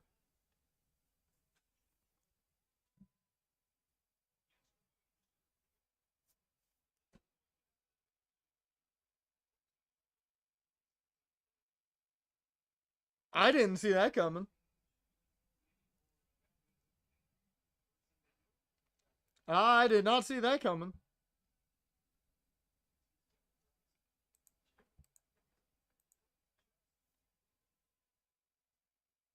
Oh my god.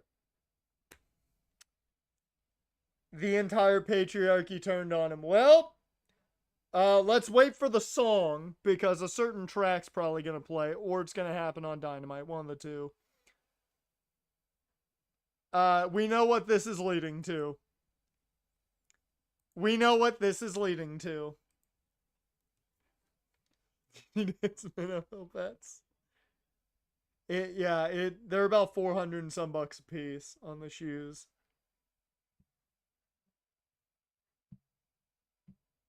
Yep. When he lifts it up, are we gonna hear it? Wait for it. There it is. There he is. You think you know him. You think you know him. He's got to go save Uncle Jay.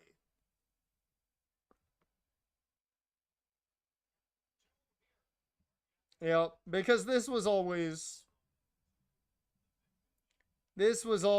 the plan at some point. And I hate the name Cope. I fucking hate the name Cope. Just call him Adam Copeland.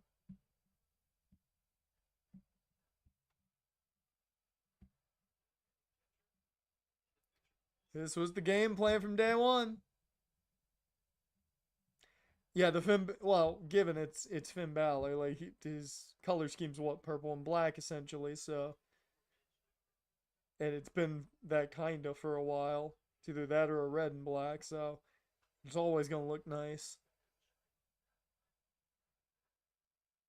Fucking shit! They almost missed it, but we got a good enough shot of it. Ooh, Sabian got fucked up. Okay, so E and C back together.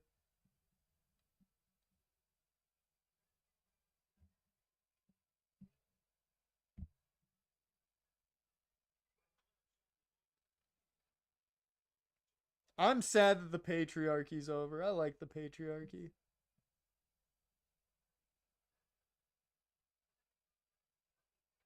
Yeah, as soon as he turned on him, I'm like, yep, yep. So we're getting exactly the reason that Edge came to AEW to get one more run. One more tag team run.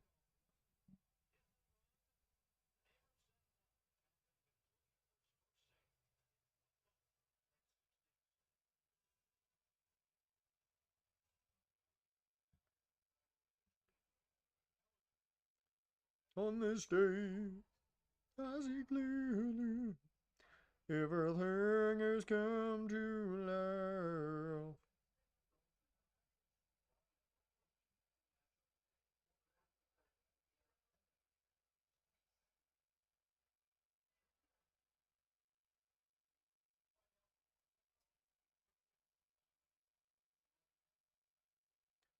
But my bigger question is when he comes back from finding himself, is he going to come back with a new song that just goes, Christian, Christian, at last, you're on your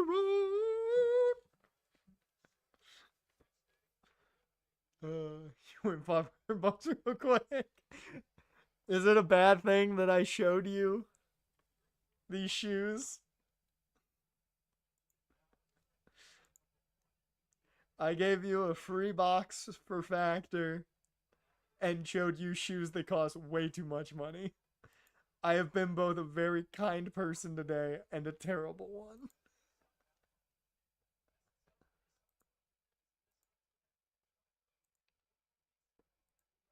Oh,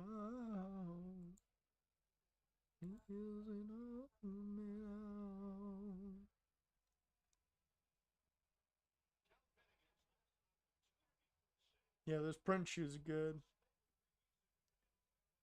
I will say the Dom Jordans are pretty solid.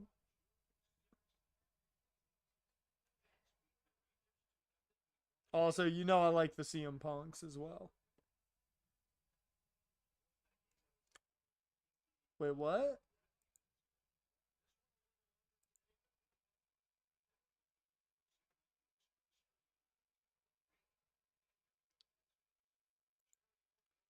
Um, why?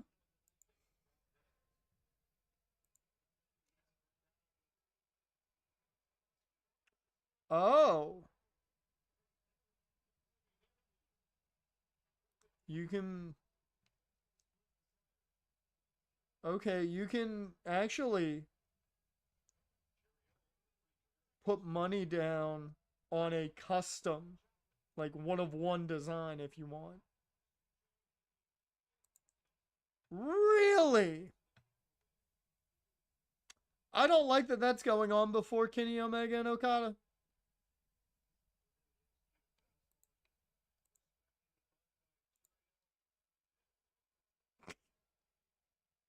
I like I like that and OnlyFans are in the Valentine's collection.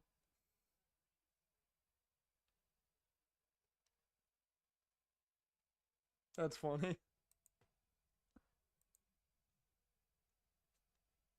Did you see that he has Persona 5? The Jokers are pretty good.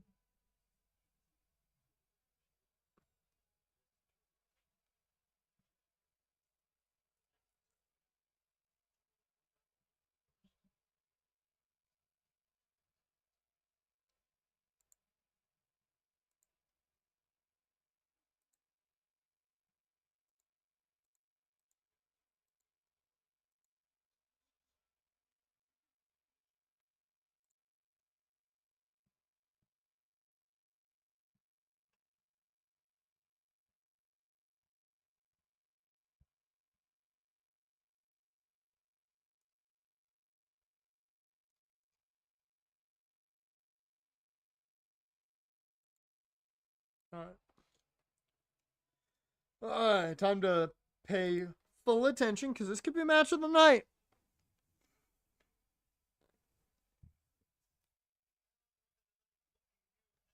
Bruh.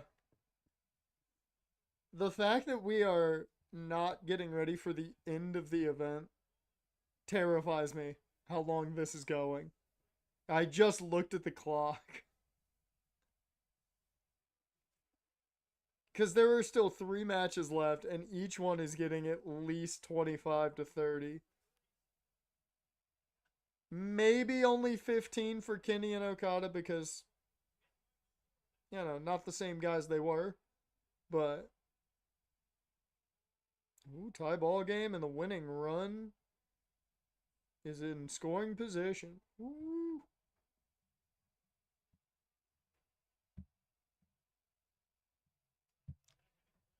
I did not think the over-under would be 8 p.m. And the sad thing is, I think it might be an over. Because I'm getting very hungry. I'm I'm gonna go see for food while they enter. As much as I'm interested in Tony Storm's entrance, I need food. I'll be back in a bit.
Thank God Mercedes took forever to get to the ring. I got some chicken potato salad.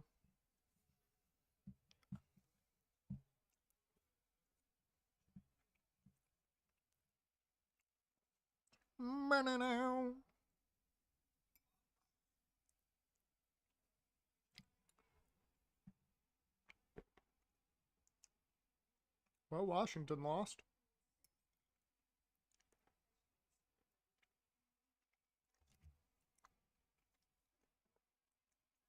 I just want to point out that I have watched 2 baseball games almost in full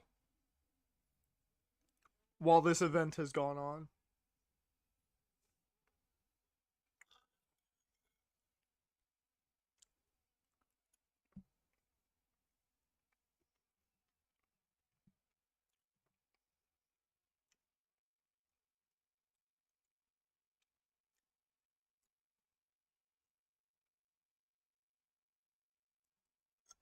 She on Willy Wonka us?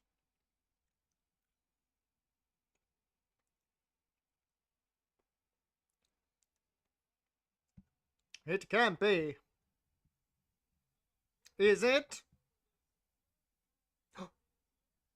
My God, the jump! It is the starlet known as Timeless Tony Storm for her award-winning performances in The Rookie, starring Tony Storm, and The Hollywood Ending.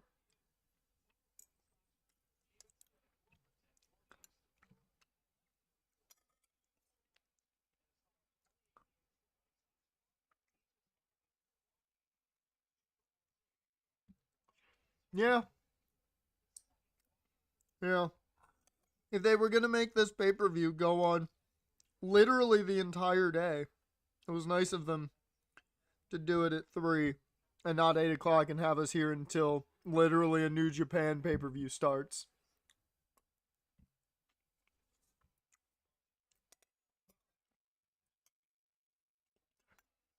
I will say what's funny is how much you want to bet this pay-per-view goes about as long as WrestleMania did that one year. Everyone complained about it, and no one's going to complain about it.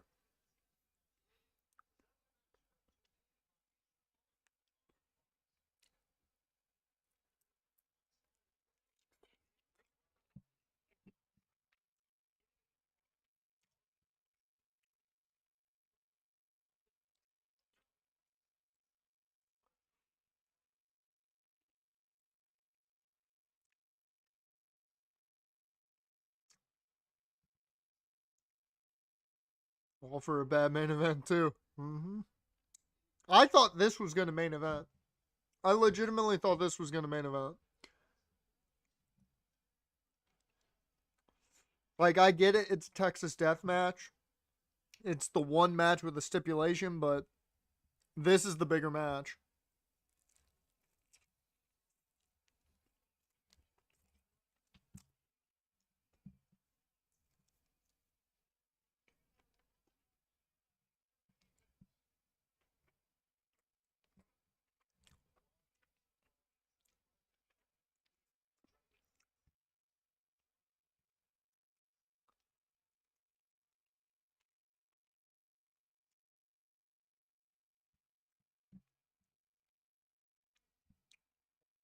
I hate that. That's an excuse for not wanting to call a match a main event. There's only one main event. You cannot call this a main event.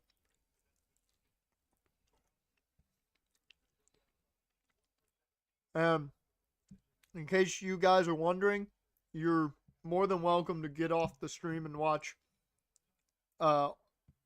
Tex Arcana Week 1. It drops in 9 minutes.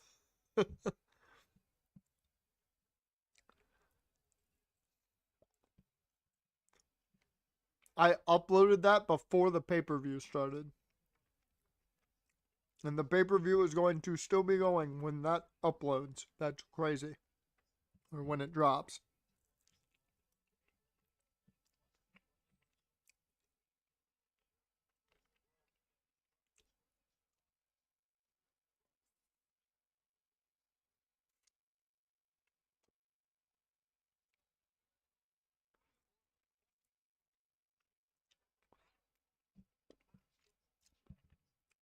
This is why when we watch movies, I make it so we only watch like a double feature at worst. Because I don't want to keep you guys too terribly long.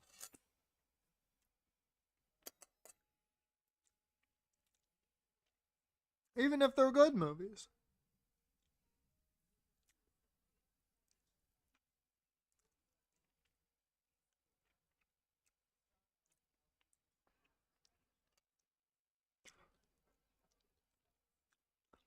I will say, I bet you the argument that people will make if you complain about the length of this pay-per-view is going to be, it's a Saturday. What did you have to do? It's like, you know, social life, maybe. I legitimately have to get shit done after this pay-per-view's over. But, you know. Technically, I'm working, so I'll do it.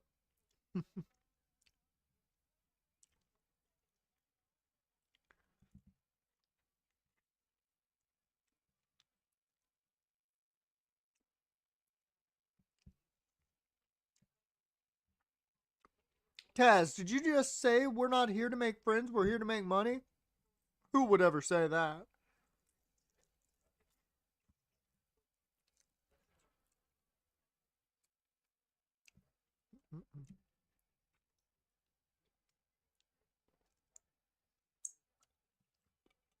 Oh, I will say, Jaren, if you like Factor enough to get another box,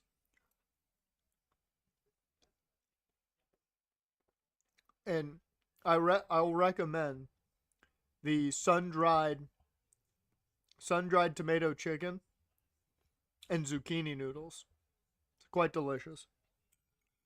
It's one of those ones I got and I was very sus of. It's one of my favorites. You believe some people, all of us are Dorito Dust Finger keyboard warriors, yeah.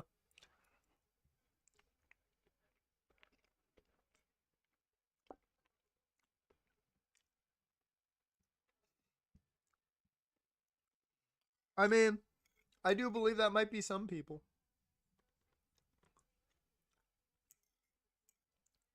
If I had to do a math check on how many wrestling fans truly were like that, I'd say probably about 3 to 5%. I think that's an accurate assumption.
She just broke Luther's glasses.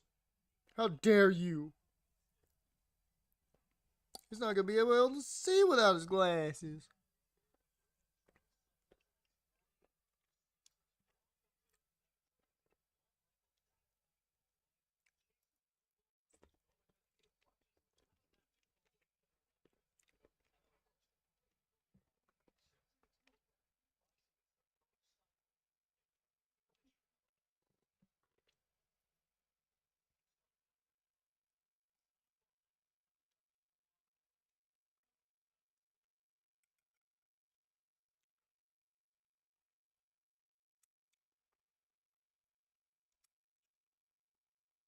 I just want to remind you, JR has not been on commentary yet.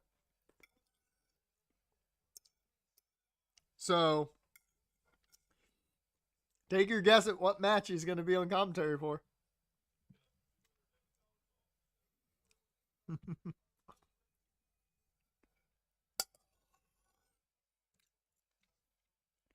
Those glasses were about as expensive as some really cool Air Force Ones.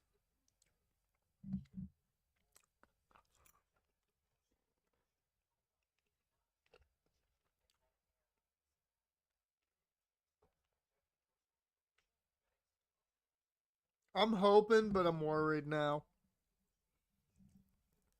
I'm starting to get worried more and more that it's Okada Omega.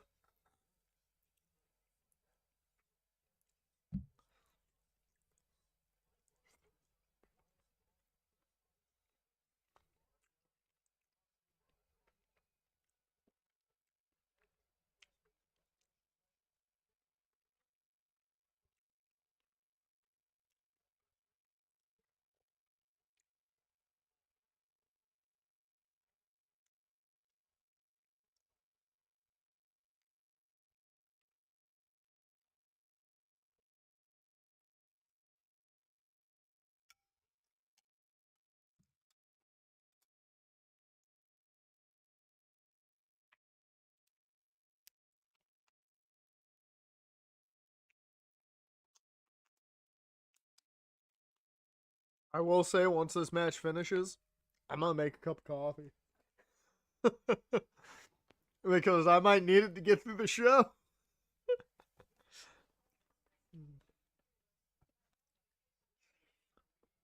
Oh, Jaren, what shakes did you get from Factor? Did you get the caramel macchiato or the chocolate brownie? Because I haven't had the caramel macchiato, but I want to try it. And you can let me know. You got the caramel and the brownie. Let me know how the caramel macchiato is, because it looks really good. I can tell you now, delicious. I hope you're not allergic to coconut, because there's a lot of coconut in there. It's coconut milk and coconut water as a base.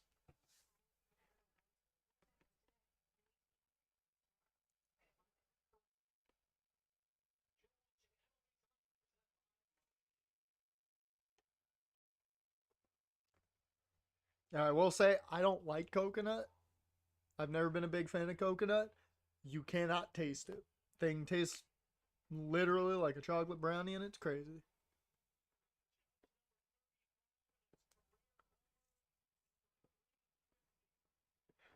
Whew.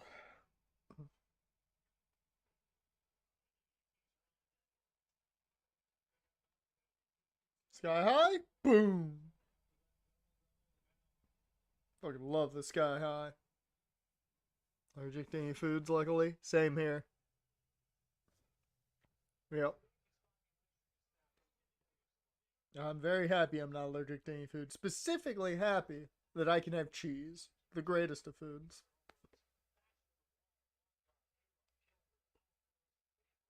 Because if you can't have cheese, you can't have like any good food.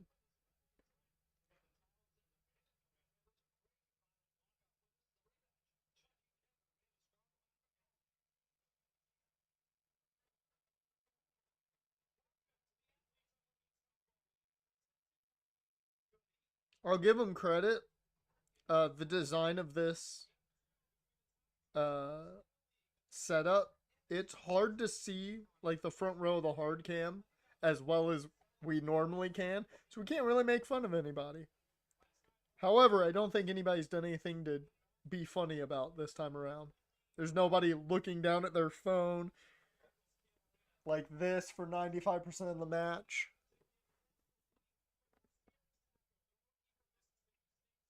If it gets moldy, that's when you're allergic. I think that's when everyone's allergic.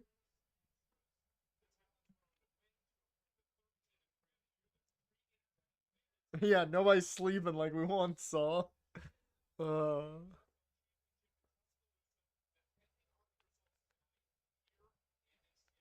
I thought for a second they started chanting Goldberg.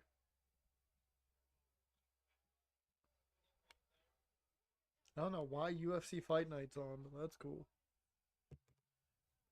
Oh no, guys, I have TKO on one stream and I on one monitor on my TV, and I have fucking AEW on this one. Oh no.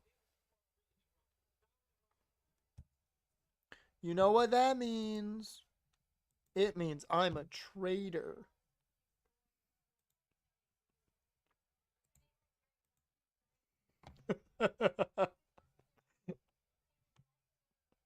I accidentally paused the stream. I gotta reset it. That's what I get for being a traitor.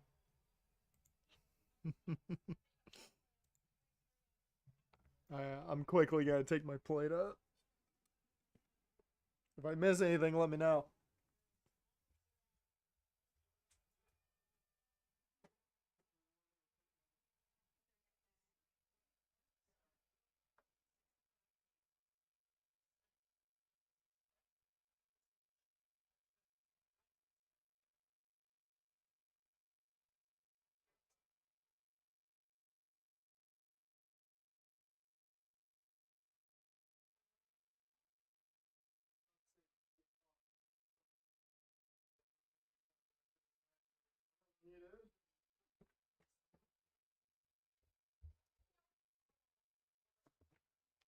Oh, come on. Bruh. Bruh. This man needs to say he's watching. It tried to give him the Netflix warning.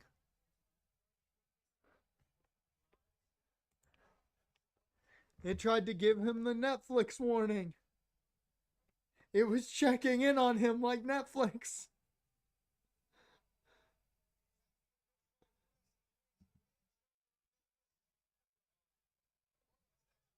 We're about to head to the home screen.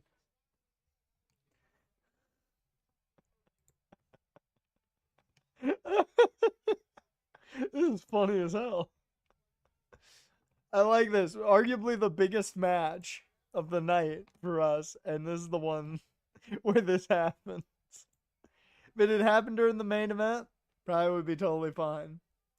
But this match, not happy.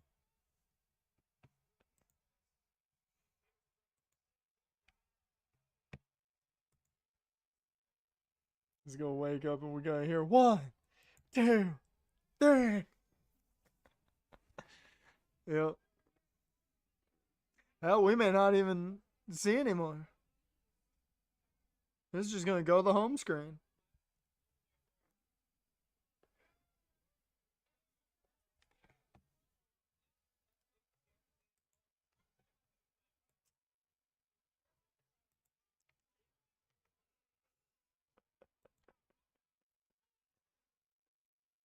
You've got to be kidding me.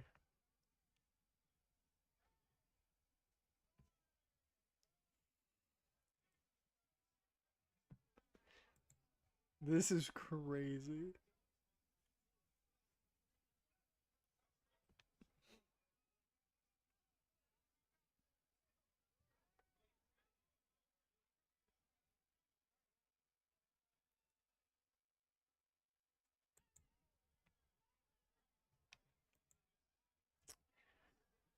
We're almost head back to the main menu. Almost back to the home screen.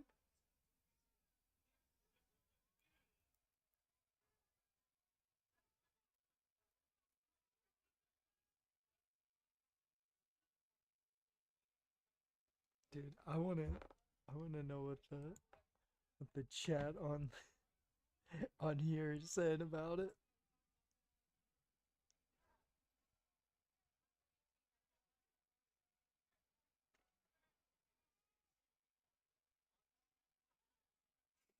Somebody said show's dragging on so long, dude stopped watching.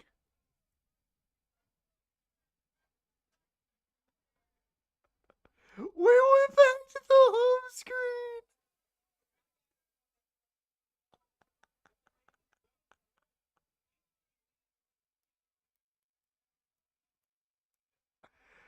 Dude, that's funny as hell. Oh my god, that's funny as hell.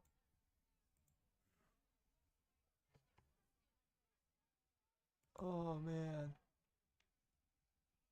Oh.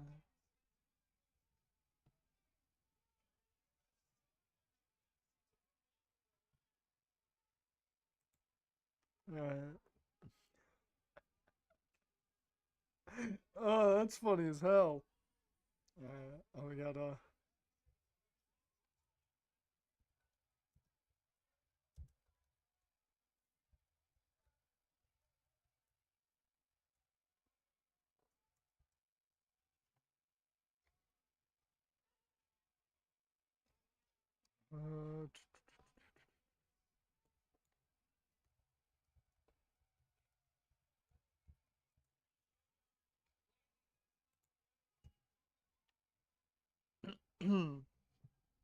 yep.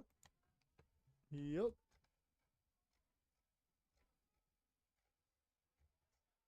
Damn, that's not. That's not what I thought it was.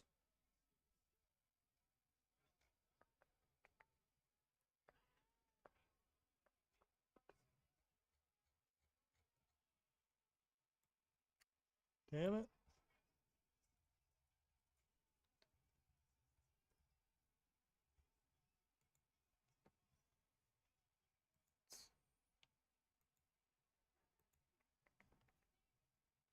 Dude, I can't believe that happened. Okay, we're good. We're back.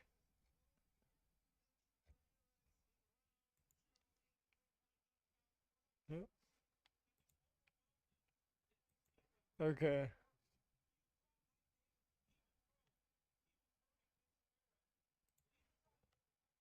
We are back. Uh Alright, what's going on your screen, Jan? Because right now, Mercedes going for the moneymaker. She hit it.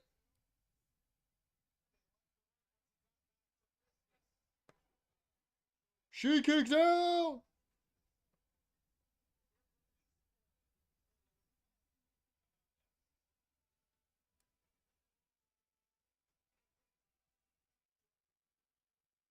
You're after the kick out.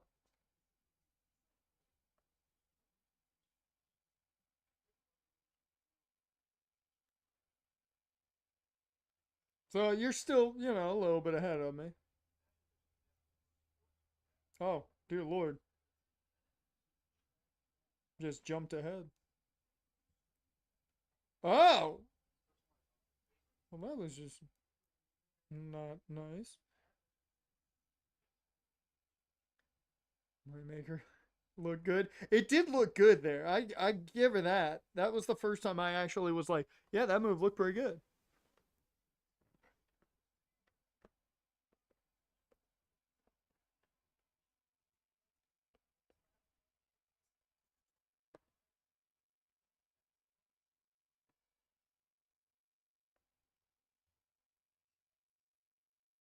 I wish I could say this is going to be match of the night, but we missed half of it.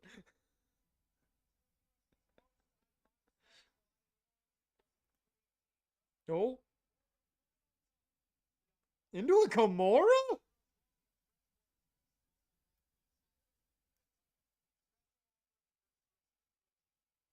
Essentially a wrist lock right now. Now you can get a full on Kimura.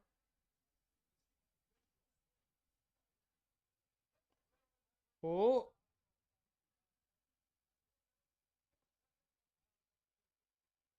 dude fell asleep at the wheel. Yep. We had to let Jesus take the wheel.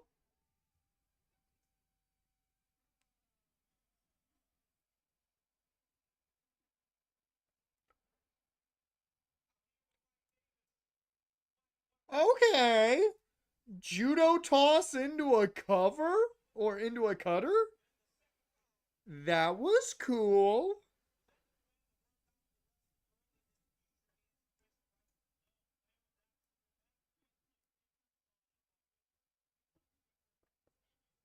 Like that.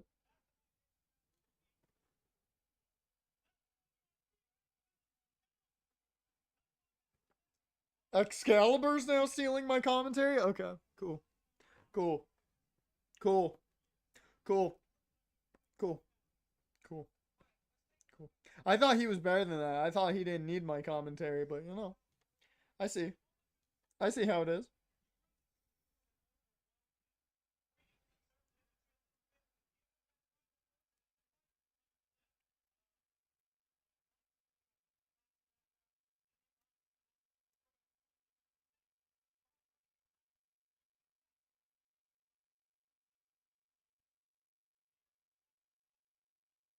Oh, oh, she's got the statement maker in.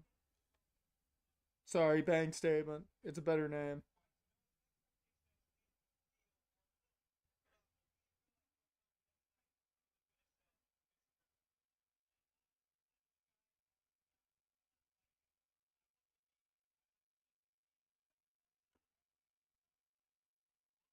And two, and three. Okay. That's bullshit. That's bullshit. That's essentially three stump pile drivers you kicked out of in a row. Three stump pile drivers in a row you kicked out. No. Mm-mm. Nope. Mm-mm. Mm-mm. Terry Funk would be upset at that. Well, I don't think that makes much sense.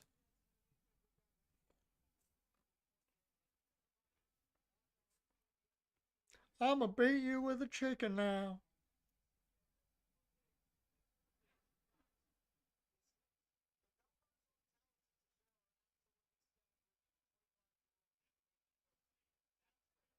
Oh, the ultimate finish. The hip attack. This crowd wants Tony Storm to win so bad. You know it's an internet crowd when literally everyone wants Tony to win. I don't think there's a person in that crowd that doesn't want Tony to win. Statement maker? Nope, she don't have it. I was about to say for a second, I was like, is she going to do the John Cena version where it does not look like it's applied at all? Oh, the STFU! I made a joke that actually turned out to be true.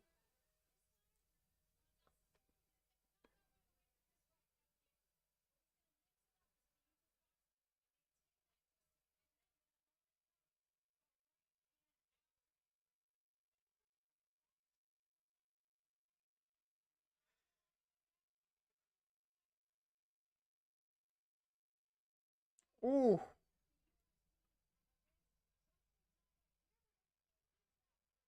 Oh, there's the hip attack.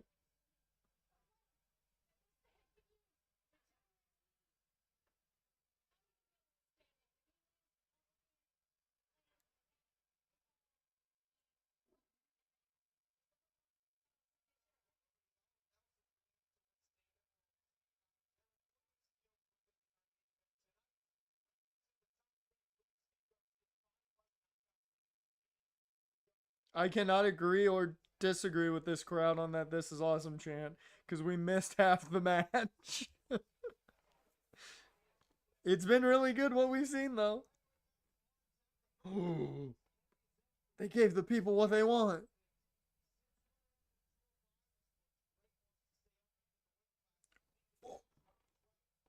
Okay, if you kick out of that, just give her the title now. Thank you. Good job, Tony. Athena might actually win the title. Athena might actually win the title.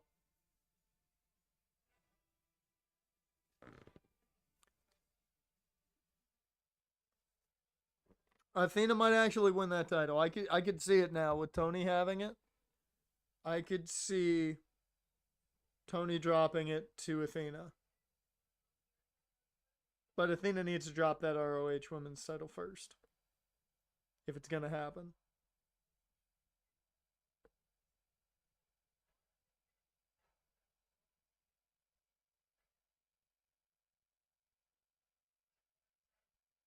Another star making performance from Timeless Tony Storm. Another Oscar worthy performance.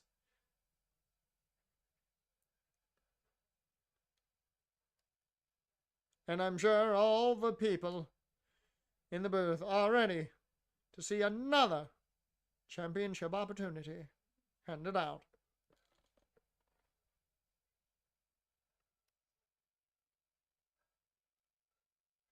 I love that that entire crowd was just like, yes, Tony needs to win this.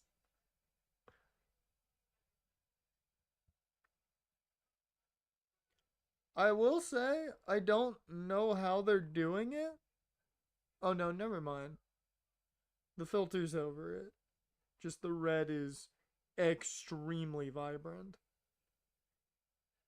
Because I was about to say, I'm like, I don't know how they're doing it where the filter isn't, muddling the red of everything. But no, it was over top of it. It was just too vibrant to muddle.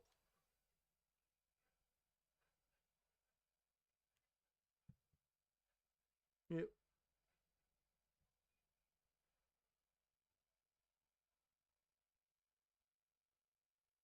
I will say, fun fact, I cannot tell you how they put the filter over top of the footage during a live show. I never had to do that. I don't think the shit that we had could do that. It was too old. Yeah, they must have a setting where red is just extremely vibrant in the filter because somebody's shirt was red and was very vibrant. Yeah, I'm surprised. I thought Mercedes was going to win it. I fully believed Mercedes was going to win it. I'm happy she didn't, though. No JR, please. No JR, please. I gotta go make a coffee. Because given we have this and the death match, that's probably 50 minutes to an hour more. I gotta go make a coffee. I'll be back in a second.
Son of a bitch.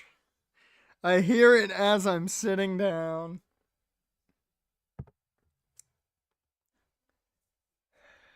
JR, I respect the shit out of you. I'm very happy you were able to beat cancer.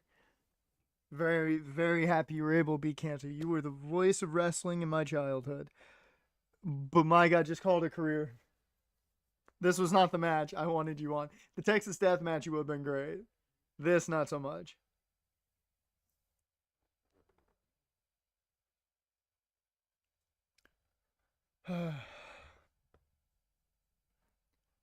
Also, uh,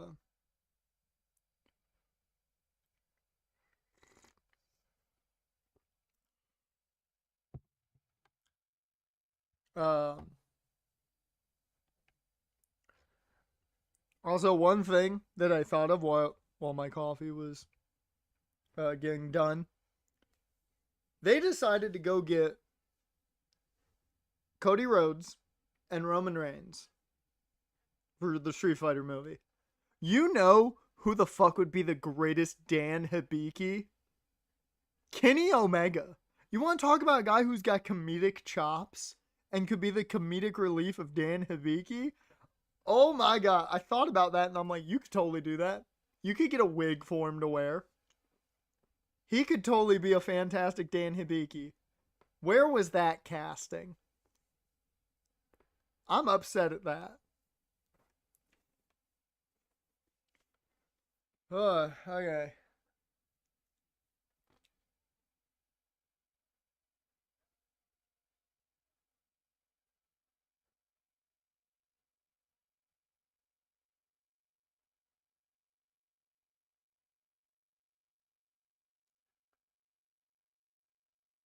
JR, what are we talking about?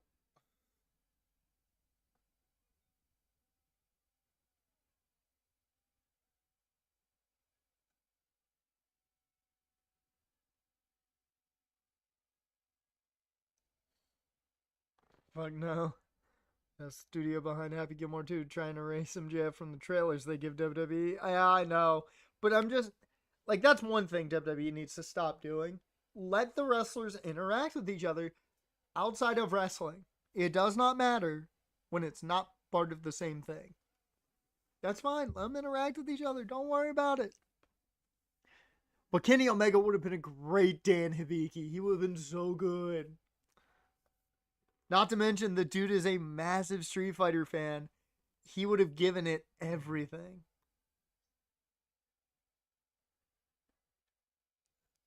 Do NFL teams to recruit each other during the off times, yeah. But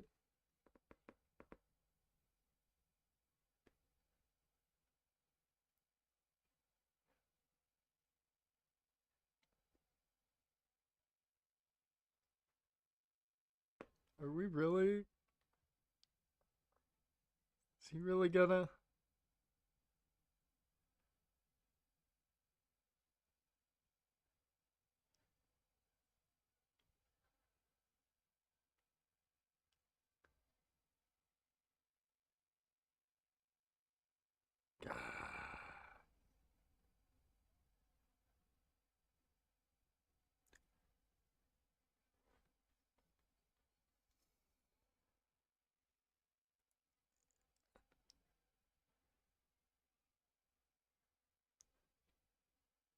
I want to make sure I'm right on this.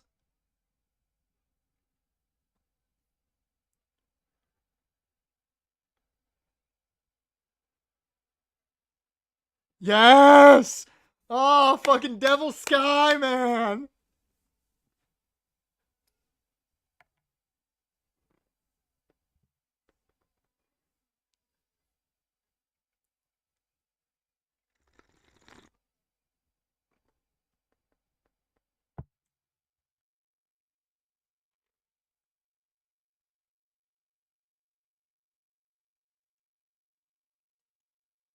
Ooh, this is a big entrance. And Kenny said himself he doesn't have much more in him. You gotta wonder. Does he drop the title? Take a bit of a break, come back, have some dream matches, and call it?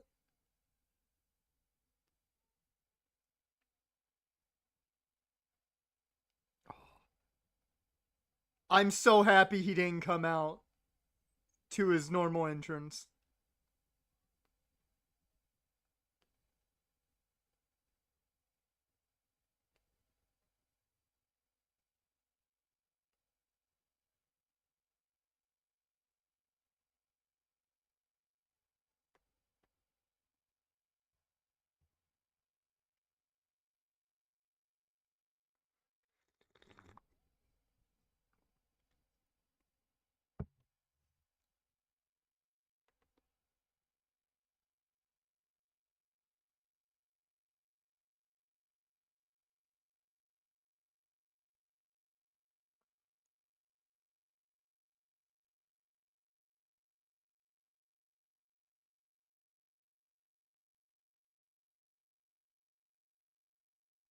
I will say also, if I had to pick like my favorite wrestling fan of all time, Kenny Omega.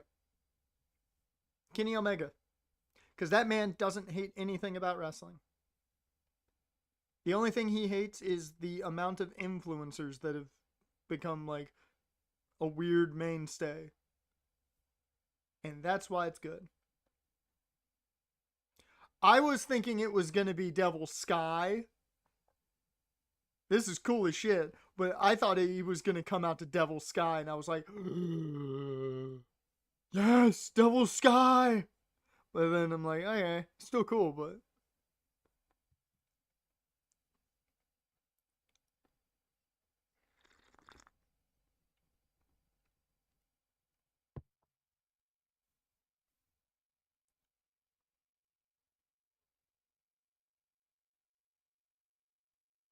Jason Charles Miller. I've got to adjust my computer here. I would have been very much down if we had gotten One Winged Angel. I would have been way down. What was the Final Fantasy song? Okay. I thought I would have been down if we'd gotten One Winged Angel though. That would have been crazy. And if he ever comes out to that, I'm calling it he's retiring. Okay, it's from 14. I don't know 14 well enough. So would not have gotten that. It was good. It's good though.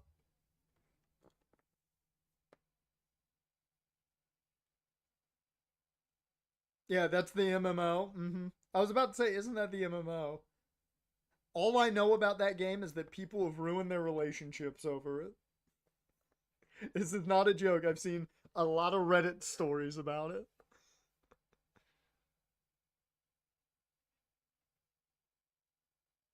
Oh, Mega!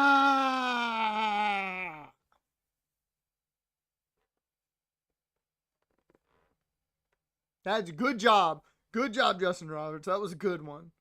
Because the Japanese announcer that does New Japan, oh my god, the way he says Kenny Omega is the greatest way ever. Kenny Omega.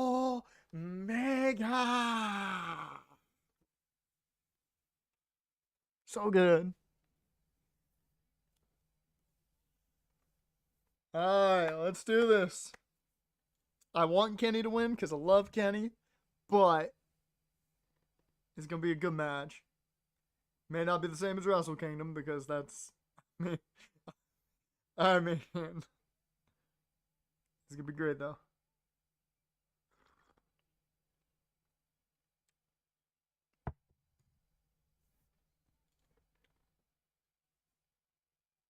You know what I'm very excited about? Well, I shouldn't say excited about, but excited to see.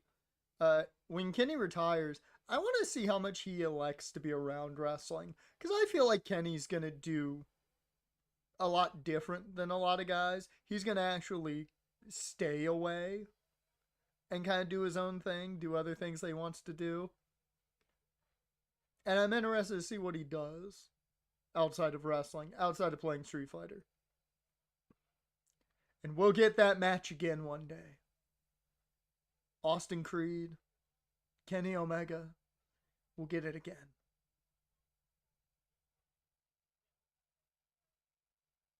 Guys, they haven't done anything. I've seen this before. It was years ago, and this match will not challenge that match because, man, that thing was God's gift to wrestling.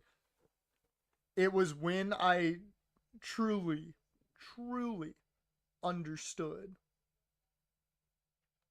New Japan at that point. Oh, the Ultimate Fighters, Team Cormier versus Team Sonnen? That's probably a good season.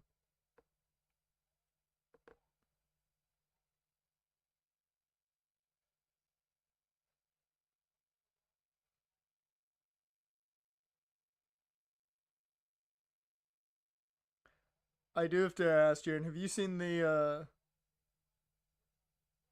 Kazuchika Okada shirt on AEW's store that's just his face and it says bitch? It's such a good shirt. Oh, it's so good. I saw that and I'm like, I would wear that shirt. I would fucking wear that shirt. I would go out and wear that shirt and no one would understand it, but it'd be funny as hell to see reactions. But I would wear that shirt.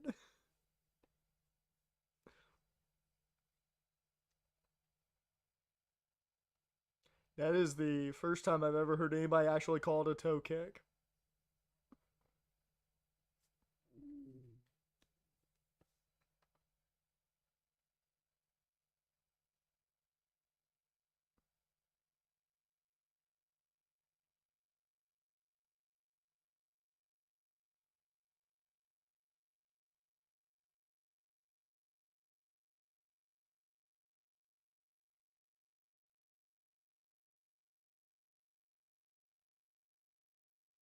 I mean, I like that you guys aren't even talking about the fact that Kenny said himself if he had been any later to the hospital, he would have been dead. I like that they're just been like, he suffered through diverticulitis. I'm like, he said himself any later, he would be dead. Like, he literally, like, got it to the point where, oof. Dear Lord, I'm getting so many notifications, and one of them is tender. Do they want to know how I like Factor?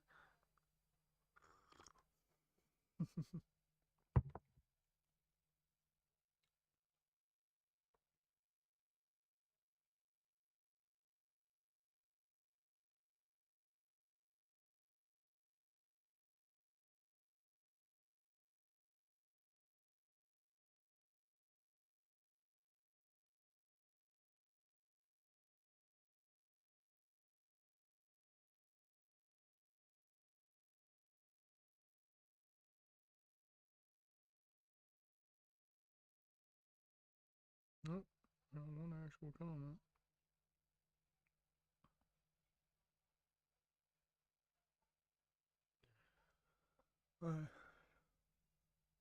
Now the video is up and it's good. I just know it's up. I got a comment already, so. Jared, did you enjoy that Jonathan West returned for the podcast?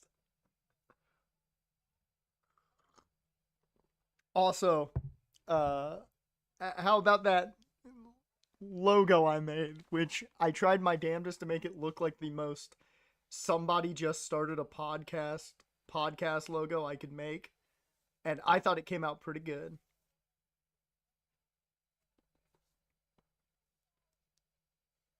You enjoyed the podcast thing? Thank you, appreciate it. I was worried people wouldn't like it because I was like, I think people will enjoy Jonathan West being back, but I don't know if they'll like it in a podcast format because I thought it worked pretty well to do it that way. Kenny entrance was one he personally helped make with the Final Fantasy 16 composer. The country singer has done several Final Fantasy 14 songs. Okay, cool. That's cool that that he used one that he helped make. That's awesome.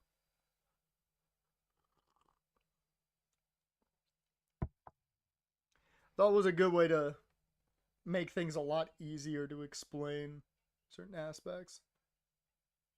Debuted that at Wrestle Dynasty earlier this year. Okay.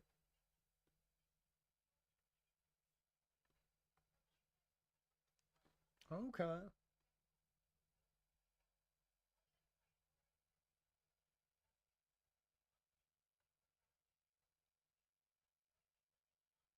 Well, with all the chanting, nobody heard the country singer before. Okay. So he just had all the chanting initially, and then for All In, they did all of it. They brought it all home.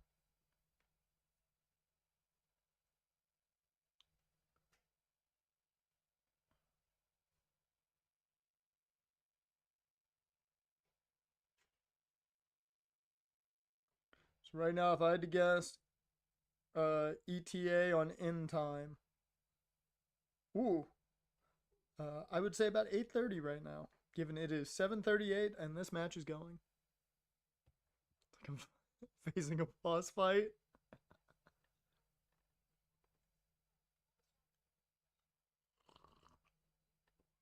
I mean, it was a good track. A 9 o'clock over under looking more and more likely. Yeah, man. We might push at the 9 o'clock mark. 6 hours is too long for a pay per view, man. I joked. I literally joked earlier today. I joked that all the pay per view will end at 10 o'clock because it's AEW. I did not think. I did not think there was a possibility that we would get close to it. I thought we'd be done at 7.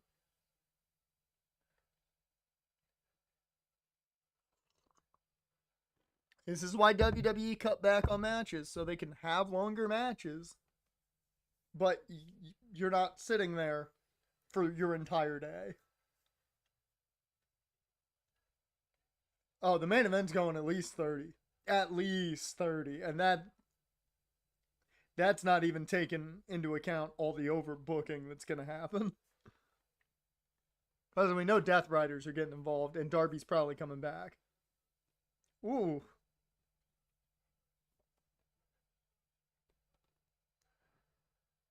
Yeah, I'd say 840 is a good guess. I'd say 840 right now is a real good guess. Uh-oh.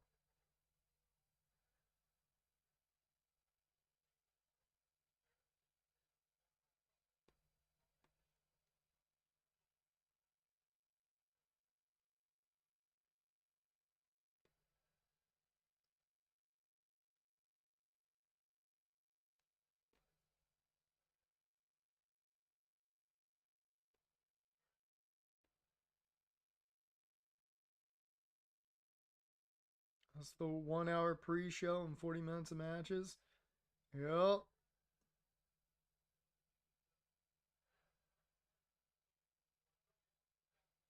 Oh, you're gonna stream later? Dear Lord, you gotta. Whew.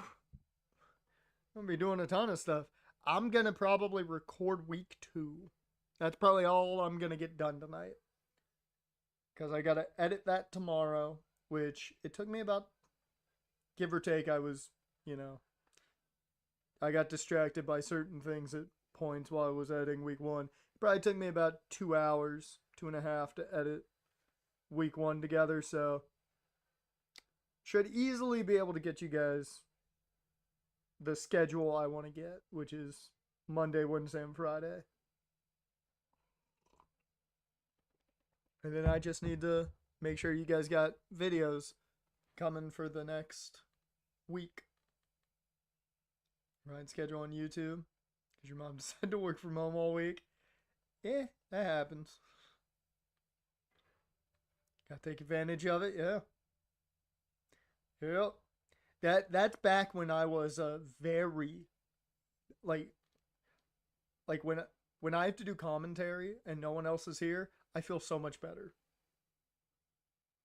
But I'm always iffy doing commentary when people are here. Even though it's just my mom, but like you know, I'll be iffy about it. I'll feel not as confident.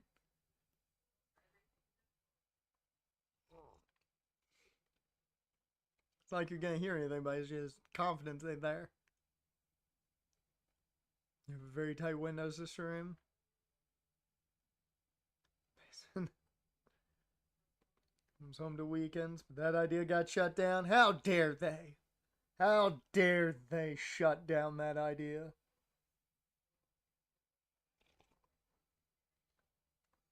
Don't they know that you're going to be the next big streamer? How dare they not understand that? You're the next Kai Cenat.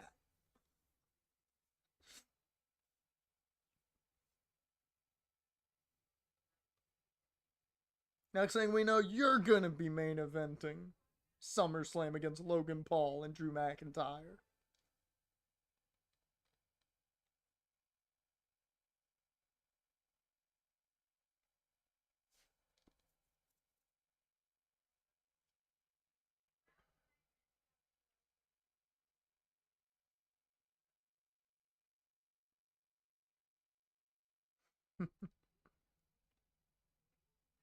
Are you guys still looking at houses, or did you find one?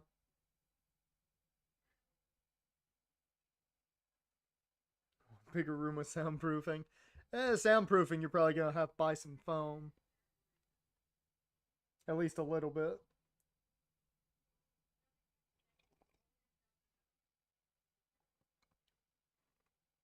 Got outbid? Ah. Ain't it always the way it goes? Somebody comes in, she's like, it's mine now. I'm the one who placed a bet on Cody Bellinger hitting 3 home runs.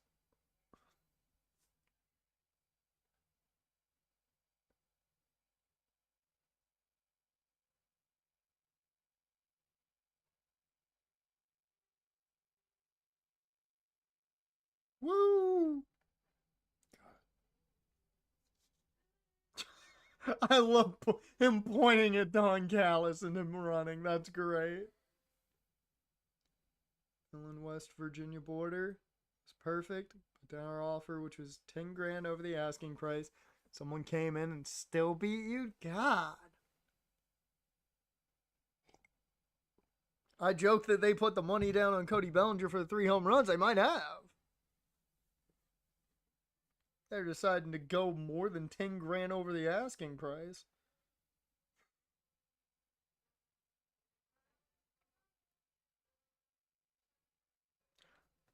Can I just say the missile dropkick to the back of the head is one of the best moves?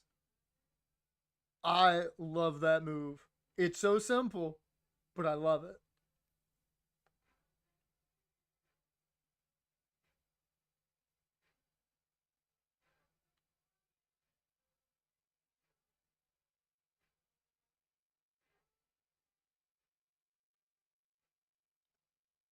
Still searching. Problem is they don't want to have an hour drive to work every day.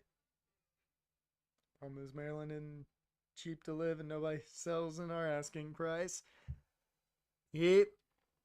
Hell, I'm surprised how much the house next door sold for. It sold for like 300 and some. I forget what it was.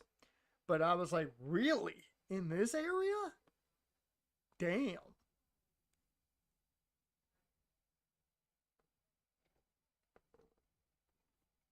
Pennsylvania or West Virginia being an hour and a half away. Yeah, but if they don't want to be more than an hour, they don't want an hour drive. They want to move near DC. I get that. I will say the positive if you move closer to DC is more metro fare. You'd probably have easier ways to get around without needing the car, so maybe it saves you a couple bucks.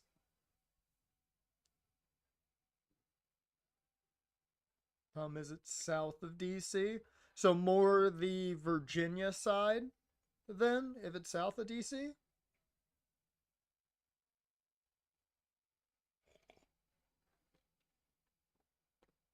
You're talking like more northern Virginia area, yeah, around that border. All right, so you're talking like Alexandria, probably then, closer to that area, the Arlington, Alexandria situations. Okay, I will say if you're in that area, it's really easy to find um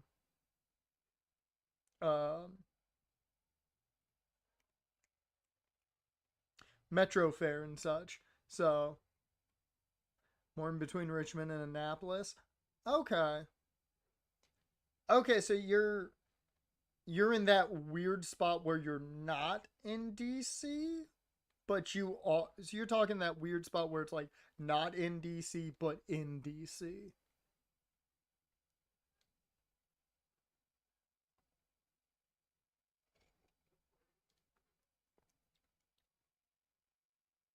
Ooh. Oh, he keeps it. Go through DC for both of them to go to work, or at least the highway right outside. That's a nope to them. I get it. I get it. I could understand that maybe if you're more in DC, I can understand maybe that being better for them because you'd probably just be able to go metro and go that way. And then you just gotta know your times on uh, when to find the easier travel.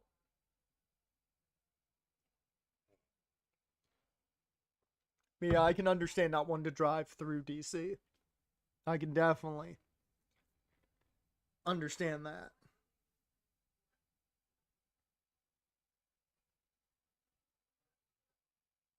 I can understand not wanting to drive through. Such specific requests is impossible. Oh man, is it literally sounds like a fucking episode of House Hunters. But everybody needs a double vanity. Cause how the hell are we gonna get ready at the same time? Need the double vanity.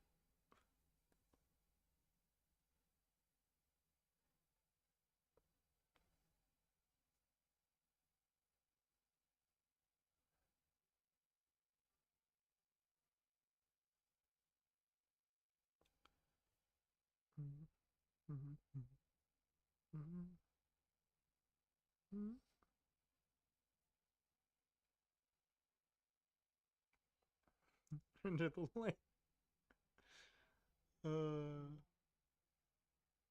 It's at least an acre of land. Needs a master bedroom with a bathroom. Okay, so you need a master bed and bath connected. Needs a 2-car garage. Needs a basement and can't be right next to neighbors. Oh, Lord. Yeah, that. Okay, that last part is probably a tough ask if you want everything else. Because I think you can get probably all of that with neighbors. Maybe not the acre of land. That might be a little bit tougher with neighbors around, but everything else you could probably get with neighbors around. It's because our neighbors don't mow their lawn like he does. That is the most dad thing. I will say, as I've gotten older, I have gotten annoyed at people not mowing their lawn. I walk past a house on my walks, and their lawn is not mowed. It wasn't the last I saw. And I can say I was upset about it. I can say I was upset about it.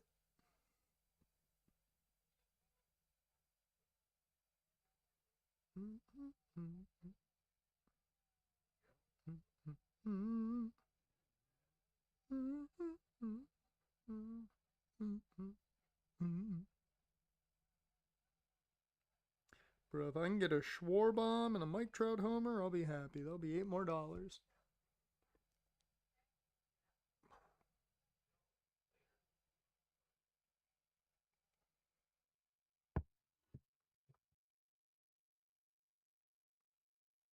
And I need an apartment or a condo or something. Not mow it or just hire some people to do it. I mean, that's always a thing you can do easy. Is hire, a neighbor kid to do it. But I will say the older you get, the more you. Because I used to not care about it, but now it's like something clicked where it's like I see an unmowed lawn and I'm just like, mm. Hell, our lawn was getting a little, just a little bit, big. A couple. This was a while ago, but I was finishing my walk and I'm like, man, the lawn needs to be mowed. Just like,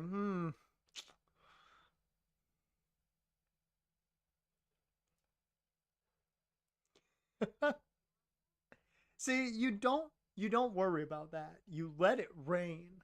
Then you wait for it to be real sunny out. Then it's all dry. Then you do it. Then you're good. You don't get mad at the rain.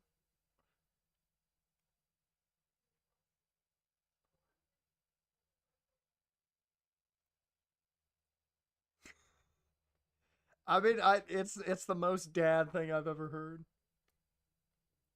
The visible lines in the grass. Yeah, that is the most dad thing I've ever heard, and I love it. I love it. Oh,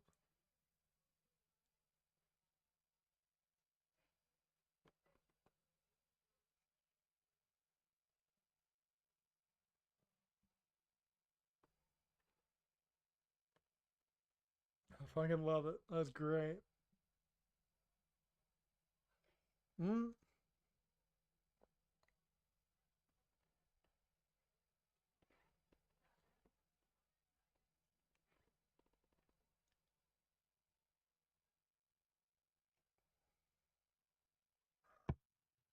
well, not to doing a chore. Volunteered when he was hurt. He had a leg injury, and he said no. Damn. It's like, no, you don't do it right. I'm gonna do this with a leg injury if I have to.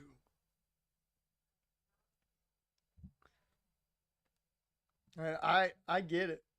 I get wanting the lines. Okay, and then you go out there and you just stand there for a good like 3 minutes just looking at it. You're happy about it. That's what happens. The older you get, you grow fascinated with the lawn. Uh, IGS can speak to that as well because he mowed the lawn one time and he went out and looked at it. He literally finished and he looked at his yard and he stood there for a good 3 minutes looking at it and he's like, yeah. And I was like, you did the thing. Mm hmm. Mm hmm. You admire that, you admire your own handiwork. Oh my god. Oh,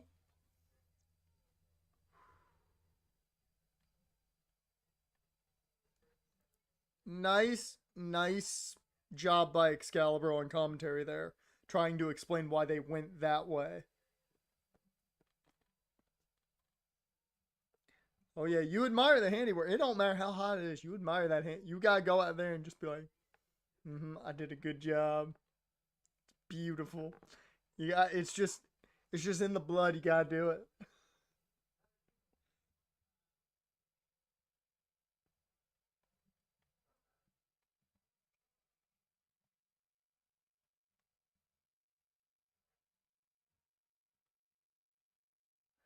Oh no, third V trigger. V trigger.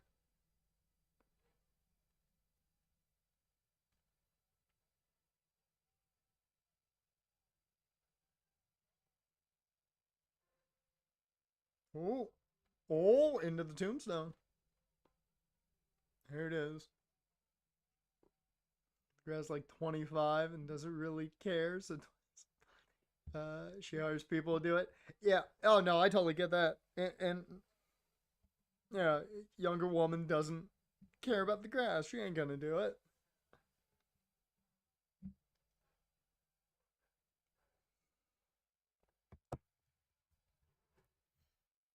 Of course, she ain't gonna do it. That makes sense. But yeah, you just there's a point where you eventually will just be like, "Got mow the grass," and you mow the grass, and then you're just like, "Yeah, I did that. Looks good."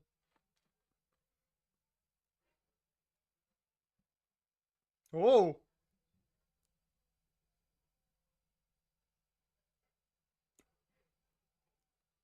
There we go.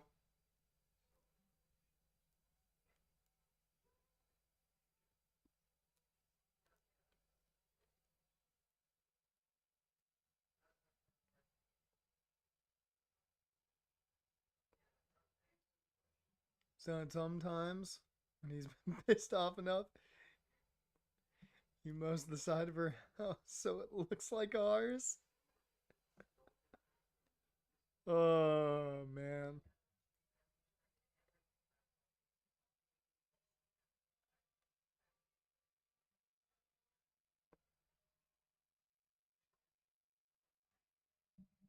Oh,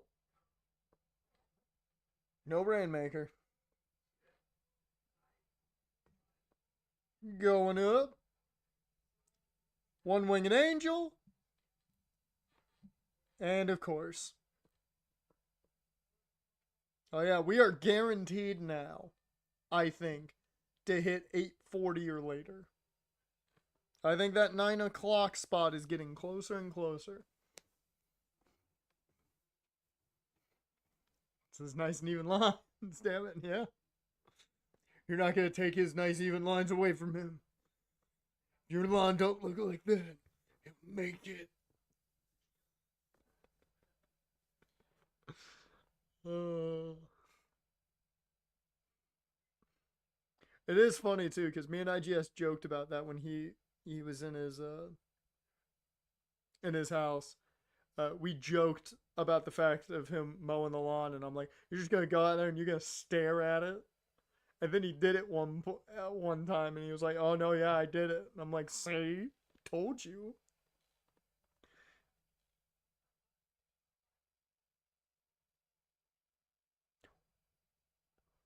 Rainmaker.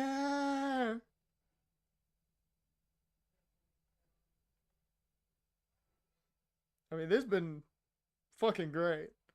I mean, I don't think it's been to the level of Wrestle Kingdom because of, holy shit. Also, that match had such a build to it. Emotionally, you're just not going to get that with this.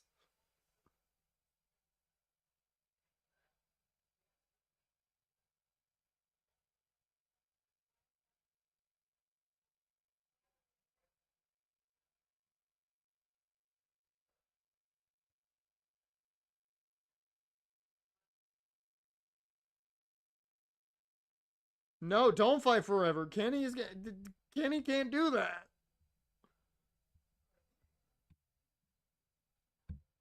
Reach the peak. They ain't reaching that again. They can still do amazing.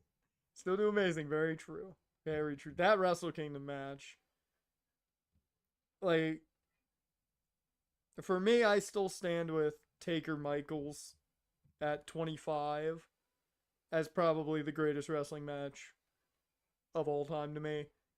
But there is a definite argument for their Wrestle Kingdom match as the greatest wrestling match of all time. Of all the times.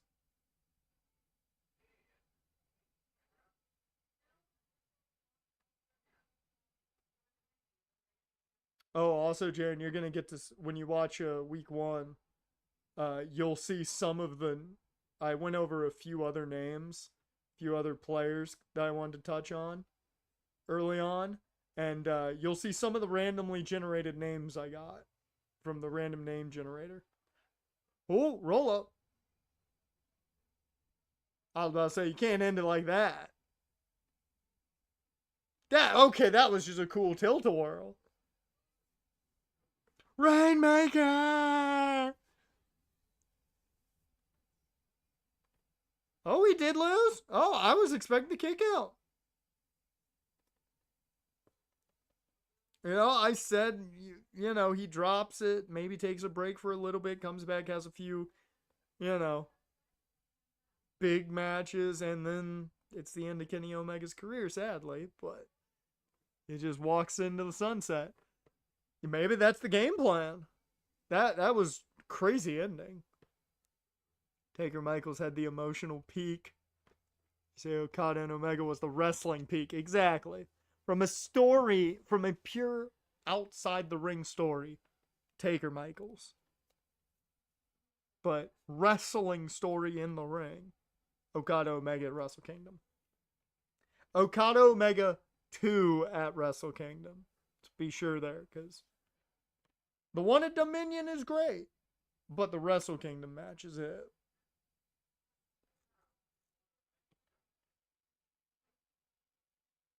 Now, let's just hope he defends that title regularly. Unlike the Continental Championship.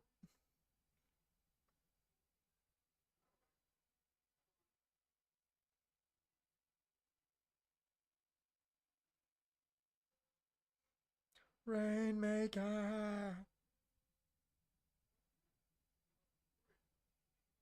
Even though we were talking through most of it, that's been match of the night, hands down, so far.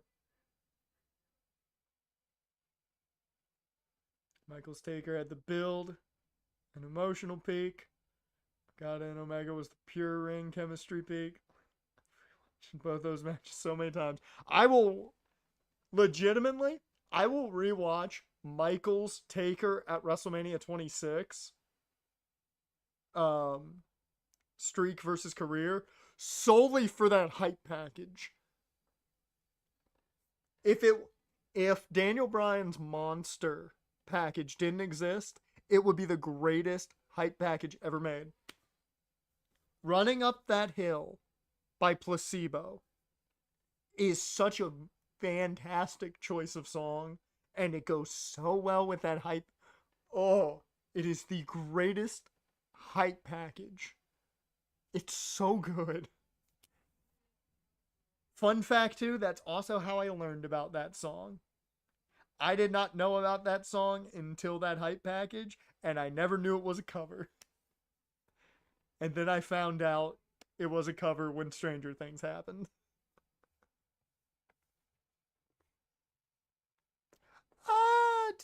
I don't know if I could say that about Michaels. I think Michaels still had some really good matches. Him and Jericho's feud is underrated. And that happened. Oh, no, never mind. That was Michaels' peak because he retired. But, like the feud before that, with Jericho, really underrated. But yeah, for Taker, that was kind of Taker's last top tier matches. Still had some good ones left in the bank, but you were not. End of an Era is probably the last phenomenal Taker match. Because that is. End of an Era is so good. When Michaels hits the super kick into the pedigree and Taker kicks out and Michaels crawls all the way back into the corner, is like, what on earth is it gonna take? Oh, oh, oh, so good.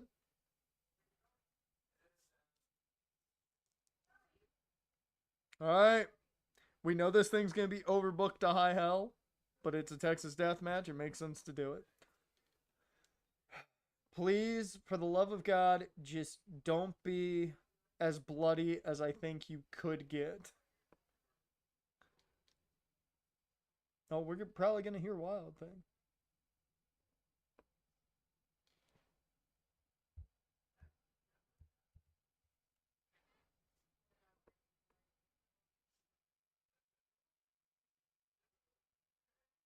Where was this music when I was trying to find music for the Bandits?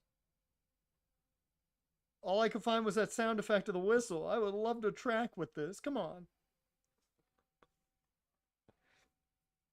I maybe still have to look for some music to see if I can find anything that fits that Western whistle.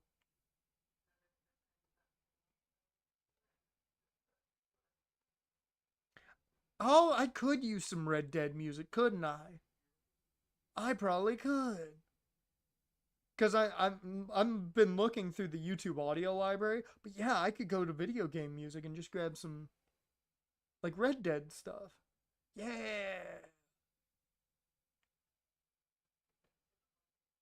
there you go.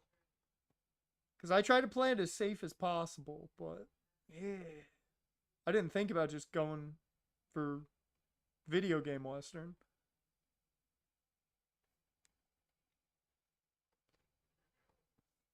I know it's gonna be bloody. I just don't think it. I'm just hoping it doesn't get as bloody as I think it's gonna get.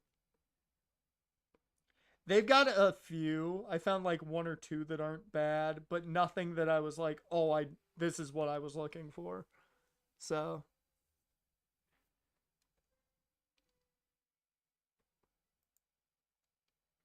yeah, I'm probably gonna have to look for that. I do already have a track for when we lose games that I really like because it reminds me a good chunk of Devil's Piano when it comes to like, oh yeah, this is a track after you lose. I'm gonna refresh real quick. There we go. I will say I did do that. I did that mainly for the fact that it was I made the AEW jokes. That's why I used Kingdom. That did get copywritten. That did get hit with copyright, and I knew it was going to. When I made that intro, I was like, I know I'm not gonna get money off of this, but I'm doing it because I was like, I've got to do it. I'm doing the whole AEW thing with this intro. I gotta use Kingdom. And then was it Little V, I believe is his name? He does Kenny Omega's theme, so I was like, since it's a YouTube creator, I don't feel as bad using it because I can just link off to his channel and help him, gain money from my stuff. So I didn't feel as bad using Omega's theme. I never got anything on that.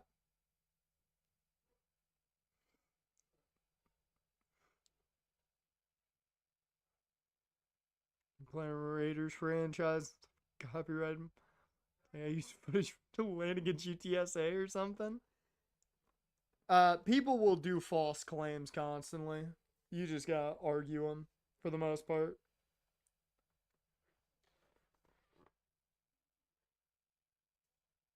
Dear Lord, the buffering. We were so good. The entire show. Outside of one point where a man fell asleep.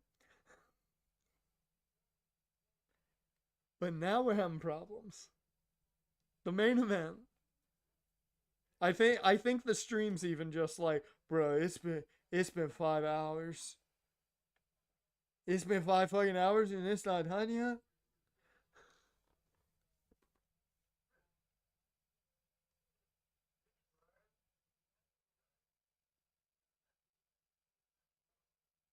Mm-hmm.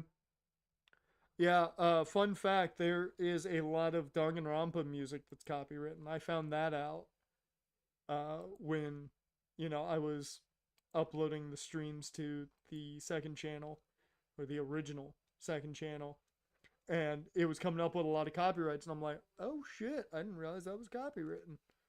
I was thinking just, oh, in-game music, should be fine. Huh. Of course, I don't use that channel. I don't ever expect to make a profit off the second channel, so I didn't care.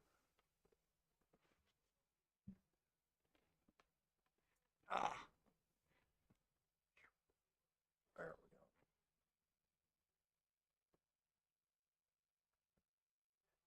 we go. Hey, no wild thing.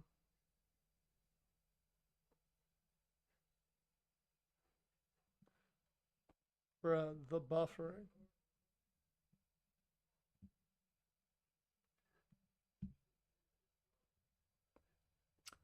Yeah, that'll do it. That'll do it. They have someone doing vocals in it. Yeah, that'll do it.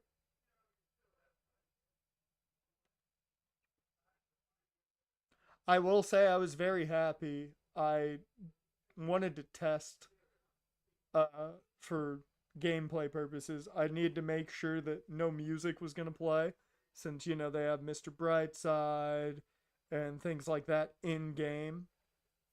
And I had to double check it all. And I was very happy. My settings were flawless. You could hear everything but the music. And I was like, fuck yeah. Second longest match tonight, 30-30.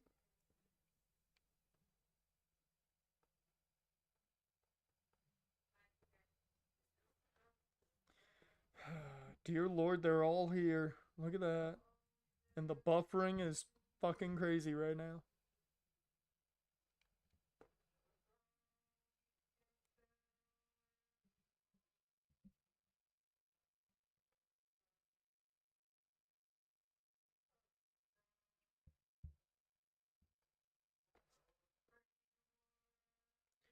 Cincinnati, Ohio versus Aaron Creek, Virginia.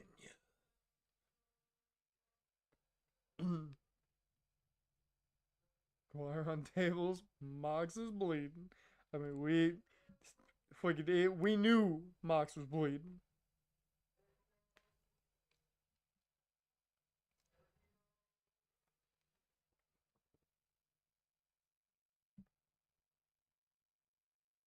It's a John Moxley match.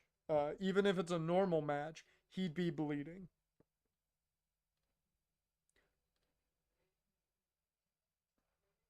I'm not gonna lie, I didn't realize. I just heard JR, and I was like, "Oh shit, JR's still out here."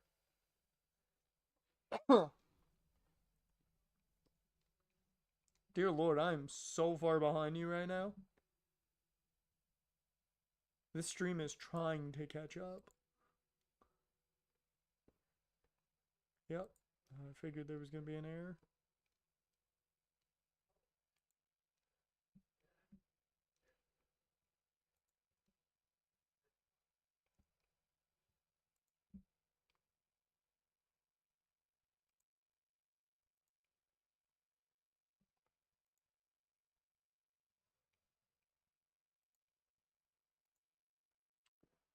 I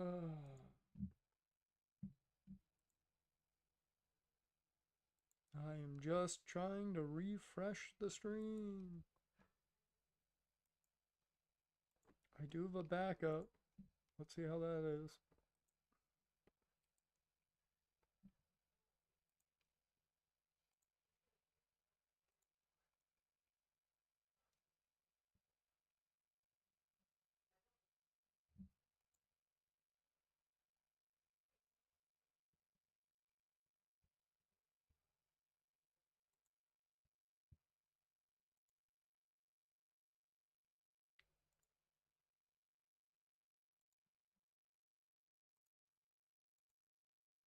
That's why you always have a backup plan.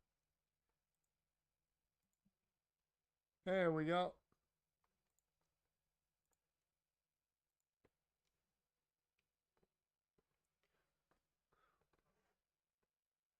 You got a freshman kicker named Gage McBean. That's a good name. That's a good name. Alright. Oh, Big Boot. There from Mox.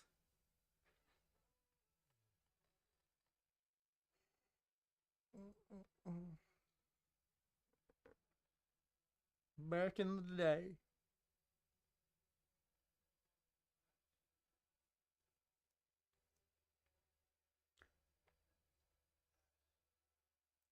Sophomore punter named BJ Couch.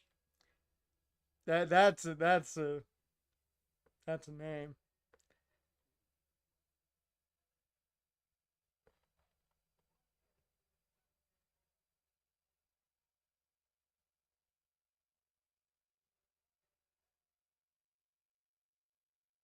Is that how you win a Texas death match? It's just last man standing? I thought Texas death match was essentially just a hardcore match. I didn't realize it was last man standing rules.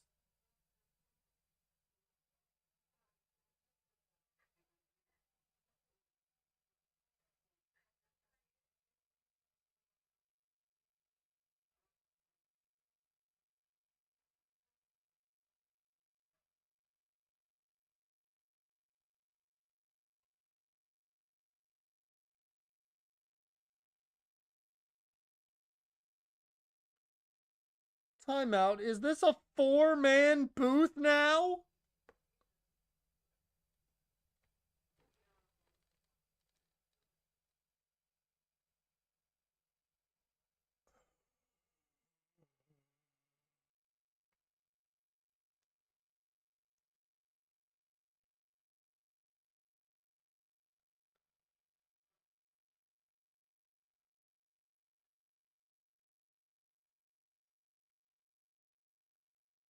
I just realized Taz was there.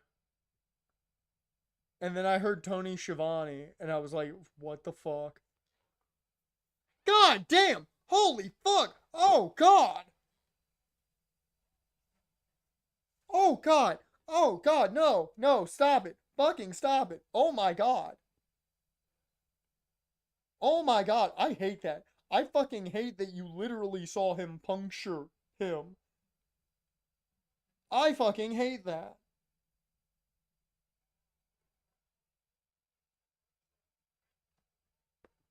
No! No!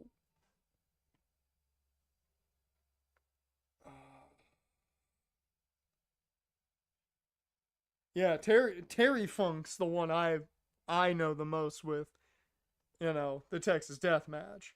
I don't think I've seen many of Dory Funk Jr. Terry, I've seen so many.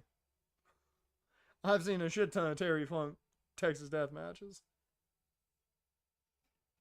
God, I hate that you saw him puncture him. That that to me is just no.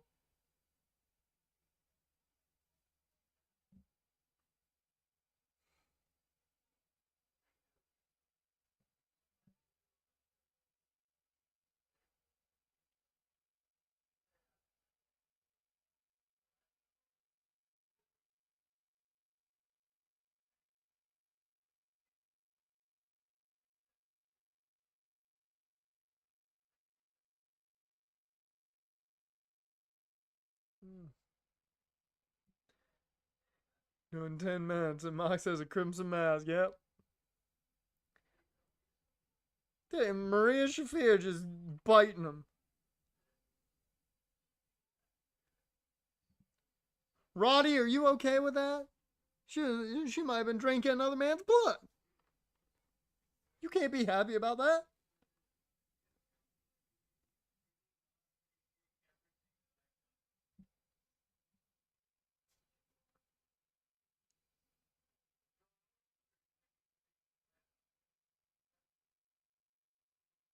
If Hangman loses, we riot.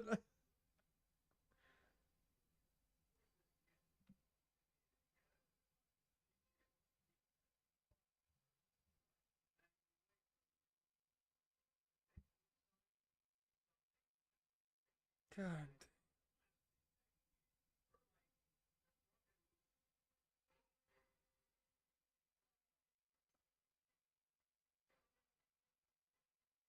I don't like it.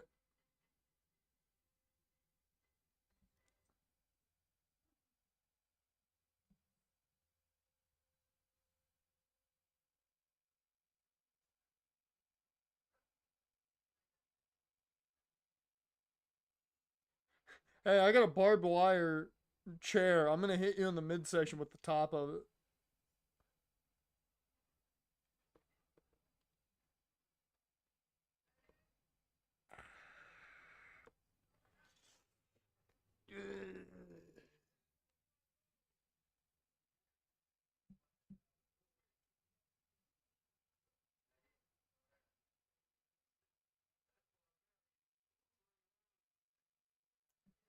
Have some cross faces.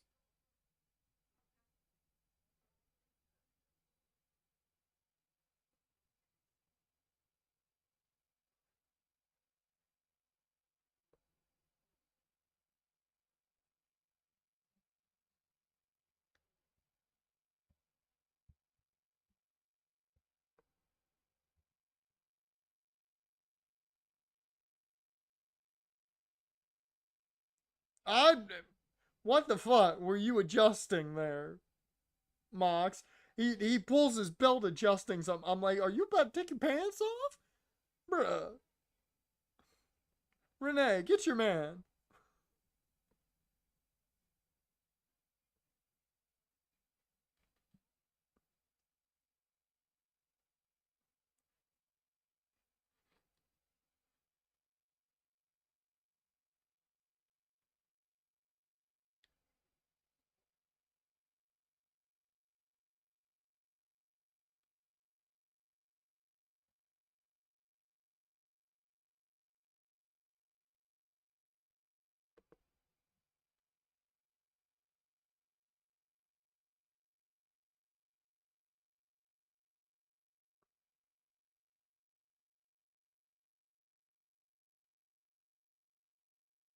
JR, I love you, but man, the way you are talking proves way too much why you should not be on commentary right now.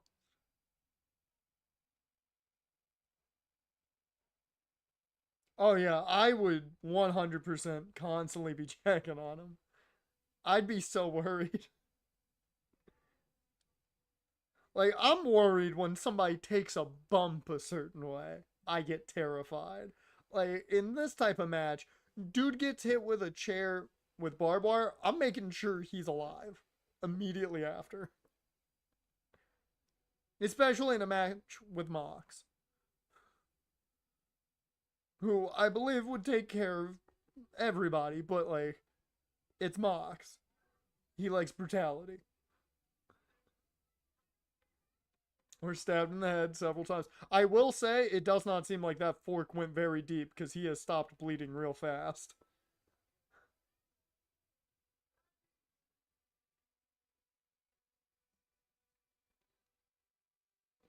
Oh, and Jan, we're gonna hit 9 o'clock. It's guaranteed. Because this match ain't ending in the next 16 minutes. Or, we're at least gonna be at 8:45.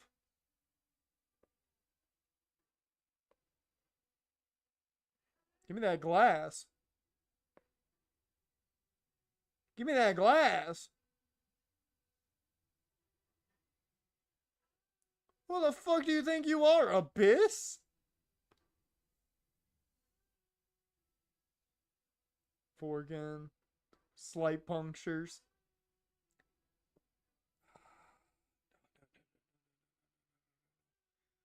No, no, no, no, no, no, no, no, no. Mm, mm. Oh, is he gonna do the thing where he puts it in his mouth? Yeah.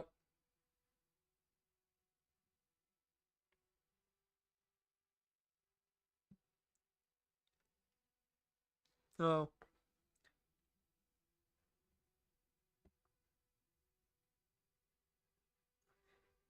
Like, I know there's a lot of people that like death matches. It's just not my thing. Maybe if I was like 16, I'd be a bigger fan of it. Not as not as big of a fan of it at 32. I think it's just because I'm more worried about these guys at 32 than I would have been at 16. Oh! Ah! Ah!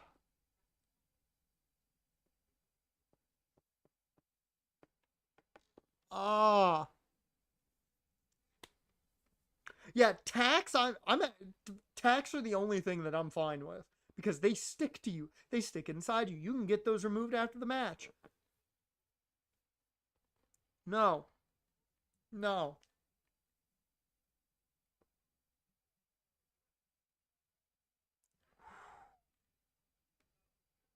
So glass light tube death matches scare the fuck out of me. I've never liked the light tubes. I hate them even more after all the Nick Gage stories and of course the Arquette situation. And after all those stories, I'm like, no, no.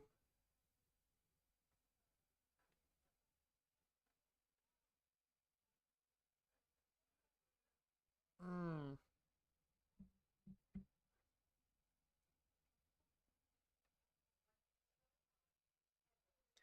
Yeah, he probably was a fan of laying down the glass.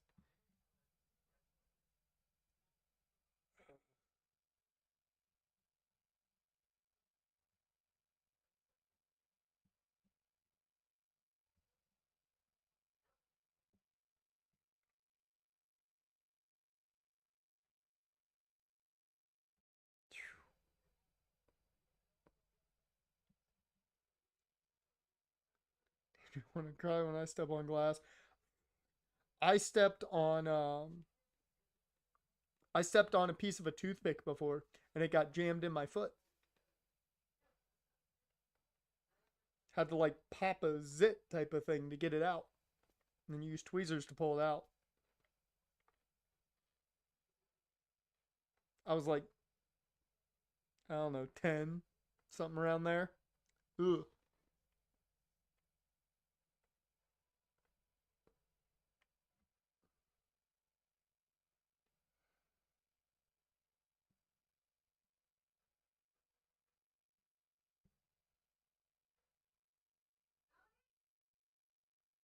Oh, he's not going to go the terrifying route of putting them back to back and dropping somebody on the middle?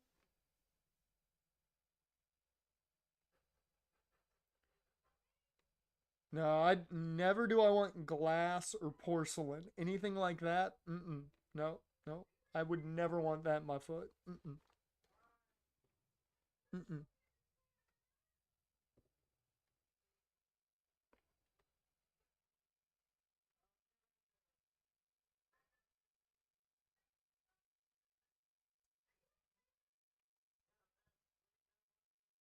I know what I think's gonna happen.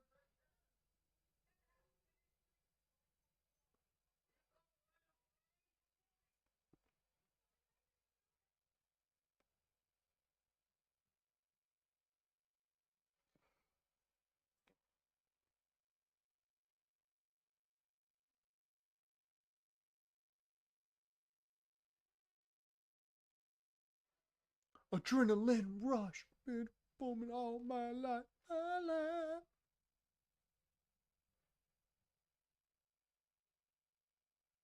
Fans are rising to their feet in anticipation.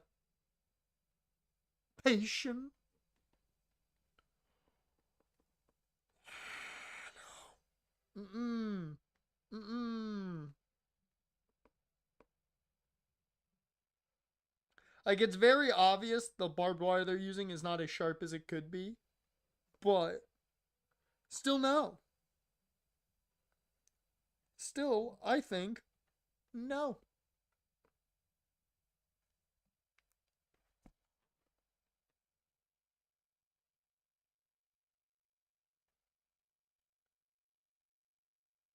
Concrete step, shoeless, and skinned all the flesh off the area near my big toe. Ooh.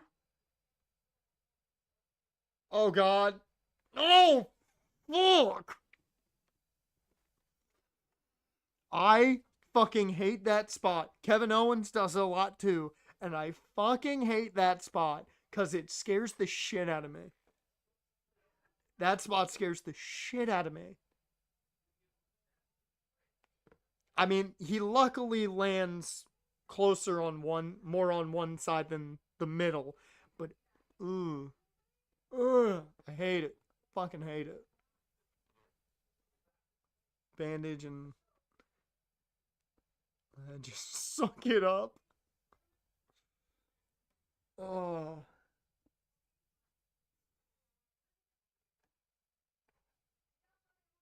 Wait, rolling elbow? Where's Chris Hero when we need him?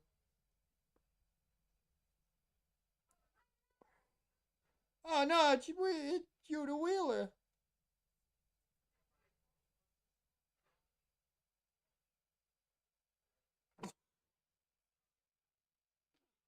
Yuta Wheeler's like the least important member of the Death Riders, and that's including Gabe Kidd.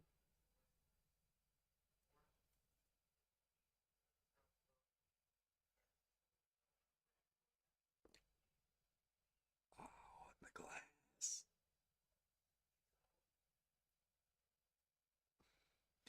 Well, he didn't do it fully because you got to lock him in, lift him up, and then do like a 90-degree. That's the true angel's wings.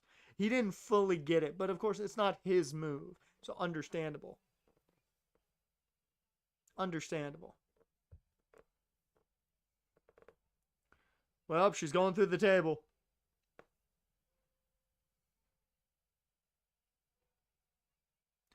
DVD!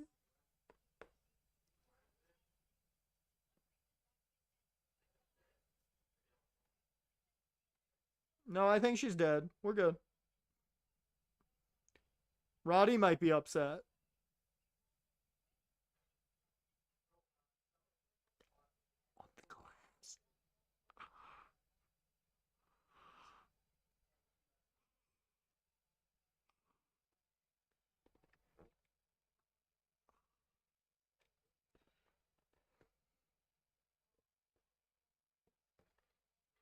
Hey, Claudio, I had a coffee. Are you proud of me? It wasn't dark roast. It was medium roast. It was good.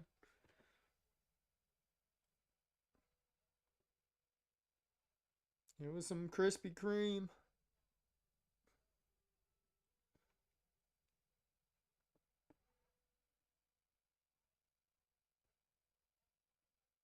What the fuck is that?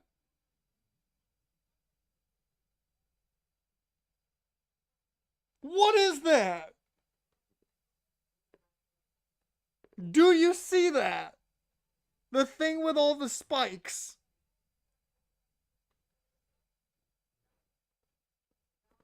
What the fuck is that?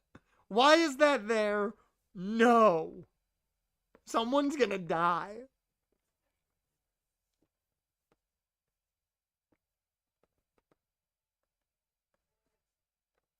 Hey, look, it's Will Ospreay in his not good shirt. I don't like that shirt. I like the those like baseball jersey or those baseball shirts style, but like I do not like the design on it. I think they are, and I don't like that it looks like a bed of nails underneath the ring.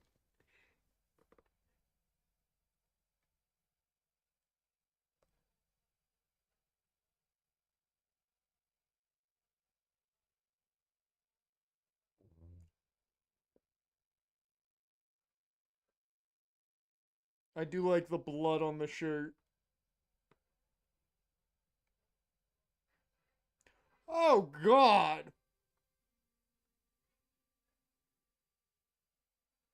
Well, I think they killed the billy goat. They killed the billy goat. John Moxley is currently bleeding out. Hangman is about to be something.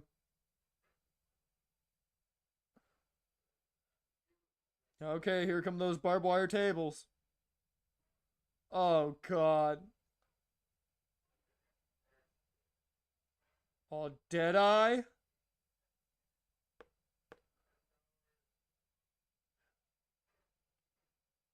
Look, the stretcher.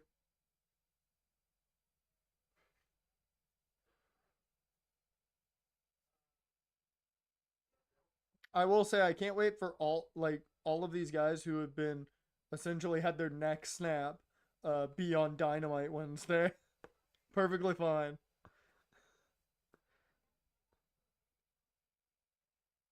Ah!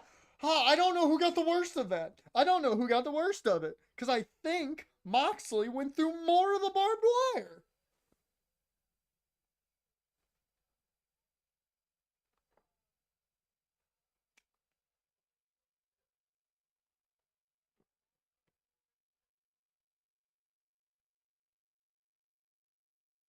I like that upper angle. That's cool. I would love to see like more of the match shot in that angle.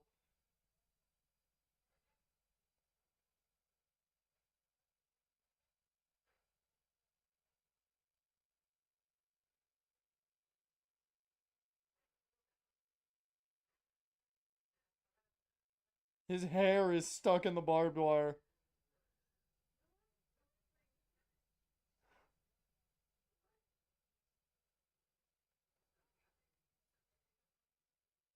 Dude, Mox is fucking bleeding profusely. In the words of the man at the table, he's bleeding like a stuffed pig.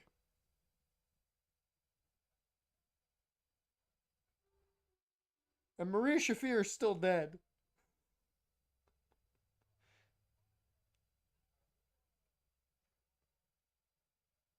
I mean, I was hoping we wouldn't get.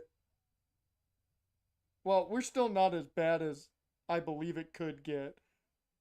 Mox is about where I expected. Hangman's not as bad as I thought we were going to get yet. I'm sure it's going to get worse, though.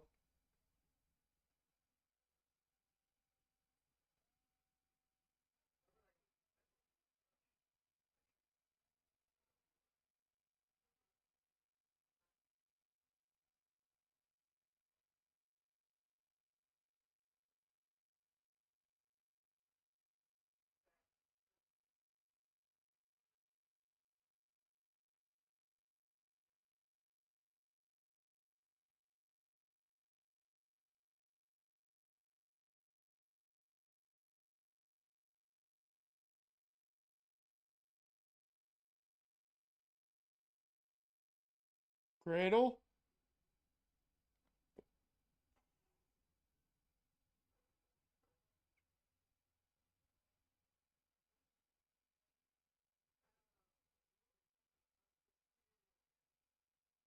I do believe he gigged.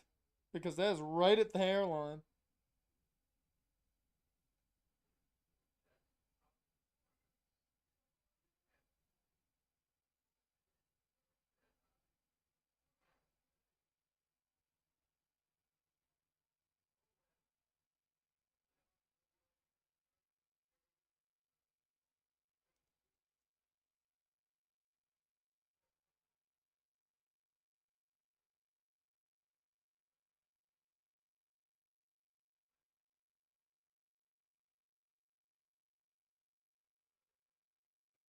I like him dapping up fucking Claudio.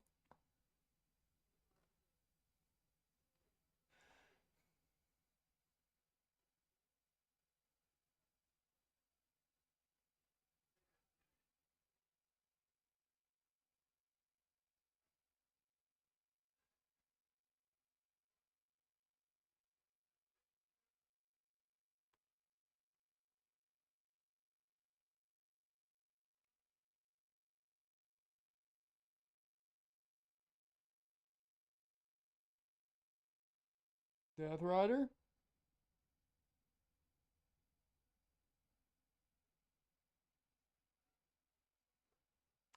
Yep.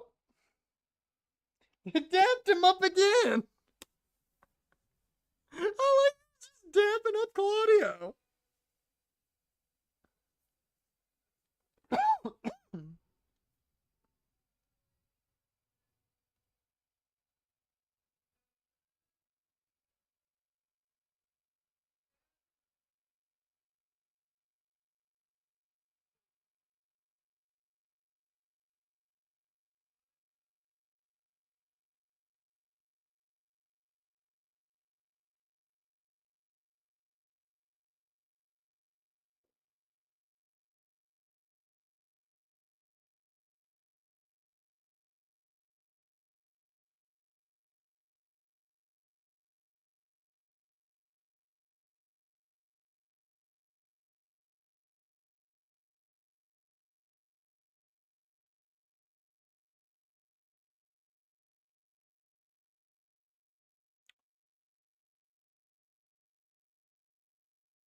Oh shit.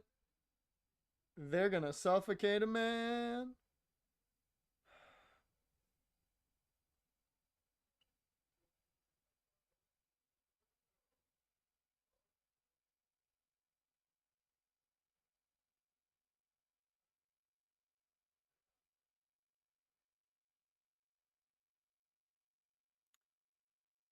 Is this where Wheeler Yuta turns?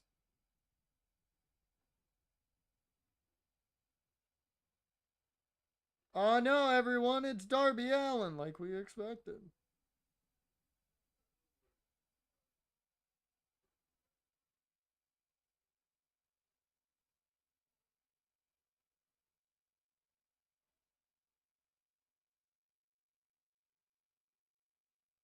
Was that Mount Everest? Even though he said it was Mount Everest.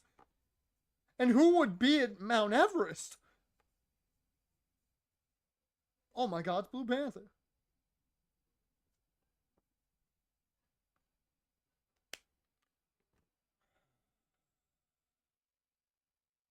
I love you, Brian. I really do. But you are getting to Brett Favre levels of you just need to call it, man.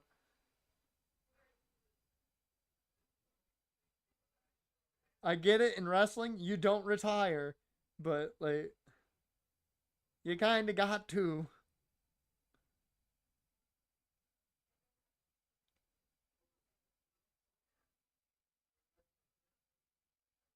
I really thought Darby was gonna show up, like legitimately walk out there.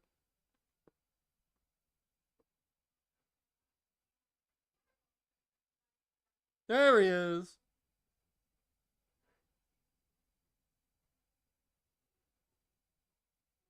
He's gonna coffin drop from the fucking screen.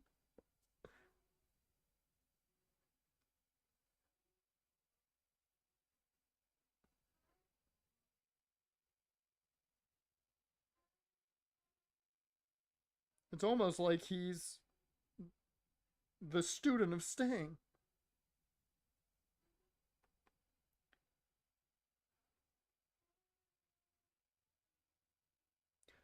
Okay. I will say, if Hangman wins, I'm gonna be upset. Because Darby should be the one to take the title. That's all I ask is Darby should be the one to win the title, not Hangman.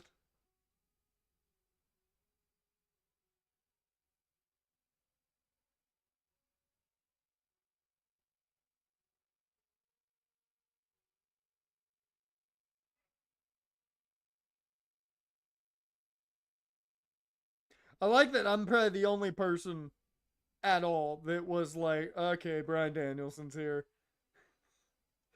Because like you just at some point have to retire. You gotta call it at some point. And just do your job backstage. Show up after the show, I'm fine. But you never really retire in wrestling. I get it, but like the story doesn't need you. The story is supposed to be without you. That is the reason. Yeah, no. It's legitimately supposed to be about the new blood.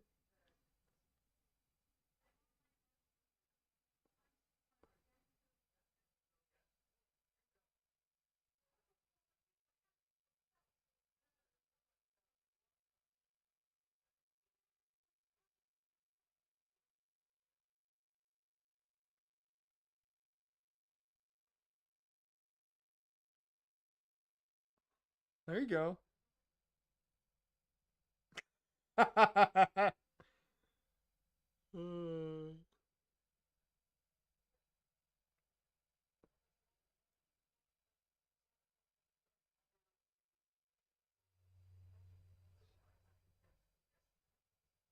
EVP trigger.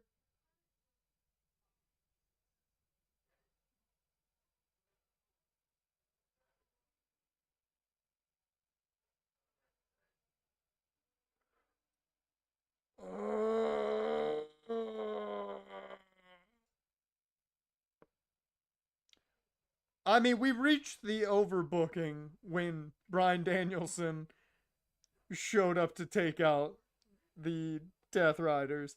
When him and Darby showed up, I'm like, okay, we're at the overbooked part.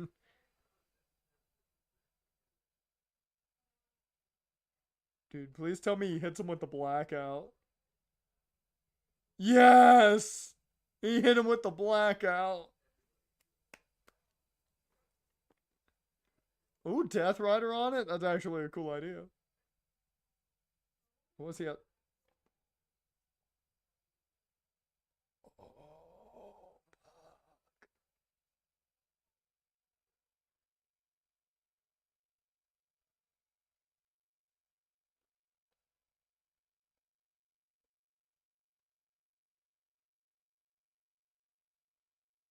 Okay, that should be the match. If that doesn't beat him, uh, then Jesus is like God is gonna have to smite him.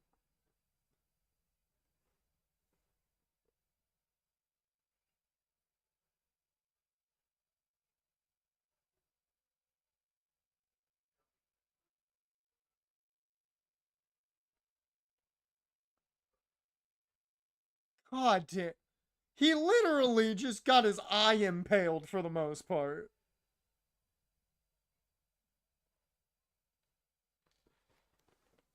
It's getting to the point where legitimately this isn't wrestling, this is just Marvel and DC Comics. Actually, DC Comics only because Warner Brothers. It's not wrestling anymore. You're watching a superhero movie because they won't fucking die. No human takes that.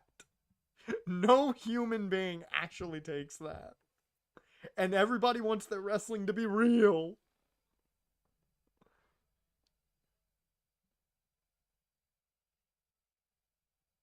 Just please don't let Hangman win the title because it's gonna feel like absolutely pointless that you waited this fucking long for him to lose the title when Darby's finally back and can take the title.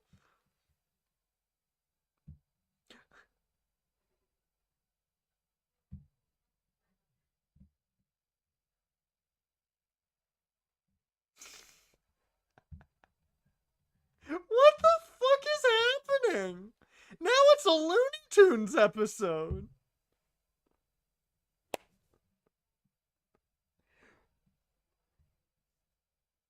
When do we get the Acme Anvil to drop?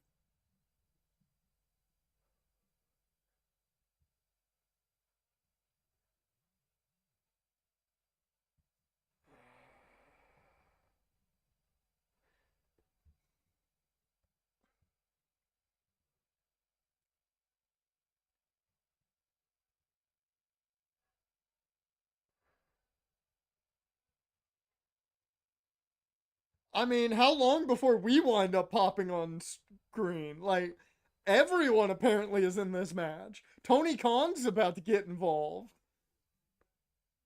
Like, Bugs Bunny's gonna show up and they're all gonna play basketball. Like, it's too much. Is legitimately, I haven't had many issues at all with this show, even time wise. Like, it's flowed. It just has taken fucking forever, but it's flowed. It's just, bruh.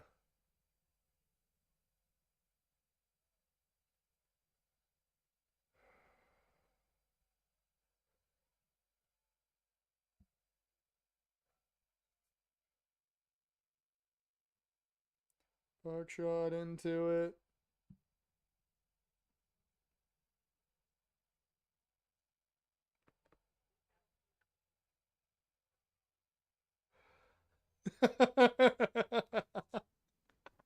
You're gonna help the Death Riders?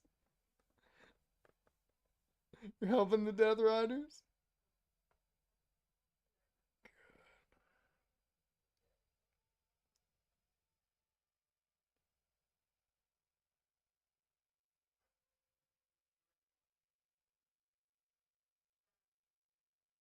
I mean, actually, he is not in a bad spot. What was the point of having him hold the title for so goddamn long if Darby didn't take it? Um, you could have done this like 4 months ago. You could have done this so much longer. If the whole idea was not Darby to take the title.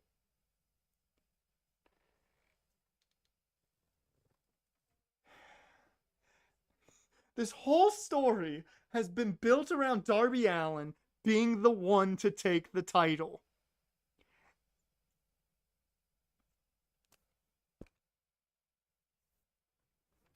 The whole story was Bloodline. Darby Allin versus one guy, Jon Moxley, and the Death Rock. That was the story.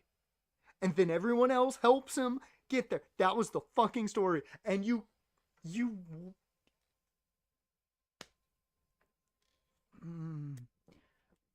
I'm happy with Hangman as champion. Don't think I'm not. I like Hangman as champ. He deserves it with this character. He's done a damn good job. I hate that that's the way it happened. Because that makes no goddamn fucking sense with the way the story was built from the get-go. The continuity fucking error of him winning the title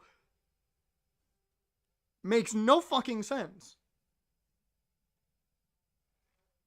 I hate that they did such a good fucking job on this show, and they ended it making no goddamn sense from a story perspective.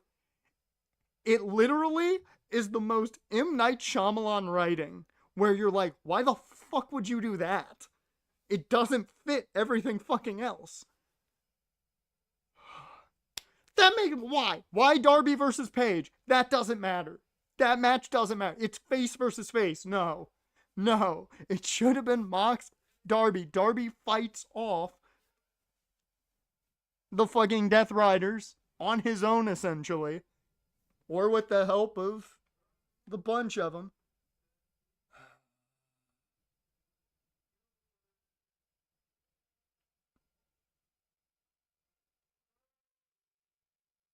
It's once again great matches, but goddamn, you can't tell a story if I wrote it for you. Like, it's the easy shit that they can't do while they can do the hard shit so easily.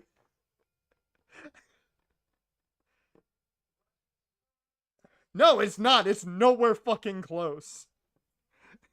Nowhere fucking close, Tony. Nowhere fucking close. Because it makes no goddamn sense. Like, when they had Darby show up, I'm like, okay, so Darby comes in, they wind up getting everybody, but Hangman still loses because he's screwed out of it. Darby then is the superhero to help take the title away. So it makes sense. Okay, we get the finish we thought we were going to get with Darby taking the title and being the one who frees AEW.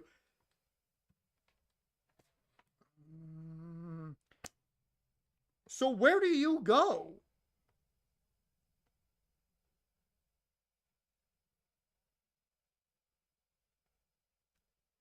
Where do you go now? Death Riders are done. It's over. This is the finish to Death Riders. It's over. It doesn't end with Darby. It's over. It's done. Finished, kaput. That's the end of Death Riders. In my opinion, the faction should disband. That's the end of it. What do you do now? You have nothing. You have no story here.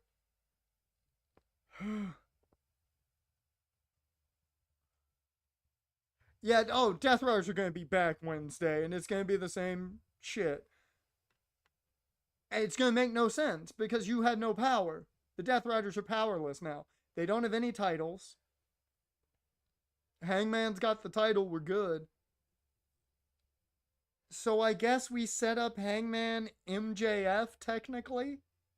And MJF kind of runs the whole, we're not doing this on your terms, we're doing this on my terms thing. And kind of like, you go defend that title, I'll make the decision.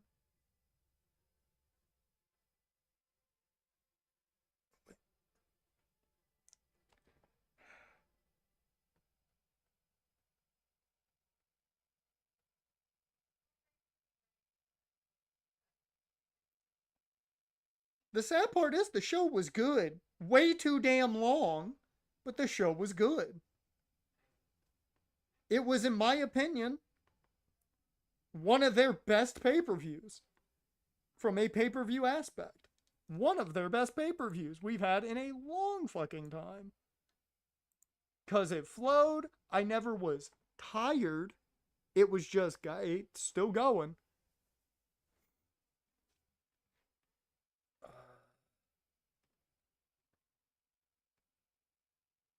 Well, that's the issue. The reset is your season finale. That is essentially what your reset is your season finale. Because if you're resetting, you're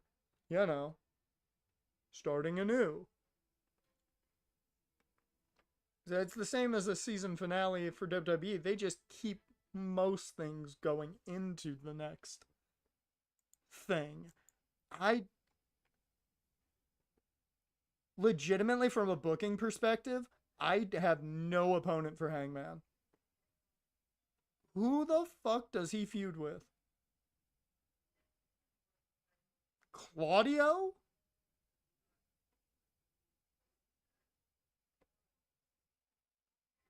You run back Mox? But that seems pointless because Mox needs to feud with Darby still. Because that was the whole point of the goddamn Death Riders in the fucking first place. It was all built for Darby. I legit don't know what the fuck they do. At all. This is one of the few times where I'm like, I think AEW fucked up. And I like Hangman. They put the title on a guy I really like, and I think it was the wrong fucking choice. Because I don't know what the fuck you do. Very rarely am I upset that a guy I like has the title. Oh, let's go Dark Tranquility. I feel like that's fitting.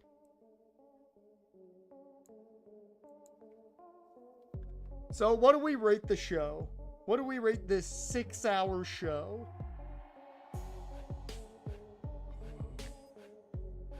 Technically 8 total hours of programming. What do we rate it?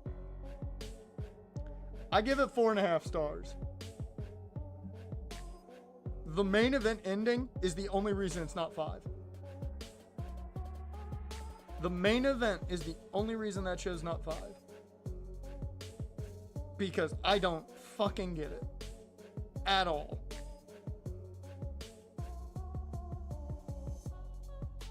I don't comprehend why they put the title on Hangman when there makes no sense to put the title on Hangman. I thought it was going to be a situation where, they give that hope spot and then it all falls apart.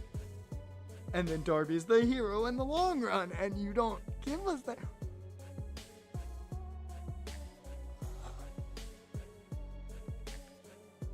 Like, somebody tell Tony Khan to go to storytelling. Just take a... Legitimately? Yeah, AKA Cody Roman won. It was... You give the hope spot where it's like, oh, Hangman's gonna do it. But he can't.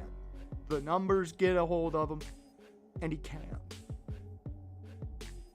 And then it's like, well, who the fuck is saving us? And then Darby, saves the day because that's what it's built for.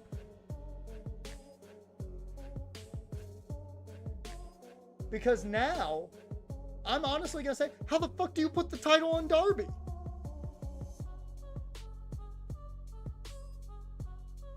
Do you take it off of Hangman with MJF and then go to Darby? If you do, how the fuck do you get there? I legitimately have no idea where they take this, because nothing makes sense with it. Unless you're turning Swerve heel.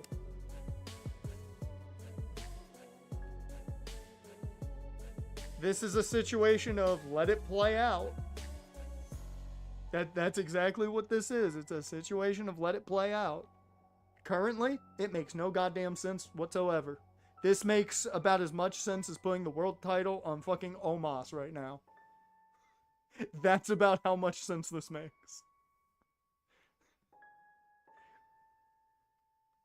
And I love Hangman so much. But like... Why?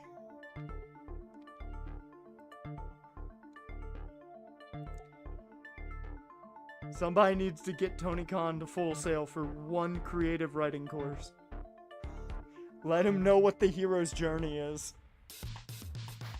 Somebody needs to teach this man the hero's journey. Because he was doing such a good job with it until Darby went to fucking Everest. And then he forgot how to end it. Alright. Well, with that, that's going to bring us to the end of this one. Overall, a good show. Way too goddamn long. But a good show. It was one of the few way too damn long. In reality, Mount Everest was the heel. Mount Everest is the true heel here. Mount Everest was the one who ruined everything. Yep. It was just under 9 o'clock. It was just under 9 o'clock. So if you took the under, you would have won. Show was too damn long. That's definite. But give them credit, is the first time I'm saying that, and also saying the show flowed to the point of where I didn't get exhausted. So they get points. They get points. They're learning. 6 hours is still way too much for a pay-per-view. Even a Mania-esque pay-per-view. It's still way too goddamn long. That's why Mania's 2 nights. With that, Jaren, Adisic, Dash, appreciate you guys for being here. Monday, we're going to do movie night, some double feature. Get ideas of what you want to watch. If you find a movie you think would be good to watch, a fun movie, get that in mind, and maybe come up with a bad movie that we might be able to watch. Because right now, the bad movie is the mean one, unless you guys can come up with a better one. And the good movie, I have no idea, because I haven't found a good movie that I think fits for what I want to watch yet. But that'll be Monday. As for the rest of the streams, for right now, it's going to be the same as normal, but we'll see. With that, I appreciate you guys, and I will see you next time.